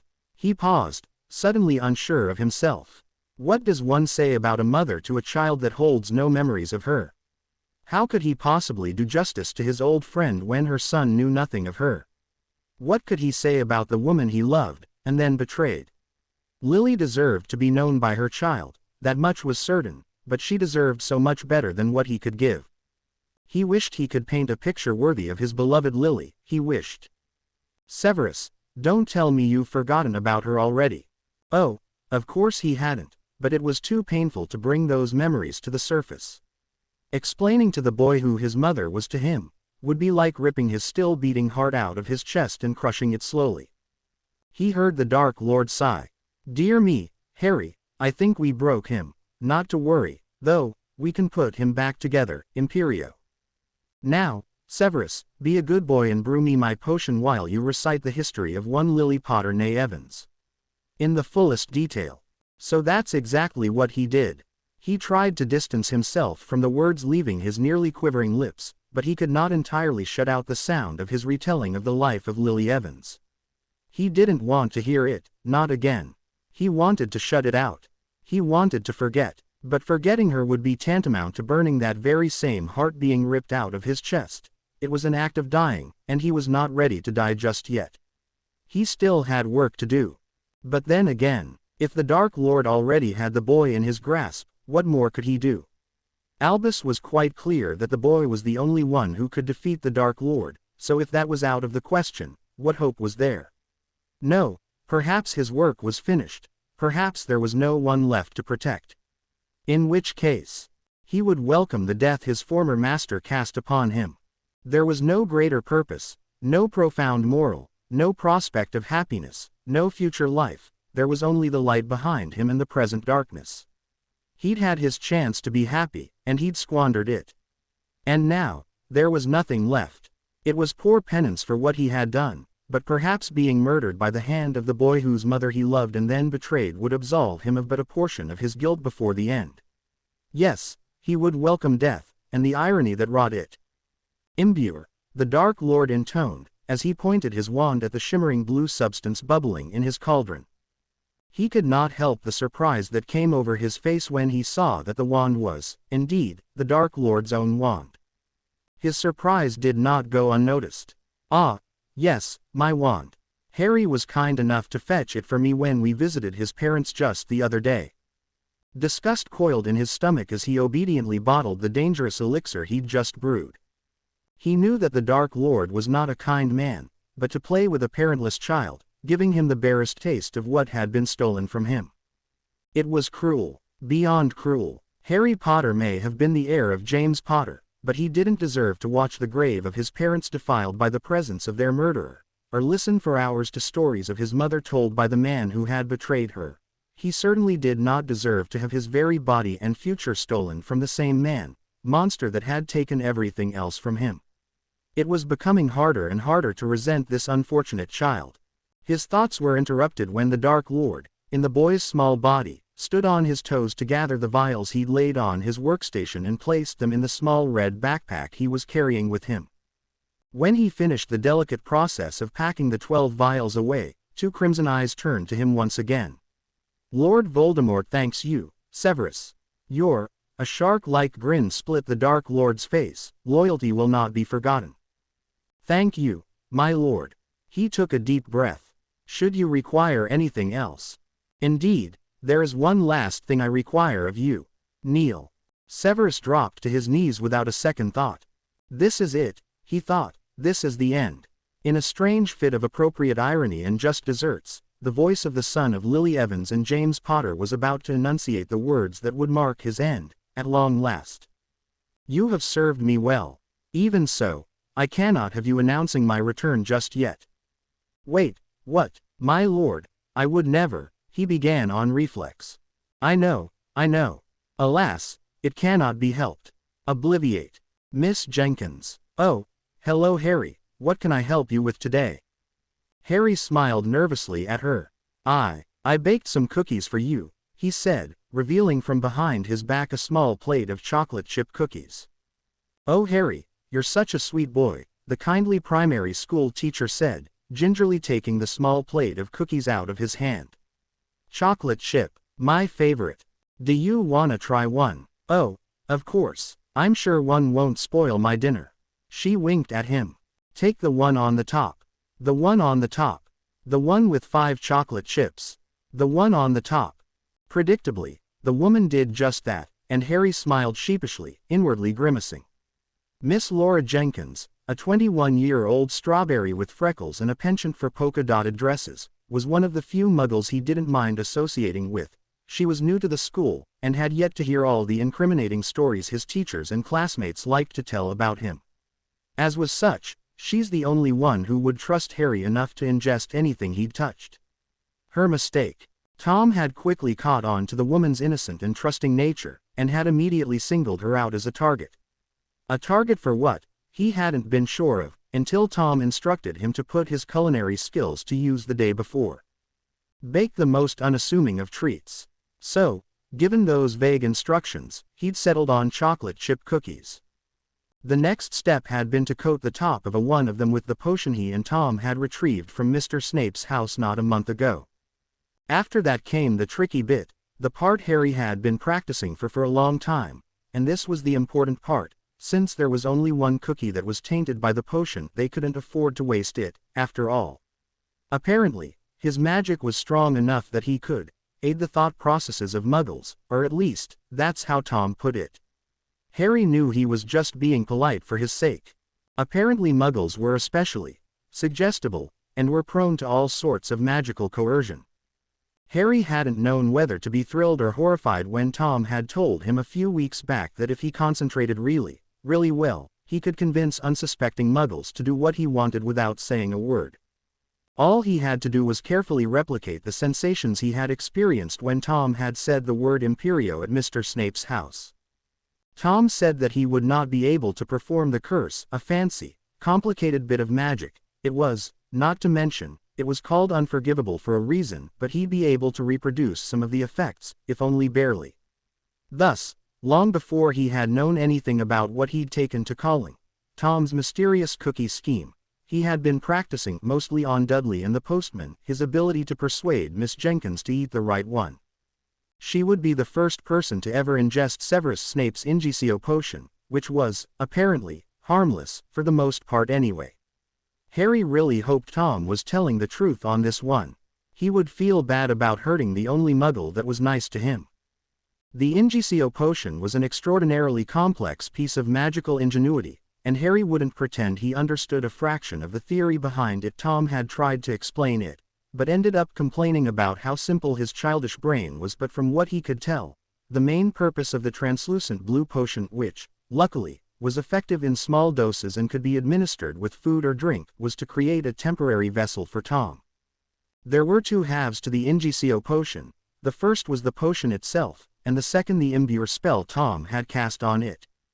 The idea was that the potion, which was through the spell imbued with what Tom called his magical fingerprint, created a fake copy of his magical core in the consumer of the potion, which allowed him to temporarily anchor his consciousness in the consumer's body, which he'd, for all intents and purposes, occupy for the 6 hours following consumption.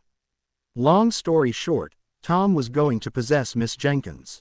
Apparently, having the body of a 10-year-old wizard that happened to be Harry Potter put something of a damper on Tom's current plans, which he still refused to divulge, and while he promised Harry he wasn't planning anything big in particular, certain arrangements needed to be made, and for that, he needed to look the part of an anonymous, responsible adult. "Do they taste good, Miss Jenkins?" The young woman smiled weakly. "Yes, Harry, I'm just not feeling quite. And that was it. As soon as the woman lost consciousness, a terrible pain erupted from Harry's forehead and he dropped to his knees. Thankfully, it only lasted a moment. Well, that was interesting. Harry stumbled to his feet. "Speak for yourself." The Dark Lord, now in the body of his very pretty primary school teacher, promptly ignored him. "My wand, Harry." Harry reached into his backpack and retrieved the U-wand, handing it to Tom, who shivered with pleasure at its touch. Immediately, he pointed it at the pencils lying on Miss Jenkins's desk, and they transformed into a pile of silver coins. "Sickles," he said by way of explanation. Harry nodded. Odd, so this was transfiguration. He'd never seen Tom transfigure anything before, and he couldn't wait to learn how to do it himself. All the things he could do, imagine, being able to influence matter itself. Was it on the molecular level? Atomic? Quantum? Which particles were changing, and how? So much to learn, and when he did. "Look at me," Tom commanded, stirring Harry out of his daydreams of becoming a world-renowned transfigurer. Was that a word? Harry did so, and Tom pointed his wand at him, muttering some words under his breath. "Glamour," Harry guessed. Tom nodded. "You're as well now." "Marvelous. Now, come along. We have much to do." Tom stood up, but stumbled a bit, glaring at his feet. "They're called heels," Harry put in. Tom's red eyes narrowed. Apparently, while he was, essentially, inhabiting Miss Jenkins's body, he still couldn't get rid of those eerie red eyes of his.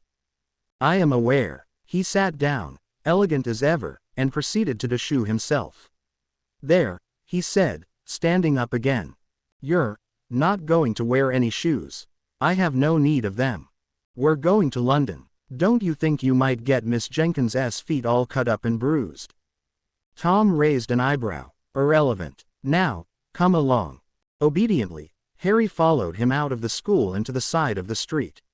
Once they reached the sidewalk, Tom stuck his wand out toward the street. What are you doing?" "Hailing our transportation." Harry loved the night bus. He'd always wanted to go to an amusement park, but the Dursleys never let him come along. Everything about them seemed so spectacular, like any kid's dreams come true. The popcorn, the candy, Ferris wheels, roller coasters. For years, he dreamed about riding a roller coaster one day. He figured it was likely that he'd never get the chance, but the night bus was almost as good a ride, he thought. Tom, however, was less than impressed, and assured Harry that the only reason they were hailing public transportation was that apparition was too taxing. It was a short affair, the journey from Surrey to London, and before Harry knew it, they were dropped off in front of a pub that went by the name, the Leaky Cauldron.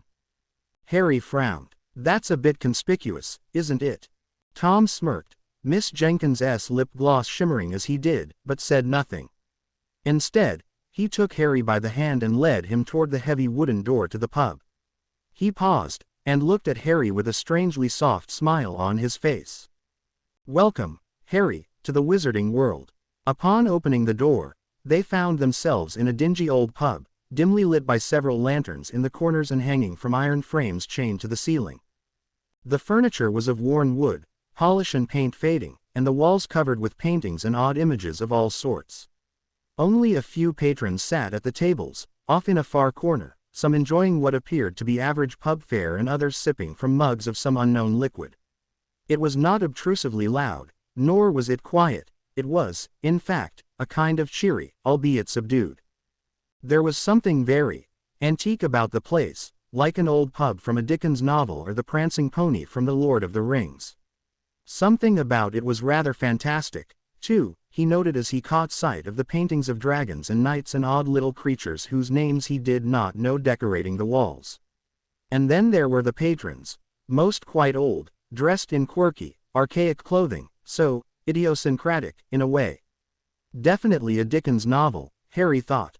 While Harry was occupied with his observations, Tom wasted no time in tugging on Harry's hand and brushing through the pub, leading Harry out the back door and seemingly into a dead end. Harry watched with interest as Tom withdrew his wand from the inner pocket of Miss Jenkins's red pea coat, pausing. Watch carefully, Harry, I won't show you again. When he saw Harry nod, he went about gingerly tapping on a seemingly random sequence of bricks. A moment later, the bricks moved, dancing apart in an intricate pattern, the complexity but a faint reflection of what lay beyond. And seeing what lay beyond, Harry's eyes went wide, and all his breath escaped his lungs. This is Diagon Alley, Tom nodded. For many witches and wizards unfortunate enough to be raised by muggles, this is their first glimpse of the wizarding world.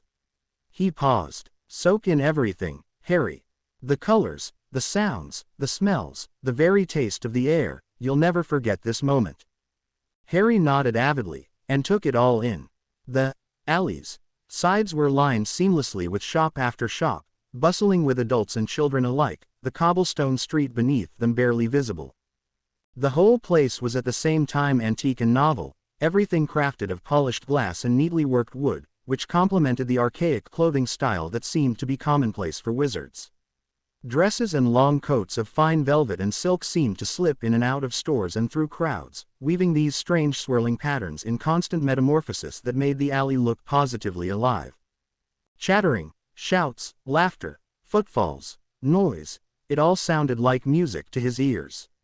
And then there were the smells. Pastries and smoke and sunshine. Absently squeezing Tom's hand, he let the Dark Lord wearing a school teacher lead him skillfully through the crowded streets until they reached a great white building, labeled with the stark, deeply carven letters, Gringotts Bank. Harry suddenly felt very small as he was led up whitewashed steps to the bank. When they reached the doors, Tom stopped him. Goblins are temperamental creatures. Like you. Harry felt a shot of pain in his scar. Apparently Tom could still torture him even if they weren't sharing a body. Be polite, do not speak unless necessary, and stay close to me. Honestly, Harry never understood why Tom of all people told him to be polite. Shouldn't it be the other way around? Harry figured it was part of Tom's ongoing attempt to act like a responsible non-psychopathic adult. Pushing open the heavy, polished wooden doors, Harry and Tom found another set of silver doors inside, at which Tom patiently paused to allow Harry to read the inscription over the entrance. Enter, stranger, but take heed of what awaits the sin of greed. For those who take, but do not earn, must pay most dearly in their turn. So if you seek beneath our floors a treasure that was never yours, thief, you have been warned, beware of finding more than treasure there. Well, that was inspiring. Wouldn't it be amazing, he thought, to work in a place that warned off thieves with a riddle? It was positively epic. Were there treasures hidden underground, then? And guarded by this mysterious obstacle the riddle spoke of? Great wizard guards, some terrible and fantastic spell, some exotic beast, or maybe, a dragon. Entering the bank, Harry's eyes went wide as he observed the vast rows of busy tellers, all manned by small, leering creatures, which he assumed were goblins. They certainly looked very goblin-y. The floor was of smooth, polished marble, a classy black and white sort of marble, and the hall lit by brightly shimmering, yet cobwebbed crystal chandeliers. Harry was lost in the majestic display so thoroughly that he nearly forgot where he was, as Tom led him forward. Meanwhile, Tom approached the goblin at the closest unoccupied teller, and stared at him, saying nothing. Eventually, the creature looked down at him, which, really, was a her, at the moment, warily. Yes. I have been absent for many years, and I believe my Gringotts vault will have been closed due to inactivity. The goblin's wiry eyebrows went up. And I assume that you wish for your account to be reopened, miss. Tom narrowed his eyes. My name will not be necessary. The goblin looked at him suspiciously. Your wand, then. Tom once again withdrew his wand from his Miss Jenkins's peacoat pocket, but hesitated before giving it to the goblin. I require the utmost discretion. He glanced down at the goblin's nameplate, Redclaw. Believe me when I say that any indiscretions will be dealt with. The goblin bristled as he took the offered wand, inspecting it closely. Once he'd run his eyes over the whole thing, he reached down, and from under his desk, he retrieved a strange device, a sort of squarish object with a glowing crystal in the center, which he proceeded to slowly wave over the wand. A moment later, the goblin's eyes widened, and he handed the wand back to Tom with shaking hands. Please, intoned the goblin cautiously, follow me. The goblin led them into what appeared to be a rather fancy waiting room, the walls veiled by intricate red tapestries which matched the upholstery of the gold-gilded chairs they were shown to. Please be seated. Harry and Tom did so, and a moment later, Redclaw disappeared, but only for a couple of moments, after which another goblin waddled in with Redclaw.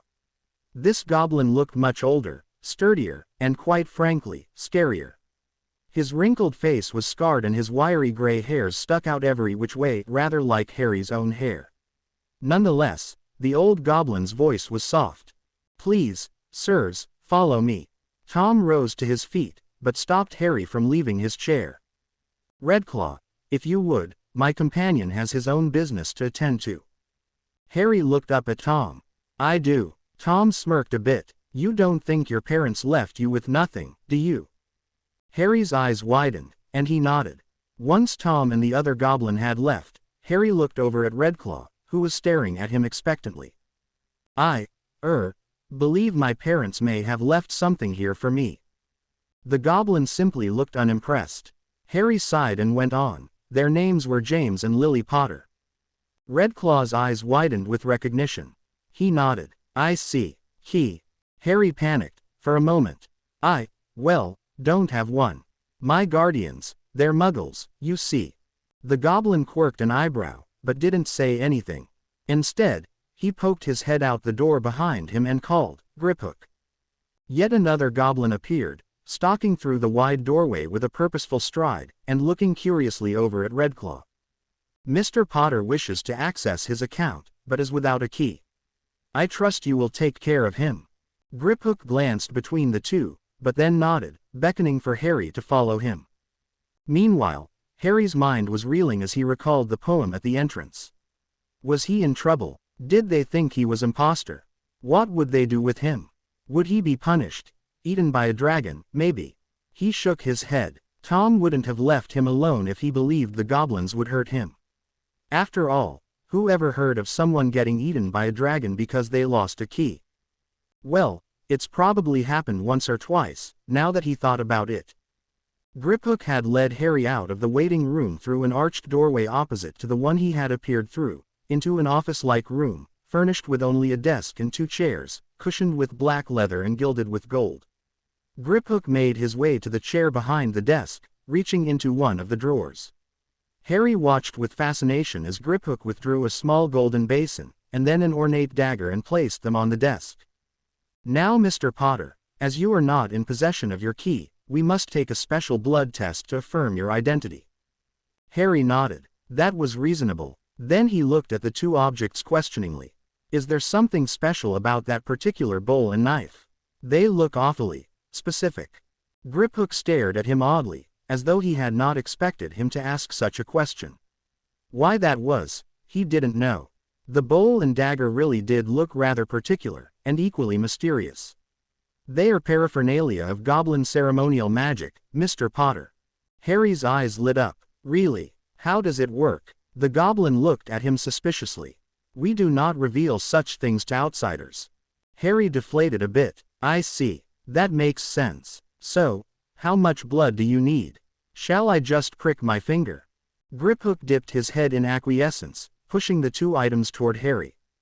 Without flinching, Harry sliced the dagger through his left index finger, watching in awe as the blood dribbled from his finger, falling into the basin, moving of its own accord and tracing his name, Harry James Potter, over the shimmering gold.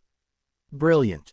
Griphook nodded appreciatively. It is goblin magic. It cannot be fooled by wizarding magic. Harry perked up at this. What's the difference between goblin magic and wizard magic? Except, the obvious. Griphook cast him an amused but reprimanding look. We do not reveal such things to outsiders, he repeated.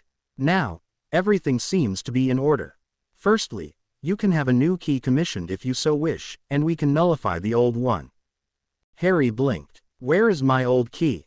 Griphook frowned and reached into the desk, pulling out a rather thick file, flipping through it with expert ease. Last we checked, it was in the possession of one Albus Dumbledore. Harry's eyes flashed with recognition. Dumbledore. Why does he have my key? Griphook shook his head. That, I do not know. Most likely your parents arranged for it to fall into his possession should a certain series of circumstances occur. Nothing can be done about it, except the creation of a new key. Harry's eyes narrowed in thought. Have there been any withdrawals from my vault in the last 10 years? Griphook quirked an eyebrow. Which one? I have more than one. Indeed, Mr. Potter, but only one is currently open. Which is the trust fund, set up for your parents. Harry felt warmth flood his chest. His parents set up a trust fund for him. That was so thoughtful of them. Well, any withdrawals from that one? Griphook scanned the page. No, none. Harry nodded, somewhat relieved. Well, in that case, is there a way to make me a new key without nullifying the old one? Griphook's eyes widened in surprise. I can just make you a copy of the old one. Harry nodded. I think that would be best. I don't want anyone to know I was here, you see. Which reminds me, any way you can make my visit off the books, so to speak. That is not a problem, Mr. Potter. Gringotts values the privacy of our customers. Now, please wait here. I will return with your key forthwith. A moment later, Griphook returned. Here you go, Mr. Potter, he said, handing the key over. Thank you for your help, Griphook. Not a problem, Mr. Potter. Now, would you like to see your vault? A grin crept onto Harry's face. Yes please. If Harry loved the night bus, he adored the underground rail system of Gringotts. Now that was a ride. He wanted to do it again, and again, and again. He wondered if Tom would let him return to Gringotts for the sole purpose of riding the carts again. Probably not, but it was definitely worth a try. Harry ended up withdrawing 20 galleons and 50 pounds, with which he was provided a nice little black velvet bag. He wasn't sure he'd need the cash anytime soon, but figured it could come in handy. After all, now that he had his own money, he really had no excuse to keep stealing it. When he and Griphook returned, Tom was already there waiting for him. Have you settled your accounts? Harry nodded. Then let us go. We have much to do, he said, leading Harry toward the exit. Harry looked over his shoulder with a smile. Thank you again. Once they reached the outside of the bank, Harry looked up at Tom. I like goblins. They're very efficient. That they are. Say, Tom, I've been wondering for the last couple of hours. Yes, Harry, why do we need Miss Jenkins for all of this? Tom sighed. There are a couple of reasons. First, A child your age wandering around alone in Diagon Alley is quite suspicious, don't you think? Harry nodded. Yes, I suppose so. The other reason is that you would not have been able to access my vault. And Miss Jenkins could? Harry asked incredulously. Not quite. I had a number of security measures placed on my vault. Certain requirements needed to be met. The first was my wand. Once they had seen it, the next step was a test to verify my magical core. Harry's eyes widened, and mine would have interfered with the test. Very good, Harry. That is correct. The last security measure is a Parseltongue password. Harry nodded. That makes sense. He frowned. Does this mean you need to possess someone every time you visit your vault? Tom nodded. For now. Why do you think I had Severus brew so much of the Ingecio potion? Harry nodded. I have another question, which is, I've been wondering, how does it feel to have freckles? I think, Harry, that should you ever possess someone with freckles, you will find that you cannot feel them. I see. Anyway, where to next? The Daily Prophet's office. What's that? Is your mind really that feeble, or were you merely not listening earlier? He must have missed something at some point, probably while he had been enjoying the night bus. Oops. Tom sighed. Wizarding Britain's most widely distributed newspaper. Woefully inaccurate at times, but still the best way to acquire an understanding of current events. It did not take long for Tom and Harry to traverse their next path through Diagon Alley, finding themselves standing below the sign that marked the entrance to the Daily Prophet main office soon after leaving Gringotts. The building was quite tidy, professional looking. It was obvious there was a muffling charm on it somewhere, perhaps in the wards. For though the building seemed quiet and tranquil on the outside, through the windows, Harry could see obvious signs of vivacity. Whilst Harry stared what seemed to be a very strange place, he'd never been anywhere like a newspaper office before. Tom gingerly opened the door and tugged at Harry's wrist, ushering him into the bustling newsroom. Reporters were deep in discussions, or otherwise fixated on their papers and quills, and in the back, the editors' shouts could be heard. Harry felt quite out of place, just standing there amidst the buzz, and was a bit dazed as he followed Tom to the main desk. The man sitting there was dressed in a brown tweed suit, one that was tidy, but obviously not very expensive. The man, Andy Smudgley, if the nameplate was to be believed, didn't notice them standing there, at first. Harry saw Tom narrow his eyes and glare at the man, clearly holding the Mr. Smudgley's lack of observational skills against him, exuding malice in the way he was so good at. Upon Tom's change in demeanor, the man's eyes snapped open wide and he glanced up at Tom, immediately raking his eyes over his, rather, Miss Jenkins's, slender, delicate, and very feminine form. And how may I help you this fine afternoon, ma'am? I need to see your archives, Tom announced curtly. The man looked up at him, disappointed, as though what he had expected a different request. Afraid I can't do that. They're not open to the public. Tom's glare intensified, and Harry felt subtle tendrils of Tom's dark magic seeping out. Tom was powerful, even possessing a muggle. Then came the barely audible whisper, Imperio. I will see those archives, Mr. Smudgley. The man nodded slowly, his eyes glazed over and a dazed expression having come over his face, and nodded to the right. Through that door. Tom nodded curtly. Do not inform anyone of our presence. The room was dusty, though not unclean. It had a high ceiling, and the rows and rows of shelves nearly rose to its full height. Harry immediately concluded that it was magic, not sound construction, that kept the shelves, nearly bursting with filed Daily Prophet issues, standing. They were sorted by year, going back to 1785, and Tom quickly located the section he was looking for. 1981, Harry asked. Tom nodded. I've spent enough time uninformed of the events following my demise. Now, do you remember the list of names I had you memorize? Harry nodded. Avery, Caro, Crabbe, Dolohov, Goyle, Karkaroff, Lestrange, Malfoy, McNair, Mulciber, Knock, Rosier, Yaxley. Good. Now those, he pointed to a pile of papers at the bottom of the shelf, are court records. I want you to search them, and bring me the ones referring to any of those names. Harry saluted, and immediately got to work. By the time they finished at the Daily Prophet, Harry had read through all the court records for the Death Eater trials that took place in 1981 and 1982. The whole ordeal had been something of a success. Tom was pleased that he now had an idea of what had occurred in the wizarding world since his departure, and was very happy with Harry's own progress. He now knew which of his Death Eaters were in Azkaban and which weren't. "You did very well, Harry. I think you deserve a reward." Harry's eyes brightened. "Really?" Tom nodded. "Come, I know of a place you'll like very much." Tom led him down yet another crowded path through Diagon Alley, until they reached a busy-looking bookshop going by the name Flourish and Blots. A grin stretched across Harry's face. "Books." Tom meant to buy him books. "You can pick out one book."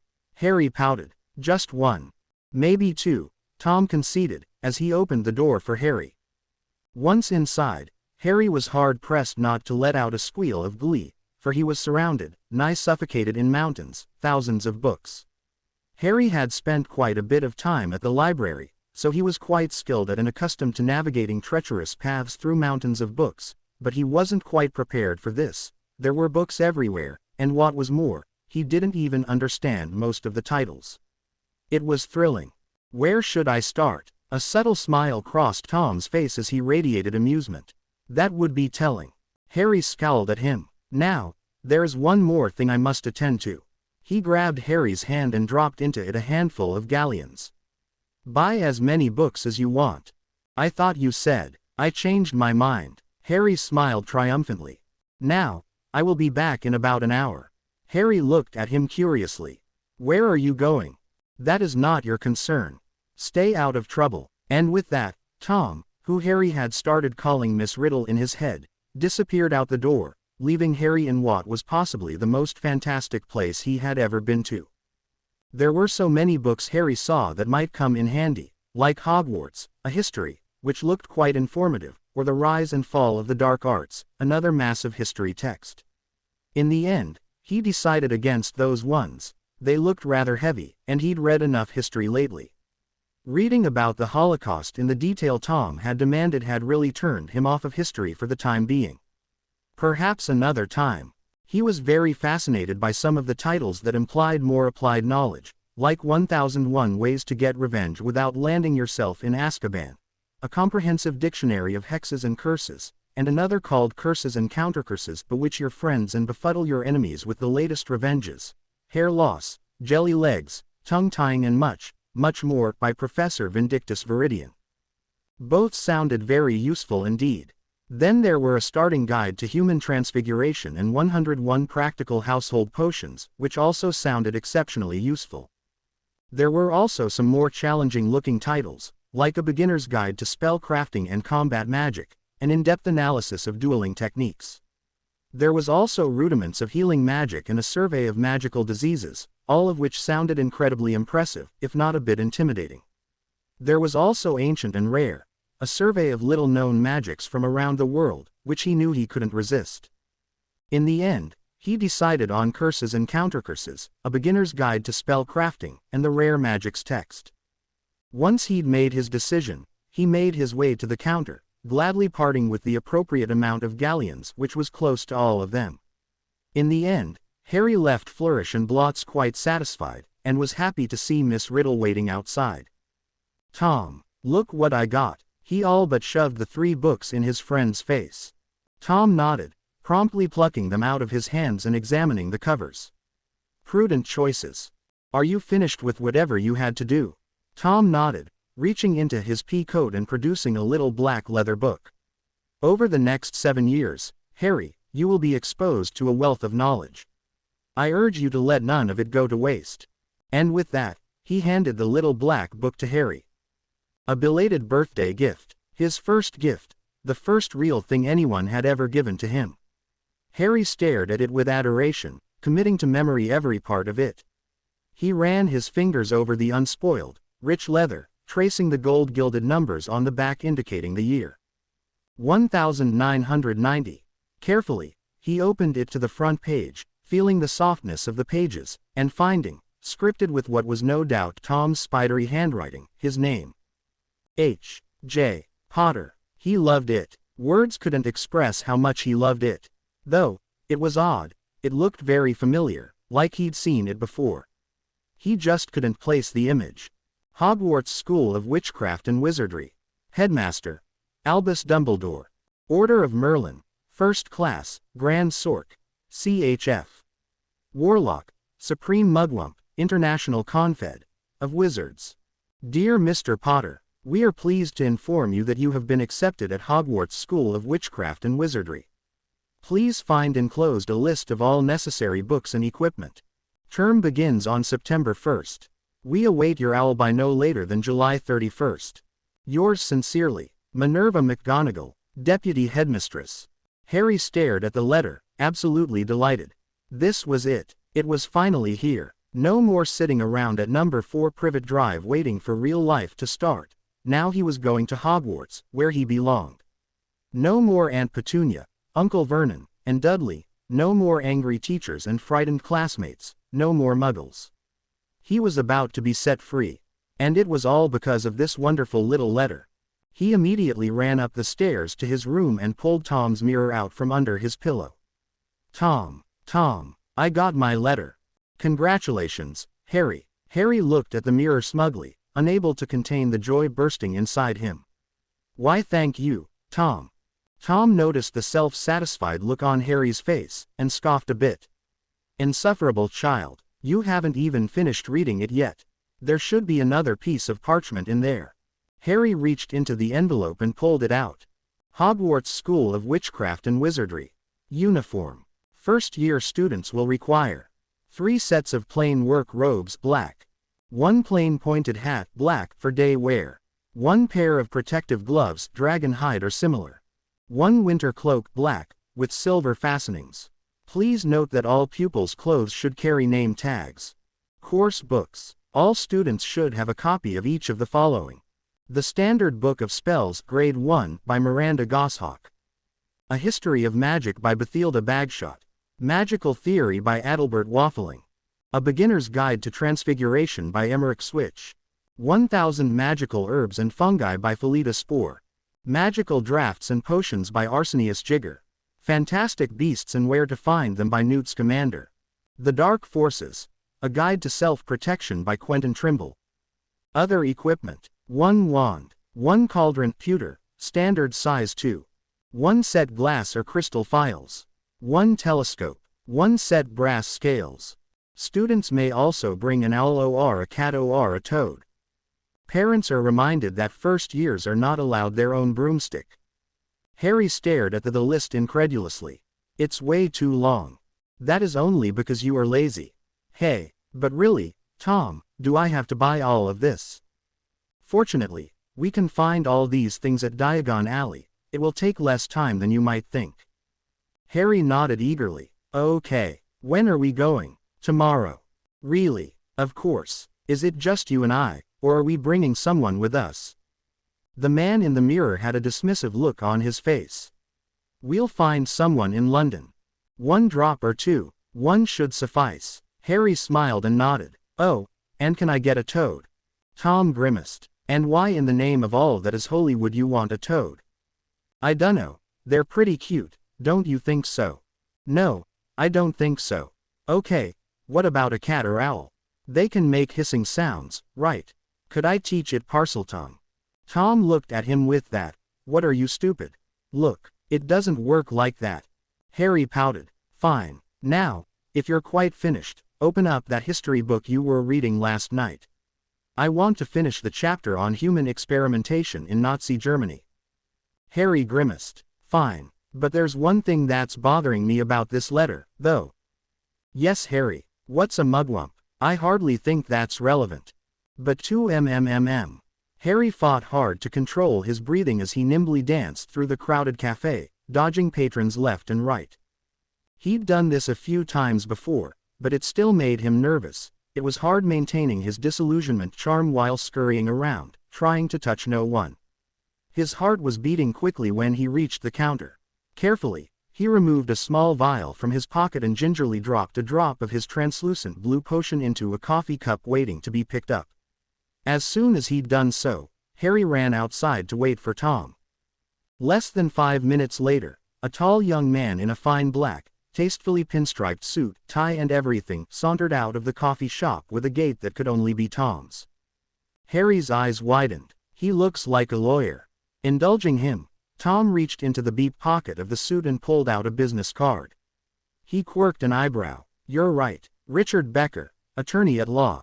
Harry gasped. His name's Richard. Yes, Tom said absently, tossing the card aside.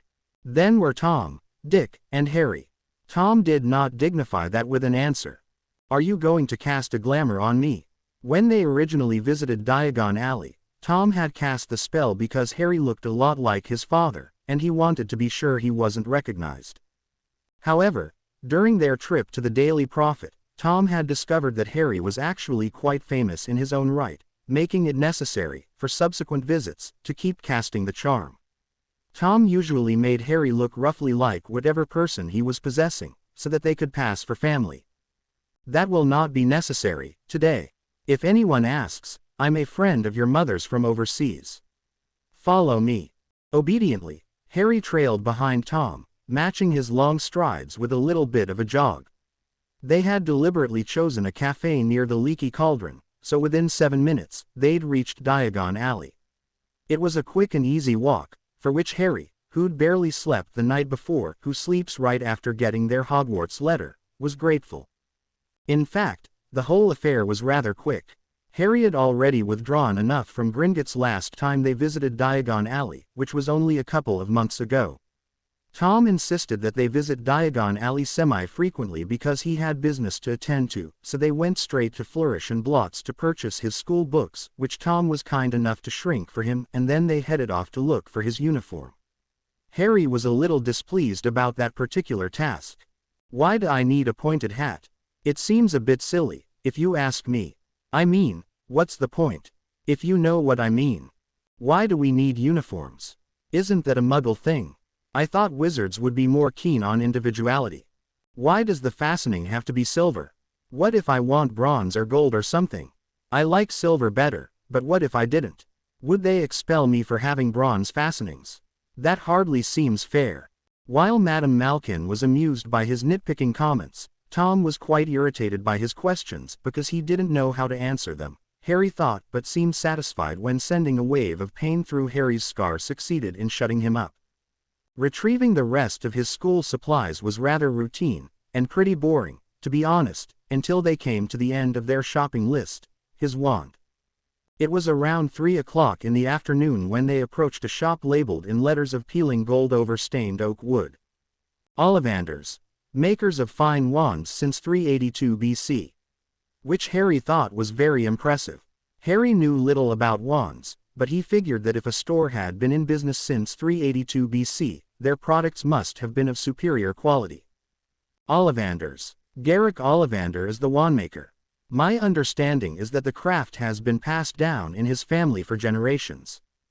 382 BC is a really long time ago, Harry commented. Is he the best wandmaker in Diagon Alley? He hadn't seen any other stores around, but he assumed that not all of them were so old. The closest wandmaker I know of is Grigorovich, but he works on the continent. Harry blinked. Then Mr. Ollivander has monopoly over the wand market here in England. Tom smirked a bit, amused. Yes, that's correct, Harry. Huh, interesting. Indeed. So, do we just go in and try out wands? This is probably one of the most important moments of your life, Harry. Alas, I will not be able to witness it with you. What? Why? Garrick Ollivander, the wandmaker, is a very observant man. He remembers every wand he ever sold. I will not risk him discovering who I am. Harry nodded sadly. I understand. Now, cheer up, Harry, your most faithful friend waits for you inside. Harry looked up at him solemnly.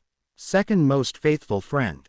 Tom raised an eyebrow, but said nothing, settling on pointedly nodding toward the door of the shop. And that was what led Harry to enter the narrow, dark wand shop, blinking as he hit a substantial layer of dust upon his entrance. Boxes containing what Harry assumed were wands lined the walls, thousands of them piled at unsteady heights. Harry's eyes traced them high up to a second story of the shop, finding piles of other boxes above, all of them tingling with magic, causing Harry to feel faint as he observed the jumbled myriad. Good afternoon, a soft voice said suddenly. Harry blinked, and turned around to see an old man, his wide, pale eyes seeming to shimmer in the darkness of the shop as they stared piercingly at Harry. Good afternoon. The man tilted his head slightly in thought. Ah yes, he began, yes. I thought I'd be seeing you soon. Harry Potter. He slowly titled his head to the other side, a subtle smile twisting his lips. You have your mother's eyes. It seems only yesterday she was in here herself, buying her first wand. A young girl with eyes like jewels and hair like fire, the most determined smile on her face that I'd ever seen. 10¼ inches long, swishy, made of willow. Nice wand for charm work. My understanding is that she put it to good use. Harry stared at him, enraptured, silently begging him to say more. Your father, on the other hand, favored a mahogany wand. 11 inches, pliable, a little more power and excellent for transfiguration. Well, I say your father favored it, it's really the wand that chooses the wizard, of course. Tom had told him as much, and Harry knew from experience that his best friend often went so far as to personify his own wand. Meanwhile, Mr. Ollivander had stalked so close that he and Harry were almost nose to nose. Harry could see himself reflected in those misty eyes. And that's where Mr. Ollivander brushed Harry's wavy black fringe away from his forehead, touching the lightning bolt scar on Harry's forehead with a slender, pallid finger, whilst Harry froze, unsure of what he should respond to Mr. Ollivander's actions. I'm sorry to say I sold the wand that did it, he said softly, sadly, the slightest visage of guilt crossing his features. 13½ inches. You. Powerful wand. Very powerful, and in the wrong hands. Well, if I'd known what that wand was going out into the world to do. You'd have sold it anyway, right? That's your job, isn't it? Harry asked frankly. Everything happens for a reason, Mr. Ollivander. Mr. Ollivander recoiled from Harry, eyeing him with a calm expression that was somewhat wary. That it does, Mr. Potter, that it does. Harry smiled a bit. So, how do I go about getting a wand of my own? Yes, said Mr. Ollivander, seemingly snapping to attention. Of course, Mr. Potter. Let me see. He pulled a long tape measure with silver markings out of his pocket. Which is your wand arm? Well, I'm right-handed, Harry replied. Then hold out your arm. That's it. He measured Harry from shoulder to finger, then wrist to elbow, shoulder to floor, knee to armpit and round his head. As he measured, he said, every Ollivander wand has a core of a powerful magical substance, Mr. Potter.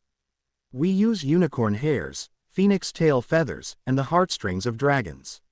No two Ollivander wands are the same, just as no two unicorns, dragons, or phoenixes are quite the same. And of course, you will never get such good results with another wizard's wand. So don't lose it, was the unspoken warning. It was then that Harry realized that the tape measure, which was measuring between his nostrils, was doing all this on its own, whilst Mr. Ollivander was flitting around the shelves, retrieving several boxes. That will do, he said, and the tape measure obediently crumpled into a heap on the floor. Right then, Mr. Potter. Try this one. Beechwood and dragon heartstring. 9 inches. Nice and flexible. Just take it and give it a wave. Harry inspected the wand with wide and curious eyes, tentatively waving it, but Mr. Ollivander snatched it out of his hand almost at once. Maple and phoenix feather. 7 inches. Quite whippy. Try. Harry tried, but he had hardly raised the wand when it, too, was snatched back by Mr. Ollivander. No, here, ebony and unicorn hair, 8½ inches, springy. Go on, try it out. Crash. The shelves shook slightly, and Harry was quite sure he had just blown something up in the back of the store. He blushed. Well, it's certainly not that one. Here, try this. So Harry tried some more, beginning to feel quite bad about the whole thing. He had no idea what Mr. Ollivander was waiting for, and, of course, Mr. Ollivander wouldn't tell him. All he knew that he kept breaking things, and damaging poor Mr. Ollivander's shop. The man didn't seem upset about it, but he really did feel terrible. Was there something wrong with him? Was this normal? Was he defective? Why was this taking so long? Perhaps his wand wasn't there. What would he do then? The pile of useless wands, oak and heartstrings, birch and heartstrings, willow and unicorn hair, phoenix feather and apple wood, was mounting higher and higher on the spindly chair in the corner, but the more wands Mr. Ollivander pulled from the shelves, the more oddly gleeful he seemed to become, as though he had been presented with a brilliant challenge, a puzzle to be solved. Harry was glad someone was enjoying themselves, because he was starting to feel rather anxious about the whole affair. Tricky customer, Not to worry, we'll find the perfect match here somewhere. I wonder, now, yes, why not? Unusual combination. Holly and phoenix feather, 11 inches, nice and supple. Harry took the wand, very cautiously. Then, he felt a sudden warmth in his fingers, different from when he did magic without a wand, and yet the same. It was familiar, comfortable, and yet exciting, and incredibly intoxicating. It was vivid and potent, pointed and concrete, an experience he would never forget. He raised the wand above his head and brought it swishing down through the dusty air, and a stream of sparks of every color imaginable shot from the end like a firework, throwing dancing spots of light all over the walls. Mr. Ollivander smiled fully for the first time since Harry had met him, crying out, "Oh, bravo! Yes, indeed, oh, very good. Well, well, well, how curious, how very curious." He put Harry's wand back into its box and wrapped it in brown paper, still muttering absently, "Curious, curious." "Sorry, sir," said Harry, "but what's curious?" Mr. Ollivander cast upon Harry his blank, pallid stare. "I remember every wand I've ever sold, Mr. Potter. Every single wand. It so happens that the phoenix whose tail feather is in your wand, gave another feather, just one other. It is very curious indeed that you should be destined for this wand when its brother, why, its brother gave you that scar." Harry's eyes widened. "Yes, 13½ inches. You," Ollivander repeated, caught up in the memory of it. "Curious indeed how these things happen. The wand chooses the wizard. Remember, I think we must expect great things from you, Mr. Potter. After all, he who must not be named did great things. Terrible, yes, but great." Harry shivered at the man's smoothly expectant, fascinated tone. He hoped he looked wary, perhaps a little bit fearful, but inside he was bursting with joy.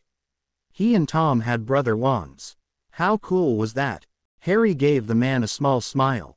"Isn't greatness in the eye of the beholder, sir?" Ollivander's gaze sharpened. "Indeed it is, Mr. Potter, but if I may be so bold, I would posit that what you can accomplish will be great in the eyes of many, if not all." "But, how could you know something like that? Do you know the future, sir?" Harry asked avidly. The old man chuckled a bit, before the smile once again slipped off his face. "No, Mr. Potter, I do not know the future. Whether you will be good or evil, loved or feared, kind or terrible, I do not know. But when one has been around as long as I have, one learns to recognize potential." Harry nodded slowly. "I will certainly do my best, Mr. Ollivander."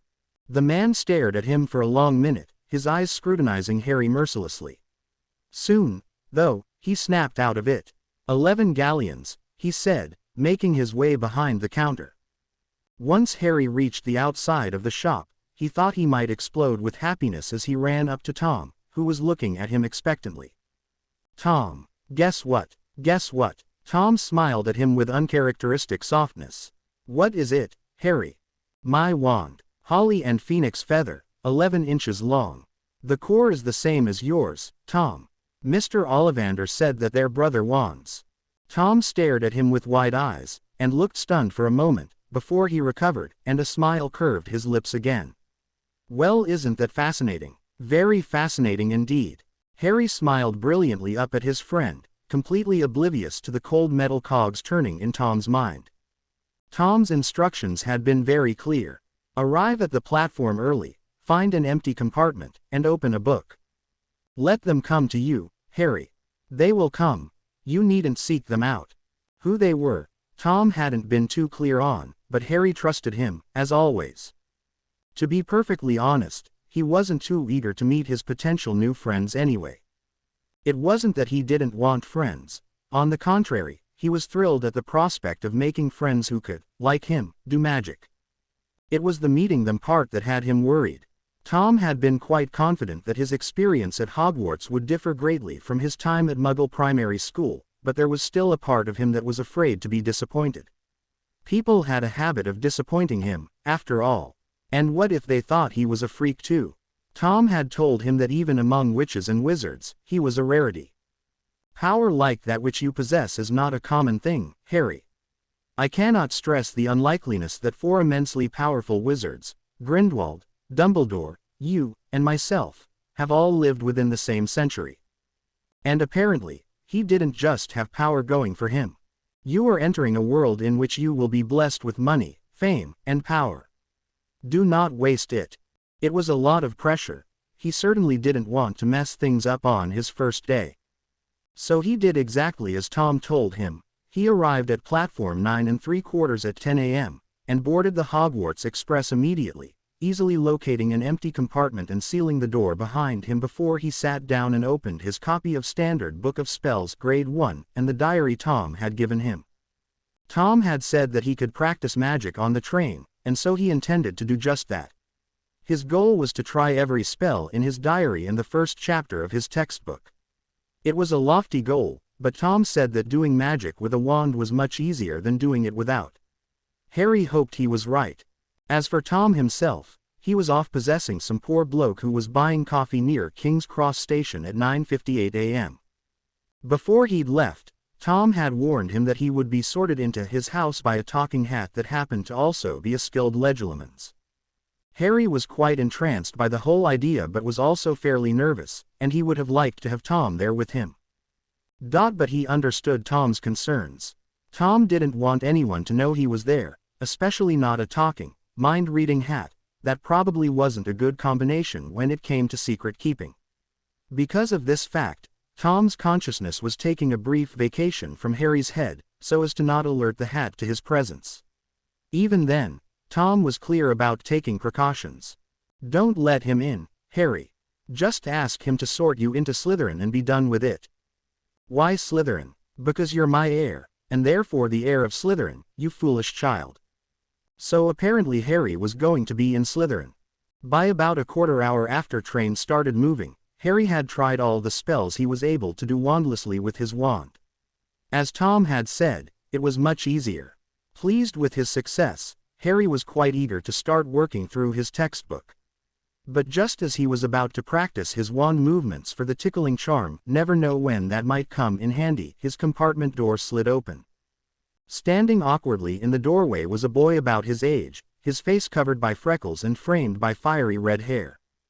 "Excuse me," the boy began nervously, "do you mind? Everywhere else is full." Harry looked at him curiously. "No, not at all." The boy sat down across from Harry. "So, who, you? It's polite to introduce yourself first," Harry commented mildly.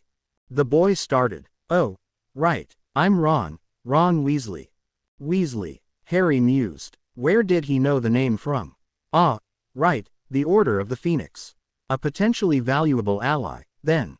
Harry smiled at him. "I'm Harry Dursley." Just as they were introducing themselves, a trolley rolled by their compartment, covered in all sorts of sweets that were completely unfamiliar to Harry's eyes. "Anything off the trolley, dears?" "No, I'm good." "Yes please," Harry said with a brilliant smile. Now, the woman didn't seem to have anything at all, literally, nothing that he recognized, but what she did have were, and he was being completely serious about the names. Here, Bertie Bott's every flavor beans, Drubel's best blowing gum, chocolate frogs, pumpkin pasties, cauldron cakes, licorice wands and a number of other odd-looking treats. Not wanting to risk missing out on anything, Harry did the completely reasonable thing, and bought a bit of everything. Weasley stared on with wide eyes as Harry brought it all back into the compartment and tipped it onto an empty seat. "Hungry, are you? Somewhat. Sweet tooth." "Oh, definitely," said Harry, taking a large bite out of a pumpkin pasty. He really did like sweets, not that anyone had ever cared to ask before. He was already liking Ron Weasley quite a bit. Meanwhile, the boy had taken out a lumpy package and unwrapped it. There were 4 sandwiches inside, one of which he pulled apart and said, "She always forgets I don't like corned beef." "Swap you for one of these," said Harry, holding up a pasty. Or 2, or 4. You don't want this, it's all dry, said the Weasley boy. She hasn't got much time, he added quickly, you know, with 5 of us. Harry just smiled. I assure you, I've had worse. I just happen to fancy some corned beef right now, you know. So come on, indulge me. 10 minutes later, the compartment was littered with candy wrappers. Truly, Harry felt quite bad about that. He was making a mess. Seriously, how undignified of him. If Tom were around, he would no doubt be in a lot of pain. Fortunately, though, his behavior seemed to ingratiate him with the Weasley boy, and what Tom didn't know couldn't hurt him. So, Weasley said with a mouth full of chocolate, you're Muggleborn, then. Harry shook his head. Half-blood, but it's complicated.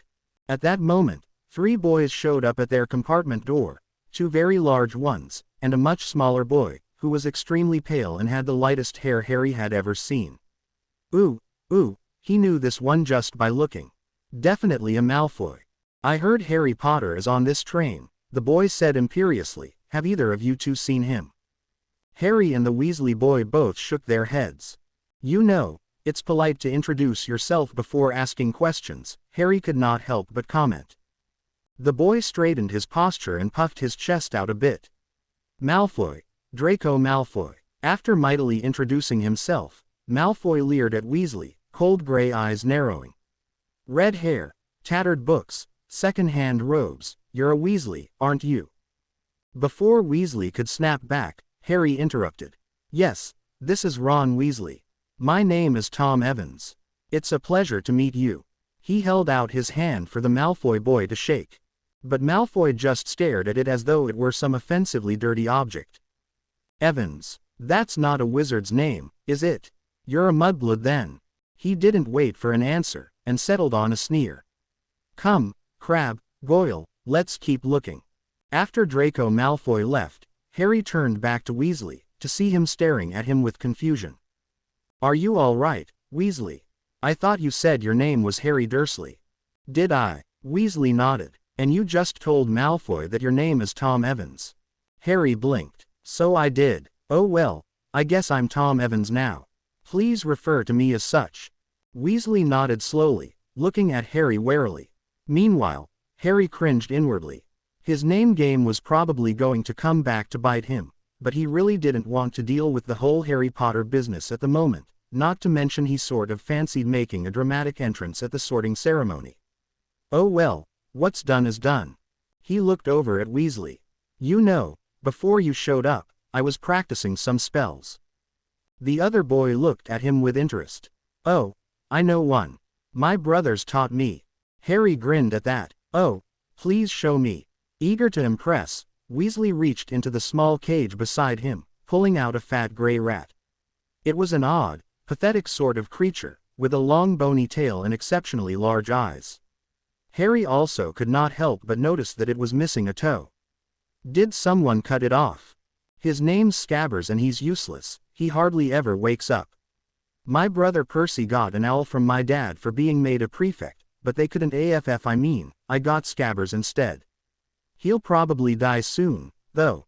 He's been in the family for 10 years already. 10 years. That's a long time. Harry nodded. It's quite funny looking. Weasley grinned. And I can make him look even funnier.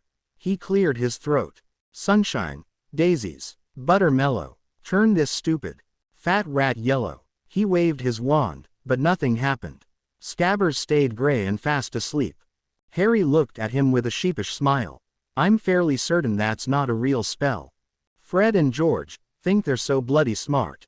Weasley huffed. Why can't anyone show me some real magic? Harry looked at him amusedly, and then a curious look came over his face. Say, Weasley, I could demonstrate a few spells for you. Demonstrate? Yes, well, I've found that this spell practicing thing is really a two-person affair. I won't know if they're working right if I'm all alone, you see. So what do you say? Would you mind helping me out a bit? Just as Harry was practicing his Silencio charm on Weasley, who was a bit put off by the whole thing despite having explicitly agreed to being a part of Harry's series of experiments, their compartment door flew open, revealing a stiff bushy-haired girl with rather large front teeth with a small but plump dark-haired boy, who looked terribly nervous, cowering behind her. "Have either of you seen a toad?" she asked without prelude. "Neville's lost one." Harry looked at her, and considered telling her how rude she was being, barging into their personal space like that, but he was starting to believe that this was just how children his age did things. Rudely. Now, Harry didn't believe in wasting time, but he never talked to people as though he was entitled to their answers. Talking to someone and sharing space with them is an act of generosity, right? Meanwhile, Weasley looked at her like she had grown a second head, but made to answer her nonetheless. But nothing came out. Scowling, he kicked Harry in the leg. Harry smiled sheepishly. "Right, finite." The girl's eyes lit up. "You're doing magic." Harry nodded slowly. "Just trying a few very basic spells." Weasley looked at him incredulously. The girl smiled eagerly, at that. "Well then, go on, let's see." Harry shrugged and pointed his wand at Weasley, who didn't have time to react. "Rictum Sempra." And with that, Weasley burst into uncontrollable giggles. Stop." Harry nodded and cancelled the charm. Meanwhile, the girl looked very, very jealous. "Anyway," Harry said, oblivious to the girl's envious look and Weasley's glare, "we haven't seen any toads. Some frogs, but they were chocolate. Perhaps one of the prefects could help." The girl blinked, before exclaiming, "Oh, why didn't I think of that? Come on, Neville." And with that, she disappeared just as quickly as she had come, leaving Harry and the Weasley boy awkwardly staring at the door. Harry shook his head. Wingardium Leviosa, Scabbers. Scurrying out of the train with Weasley following behind, Harry followed the deep, rough voice bellowing, "Furs years. Furs, years over here." It was a friendly bellow, though not at all like Vernon's, and it made Harry smile. Following the voice, Harry forced himself not to gawk when he found it coming from an enormous man. In fact, he was fairly sure, based on the proportions of the man's body, that he was at least part giant. Apparently, humans and giants could interbreed. Harry didn't want to know how. "Come on, over here, step in the boats. Careful now, any more furs years." Harry cast one more glance at the man before stepping into one of the boats that still had 2 seats left, finding himself between the girl and boy he'd met earlier. "No more in 4 to a boat." He heard the giant call. "You again," the girl said as a greeting. "My name is Hermione Granger. Who are you?" Harry turned to the bushy-haired girl, finding her staring at him with bright, eager, and rather owlish brown eyes. "Harry Evans," he returned, ignoring Weasley's snicker behind him. The girl frowned slightly at Weasley, who was nudging Harry a bit, but her expression immediately cleared and she gestured toward the soft-featured boy beside her. "This is Neville Longbottom. His toad is still missing. You haven't seen it yet by any chance, have you?" Harry and Weasley both shook their heads again. "Everyone in." They suddenly heard the giant shout. When no one protested, right then, forward. Smoothly, the boats departed from the dock, gliding over the black waters of the lake. The subtle waves were shimmering with the faint evening starlight and the lamps that speckled the distant image of Hogwarts Castle, a magnificent, stalwart fortress that managed to appear delicate and enchanting all the same, looming up against the gray-blue sky like a fantasy engendered straight out of the minds of the giddy, eager fleet of first years. All Harry felt was awe, being there, breathing in the brisk, damp air around him and relishing in the tender touches of the cool breeze tickling his face, as what was about to become his new home rose up, coming to life before him, was nothing like visiting it in Tom's memories. It was so much more vivid, so much more enthralling than he had expected. A deep ache was stirring in his chest, and Harry had to wonder if it was possible to miss a place you've never been to before. "It's so beautiful," he breathed as the castle came into full view, and he was finally able to see the details of the many towers and turrets ornamenting the stone structure. Granger nodded rapidly and forcefully. "I can't believe it's real, it's so amazing." Harry turned to her with an amused smile. "Of course it's real. Amazing things can be real too, you know." She scowled at him. "I didn't mean it like that," she said, her cheeks a bit red. "It was an expression, is all." Heads down, came the giant's friendly but loud voice as the boats near the front of the company reached the cliff upon which the castle stood. The group of children immediately ducked their heads as the little boats carried them through a curtain of ivy that veiled a wide opening in the cliff's side. They drifted through a shadowy tunnel, then, until the boats stopped at a subterranean harbor of sorts, where they clambered out of the boats and onto a shore of little pebbles. "Oi, I go, a toad here. Anyone missing a toad?" called the giant, holding up a rather fat toad for all to see. Upon seeing the toad, Longbottom bounded up to the giant, crying out blissfully, "Trevor!" and hugging the toad tightly, thanking the giant profusely, causing the large man to scratch the back of his head bashfully. "Everyone here!" The giant's booming voice once again found them as he raised one of his magnificently enormous fists, and rapped thrice on the castle door. The 11-year-olds jumped as the door was flung open, a tall, spindly witch appearing, wearing a pointed hat over her dark hair, peppered with gray, and a matching green robe. Harry was very impressed that she managed not to look silly in her pointed hat. She looked over the children appraising Ly, a stern expression tempered only by the slightest maternal softness on her face.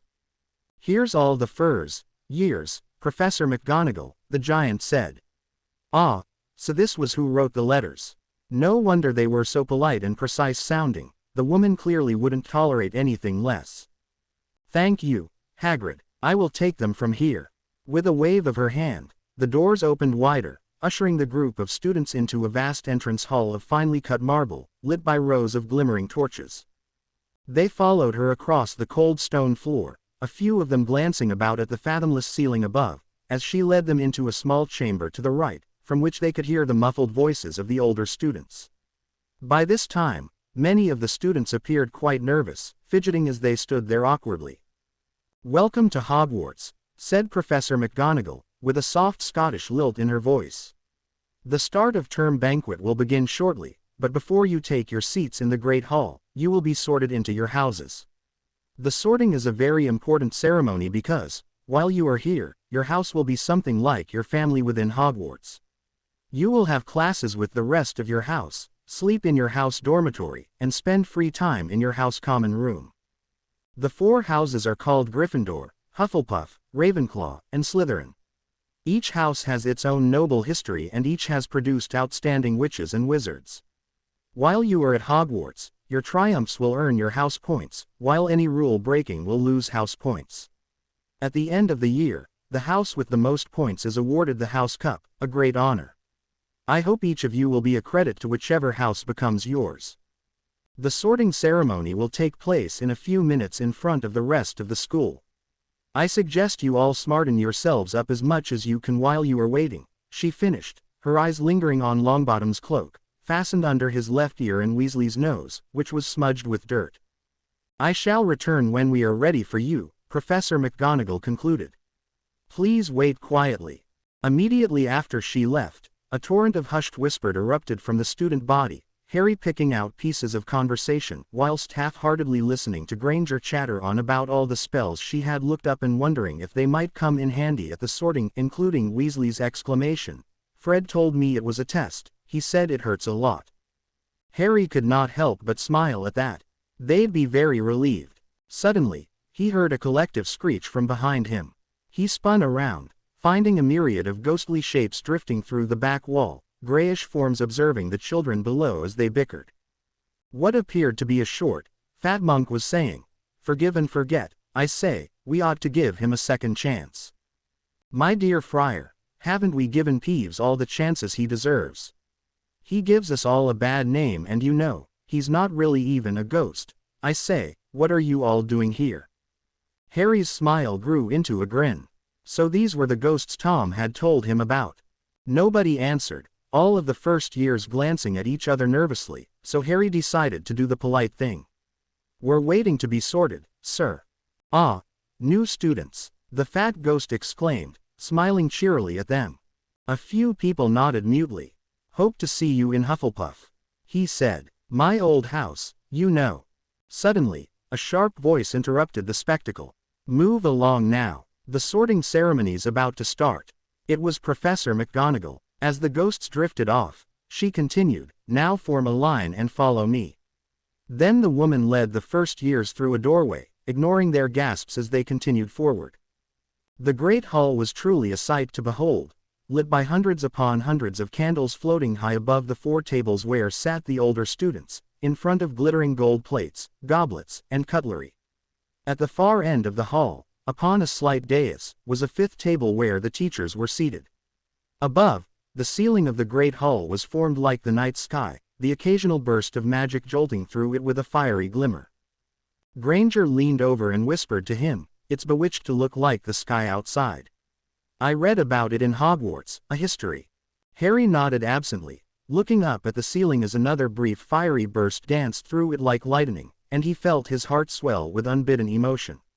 Finally, once they were all gathered at the front of the hall, the professor silently placed a small four-legged stool in front of the students, on top of it a patched, frayed hat. It looked terribly old, and possibly dirty and lice-infested, Harry thought.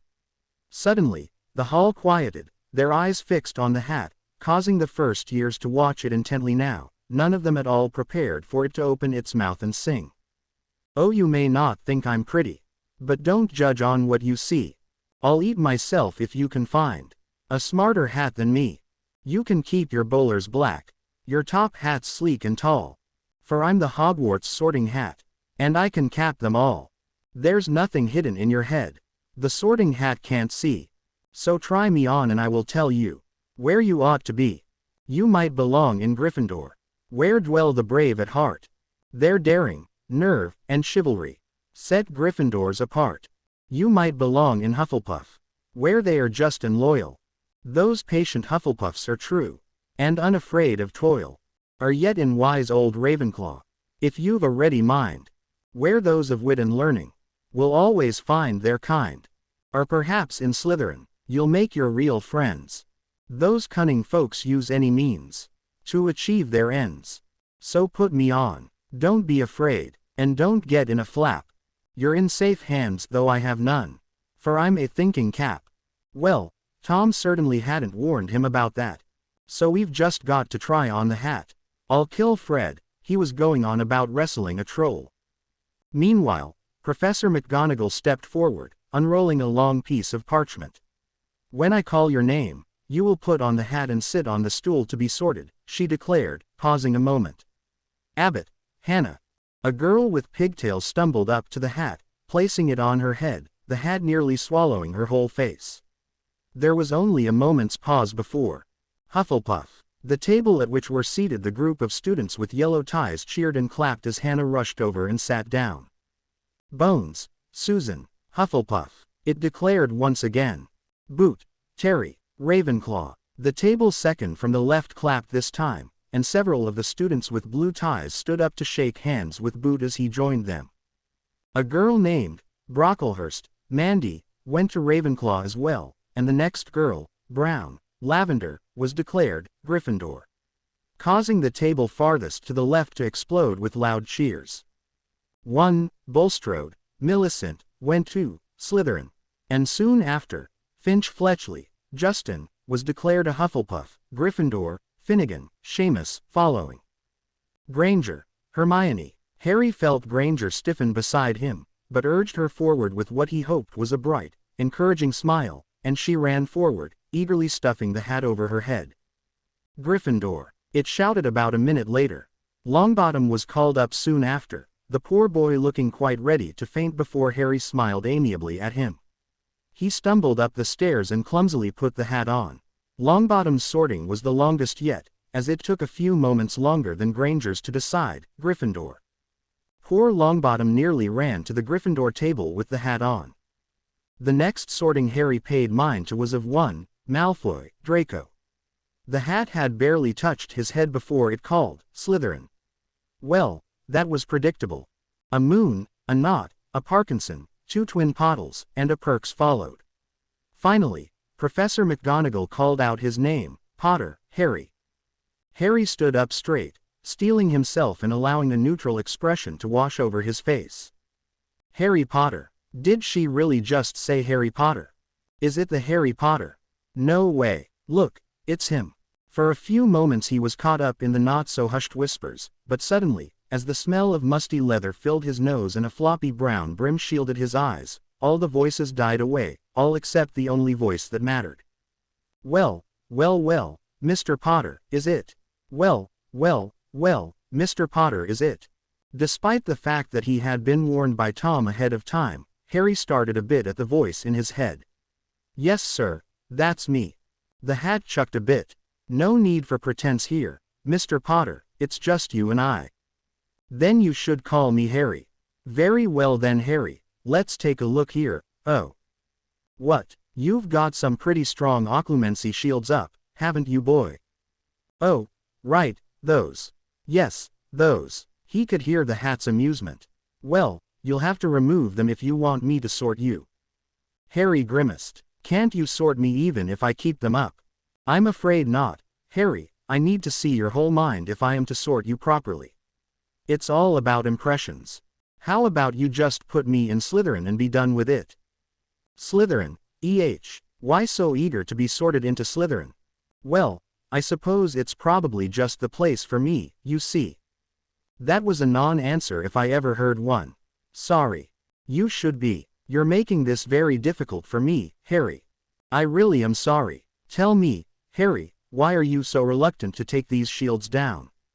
"I'm just very uncomfortable with the idea of someone rifling through my mind." Which he was. Not even Tom could see his thoughts and memories. "And may I ask why that is?" I don't trust you." "Well, at least you're honest." "I try to be, whenever possible." "See, that's not a very Slytherin trait." "If you say so, but still, can you just sort me into Slytherin?" "I'm afraid not, Harry. I can't do that without taking a look in your head. There are other people waiting to be sorted. We're being rude by making them wait." "And whose fault is that?" Harry grit his teeth. "Everybody has a right to privacy. I'm exercising that right, Harry. Forcing me to reveal my private thoughts to you is immoral, and I don't feel bad at all about refusing." The hat sighed. "If I threatened you, would you just let me go where I please?" "Threaten me? I could set you on fire. I'm very good at setting things on fire." The hat chuckled. "I'm afraid, Harry, that's not possible. There are many charms placed on me to prevent that very thing from happening. I doubt anything less than fiendfire could destroy me. You're hardly the first student to threaten me with violence." "I had a feeling, but it was worth a try." The hat chuckled. "You're quite clever, aren't you, Harry?" "I try to be." "Now, listen, Harry, what I see in your head is between you and me. I'm not allowed to say anything to anyone. Not even the headmaster. Not even the headmaster. Even if it's something bad or dangerous." "My, Harry, what sort of secrets are you keeping in that little head of yours?" "My secrets, indeed. Well, I assure you, Harry, whatever I see, good or bad, remains between us." "That doesn't mean much when I've already said I don't trust you." "Look at it this way, Harry. I've seen the minds of every witch and wizard that's attended Hogwarts, the good and the bad. But I've never said anything about what I've seen in their minds, even if it would have meant preventing something terrible. You'd think that a lot of bad things could have been prevented by my knowledge, but they haven't been. That's a very general statement and I don't have a way to verify it. I sorted the boy who would become Lord Voldemort." Harry froze. Did the hat know something? "I knew exactly what he was from the beginning, but I said nothing, and he was not stopped before it was too late, as you yourself can attest to." Harry took a deep breath. "You're really not going to let me leave until I lower my shields, are you?" "Not a chance." "Fine. You have 10 seconds. 1, 2, 3, 4, 5, 6, 7, 8, 9, 10. I hope that was satisfactory." There was a pause. "Indeed, Harry, indeed. But now I have to decide where to put you." Let's see. Definitely brave, honorable, strong sense of responsibility, all good Gryffindor traits. Intelligent, clever, eager to learn. You'd fit well in Ravenclaw, I think. Hardworking like a Hufflepuff, incredibly loyal too, but only to very few. Hufflepuff is a good option. And Slytherin, I see what you mean. Very determined and resourceful, willing to do what it takes to accomplish your goals. And you are ambitious, aren't you? So, what you're saying is, I belong in all the houses. Now hold on, give me a moment. You certainly have traits that would make you a good candidate for any one of the Hogwarts houses, but that's not all there is to it. I'm supposed to figure out where you belong, not merely which house suits your personality. Okay, I suppose that makes sense. Now, let's see, you're not particularly good with making friends, are you? You have serious trust issues, young man. So not Hufflepuff, I think. Most of the children in Hufflepuff have good social skills, and a naturally developed sense of empathy. You have neither. That's not very nice. I spend a lot of time on my own, so I can't speak for my social skills, but I'm very empathetic. Trust me, I feel bad for people all the time. It's very inconvenient, sometimes. The hat chuckled. That's sympathy, not empathy, Harry. I will not deny that you have a sense of empathy, and it would seem that you pride yourself on this empathy, however underdeveloped it is. Hey, but it's not natural, is it? You don't have an instinctual understanding of others' emotions, you've had to develop this knowledge consciously. Okay, I guess that's fair enough. Now then, you're idealistic, but not rash, and you're willing to overlook evildoing if it serves a purpose. You're a quiet, unassuming chap most of the time too, aren't you? Probably not Gryffindor then. You need to have a forceful personality to stand out there, which you most certainly do not have. The subtler aspects of yourself that you value so deeply wouldn't be appreciated there. Ravenclaw would be a good fit. Ravenclaws tend to be more reclusive, quiet, and enjoy reading and learning above all else. That sounds like me, Harry admitted. Indeed, although, you don't value knowledge for the sake of knowledge, and that is a fundamental Ravenclaw trait. Still, I'll keep that one in mind. And as for Slytherin, well, Harry, for a boy so talented, you're very modest and kind, innocent, I might almost say. I'd feel a bit bad, sorting you into the House of Vipers. There is no place for those who lack conviction in Slytherin House. I don't lack conviction. Fair enough, but I'm sure you understand how your quietness and modesty could be interpreted as such, especially by other children. I suppose so. Slytherin values ambition, which you seem to have plenty of. Resourcefulness, cunning, and cleverness, these Slytherin traits you most certainly have. And despite loyalty being a Hufflepuff trait, loyalty to those who have earned loyalty is valued in Slytherin. But despite all that, I'm still not quite sure it's the house for you. Why's that? Well, for the same reason I won't put you in Gryffindor, actually. Now, don't tell anyone I said this, but Slytherin and Gryffindor are probably the two houses that have the most in common, Harry. Both are exceedingly proud, and while Slytherin values cunning where Gryffindor values bravery, children in both houses tend to flock to those with strong personalities and talent. In both Slytherin and Gryffindor, there are leaders, and then there are followers. You are neither.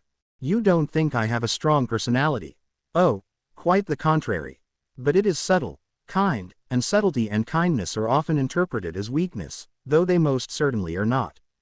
So what you're saying now is, I don't belong in any of the houses.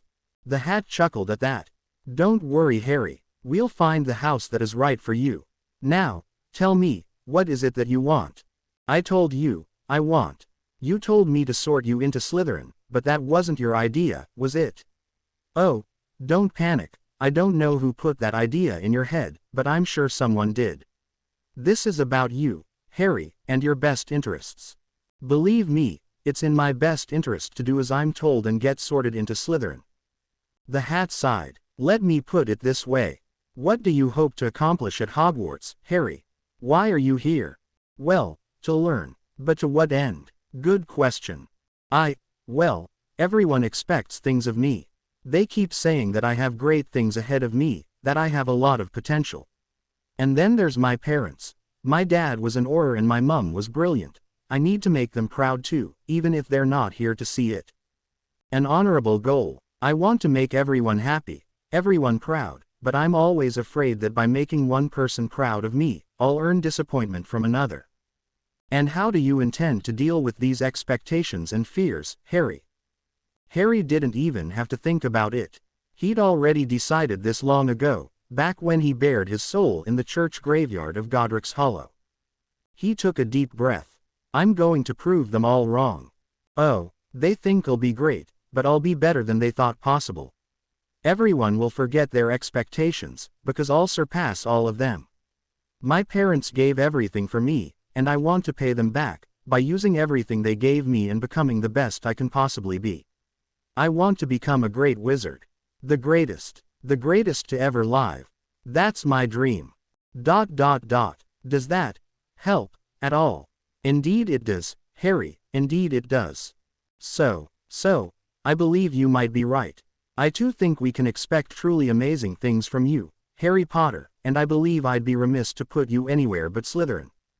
Harry stifled a sigh of relief as he passed the hat to a very surprised Professor McGonagall, and allowed a polite smile to cross his face as he walked over to the Slytherin table, from which was emanating a scattered and cautious applause.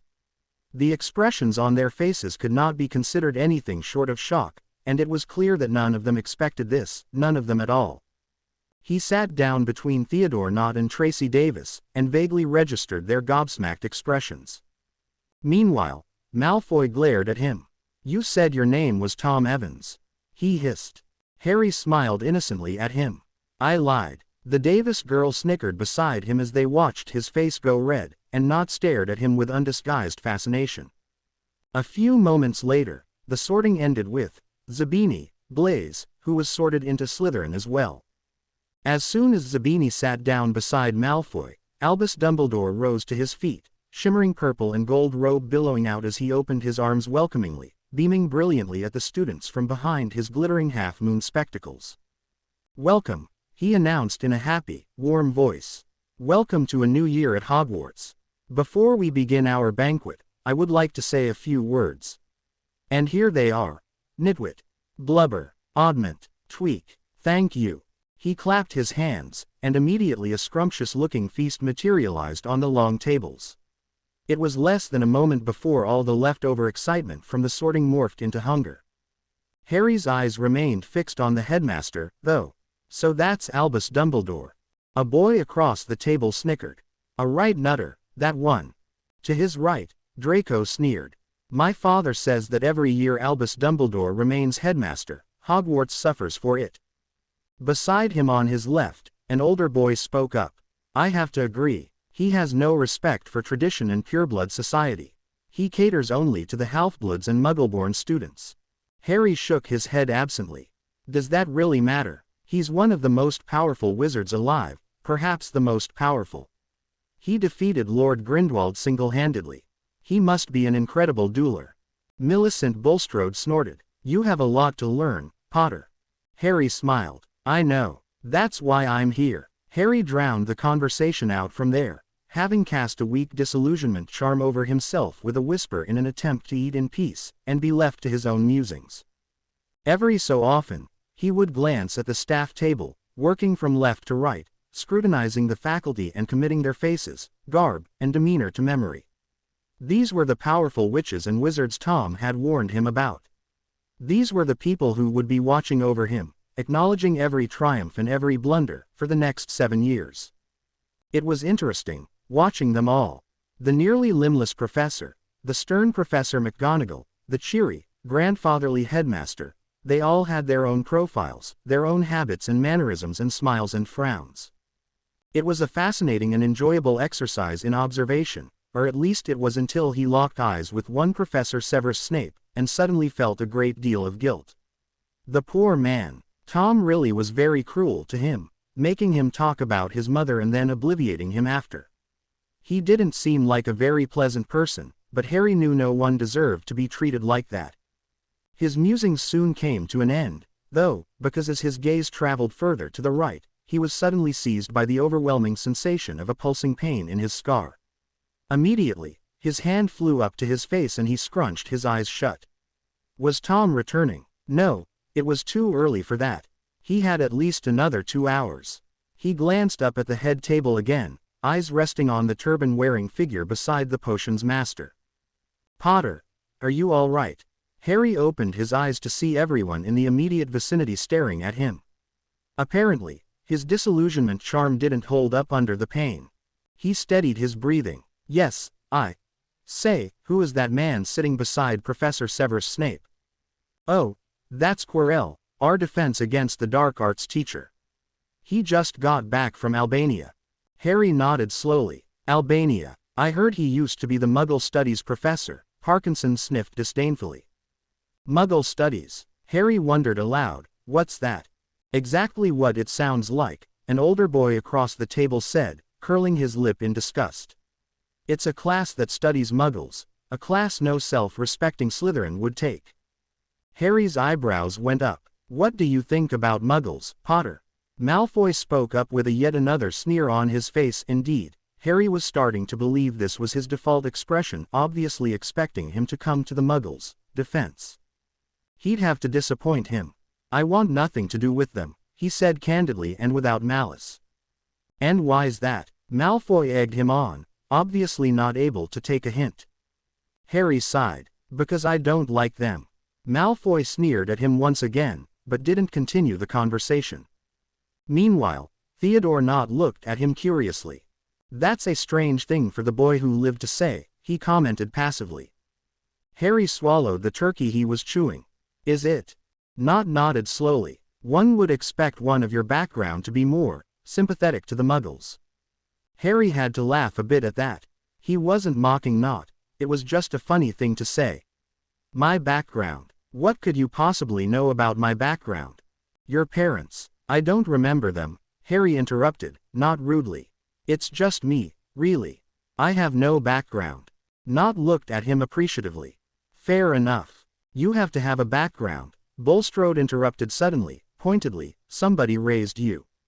Not really, Harry could not help but think. Well, Tom, of course, but he couldn't very well answer, the Dark Lord. No, that wouldn't go over very well, he imagined. I lived in someone's house and ate someone's food. Why does it matter whose house and whose food it was? Harry asked frankly. And finally, everyone started to take the hint. Harry Potter didn't want to talk about himself. Over the next 7 years, this place will be your home, and the people you see gathered around you, your family. Your allegiance now lies with Slytherin House, and your fellow Slytherins. You will endeavor to live up to the ideals of our founder, Salazar Slytherin, and personify cunning, ambition, and fraternity. This is what sets us apart from the other houses. While in Hufflepuff loyalty and friendship is idolized, in Slytherin we are bound by loyalty born of duty and fellowship. While in Gryffindor boldness and bravery are valued above all, in Slytherin we observe and analyze before we act, and are bold when it is within our power to be bold, and brave when it is demanded of us to be brave. While in Ravenclaw knowledge for the sake of knowledge is exalted, in Slytherin, your knowledge will serve to further your ambitions and the ambitions of your housemates. Purity, tradition, and greatness are all words synonymous with Slytherin. Uphold our traditions, value purity, and strive to be great, and you will indeed be the perfect Slytherin. Camaraderie is important in this house. You will settle your grievances here, in the common room, and show only solidarity in the eyes of the rest of Hogwarts. Winning points will put you in good standing with your housemates, and losing them will be to your shame.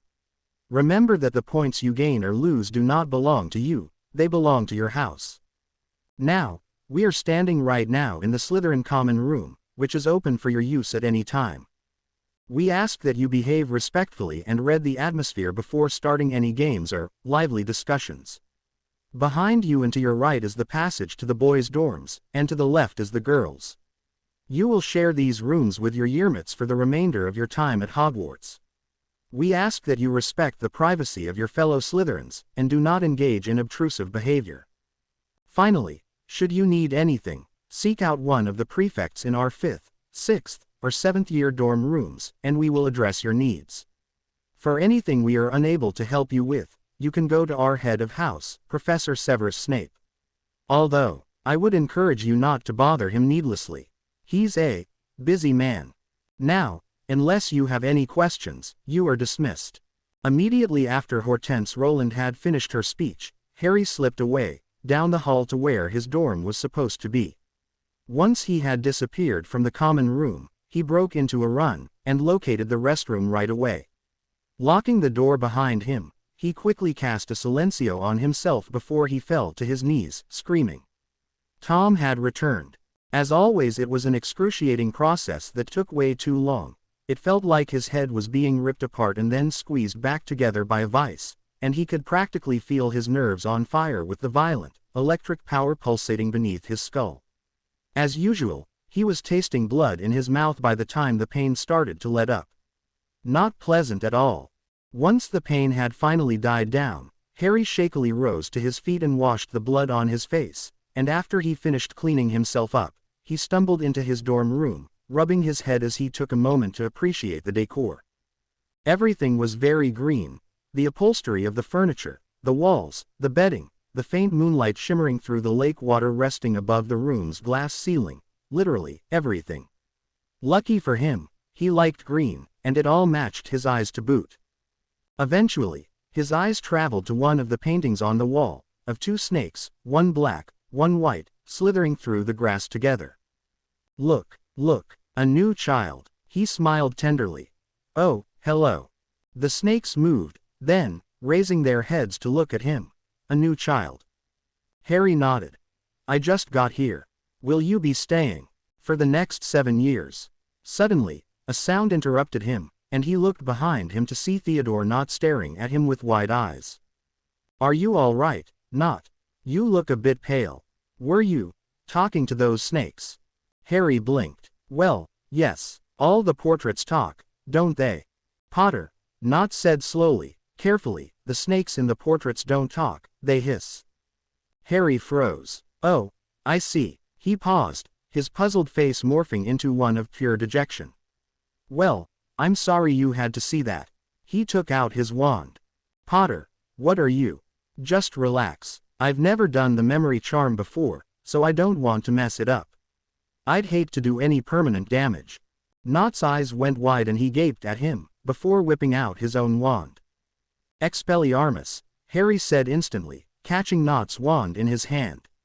Please don't fight back, I don't want to hurt you. Nott went pale with fear. Wait, he pleaded, I swear I won't say anything. I swear it, please, don't obliviate me. You can trust me, Potter. I know how to keep a secret. Harry frowned, conflicted. Tom would be furious with him. He was conspicuously pain-free at the moment, but he could already feel anticipatory pain burning in his scar. These things were so much scarier knowing that Tom was watching him. Nott was a liability, a very serious liability. Tom had been very clear that Harry's Parseltongue abilities might end up being the only thing Dumbledore needed to lead him to the truth. He couldn't risk anyone finding out so early. But, if he did try to obliviate Nott, and he failed, or was caught, then he would have to explain why he tried to remove the memories of his dorm mate on his very first day at Hogwarts. It was a gamble, either way. He looked up at Nott, who was still staring at him with fear in his eyes. Harry frowned. Nott was near the top of his list of potential friends. He rather liked the boy, and certainly didn't want to hurt him. He'd just been in the wrong place at the wrong time, and really, it was Harry's mistake. He should have known better than to strike up a conversation with the snakes, even if they started it. Poor Nott. It was his first day at Hogwarts, too. He didn't deserve this, not at all. No, Harry decided, if anyone would suffer for his mistake, it would be him. If Nott betrayed him, then he would just have to live with the consequences.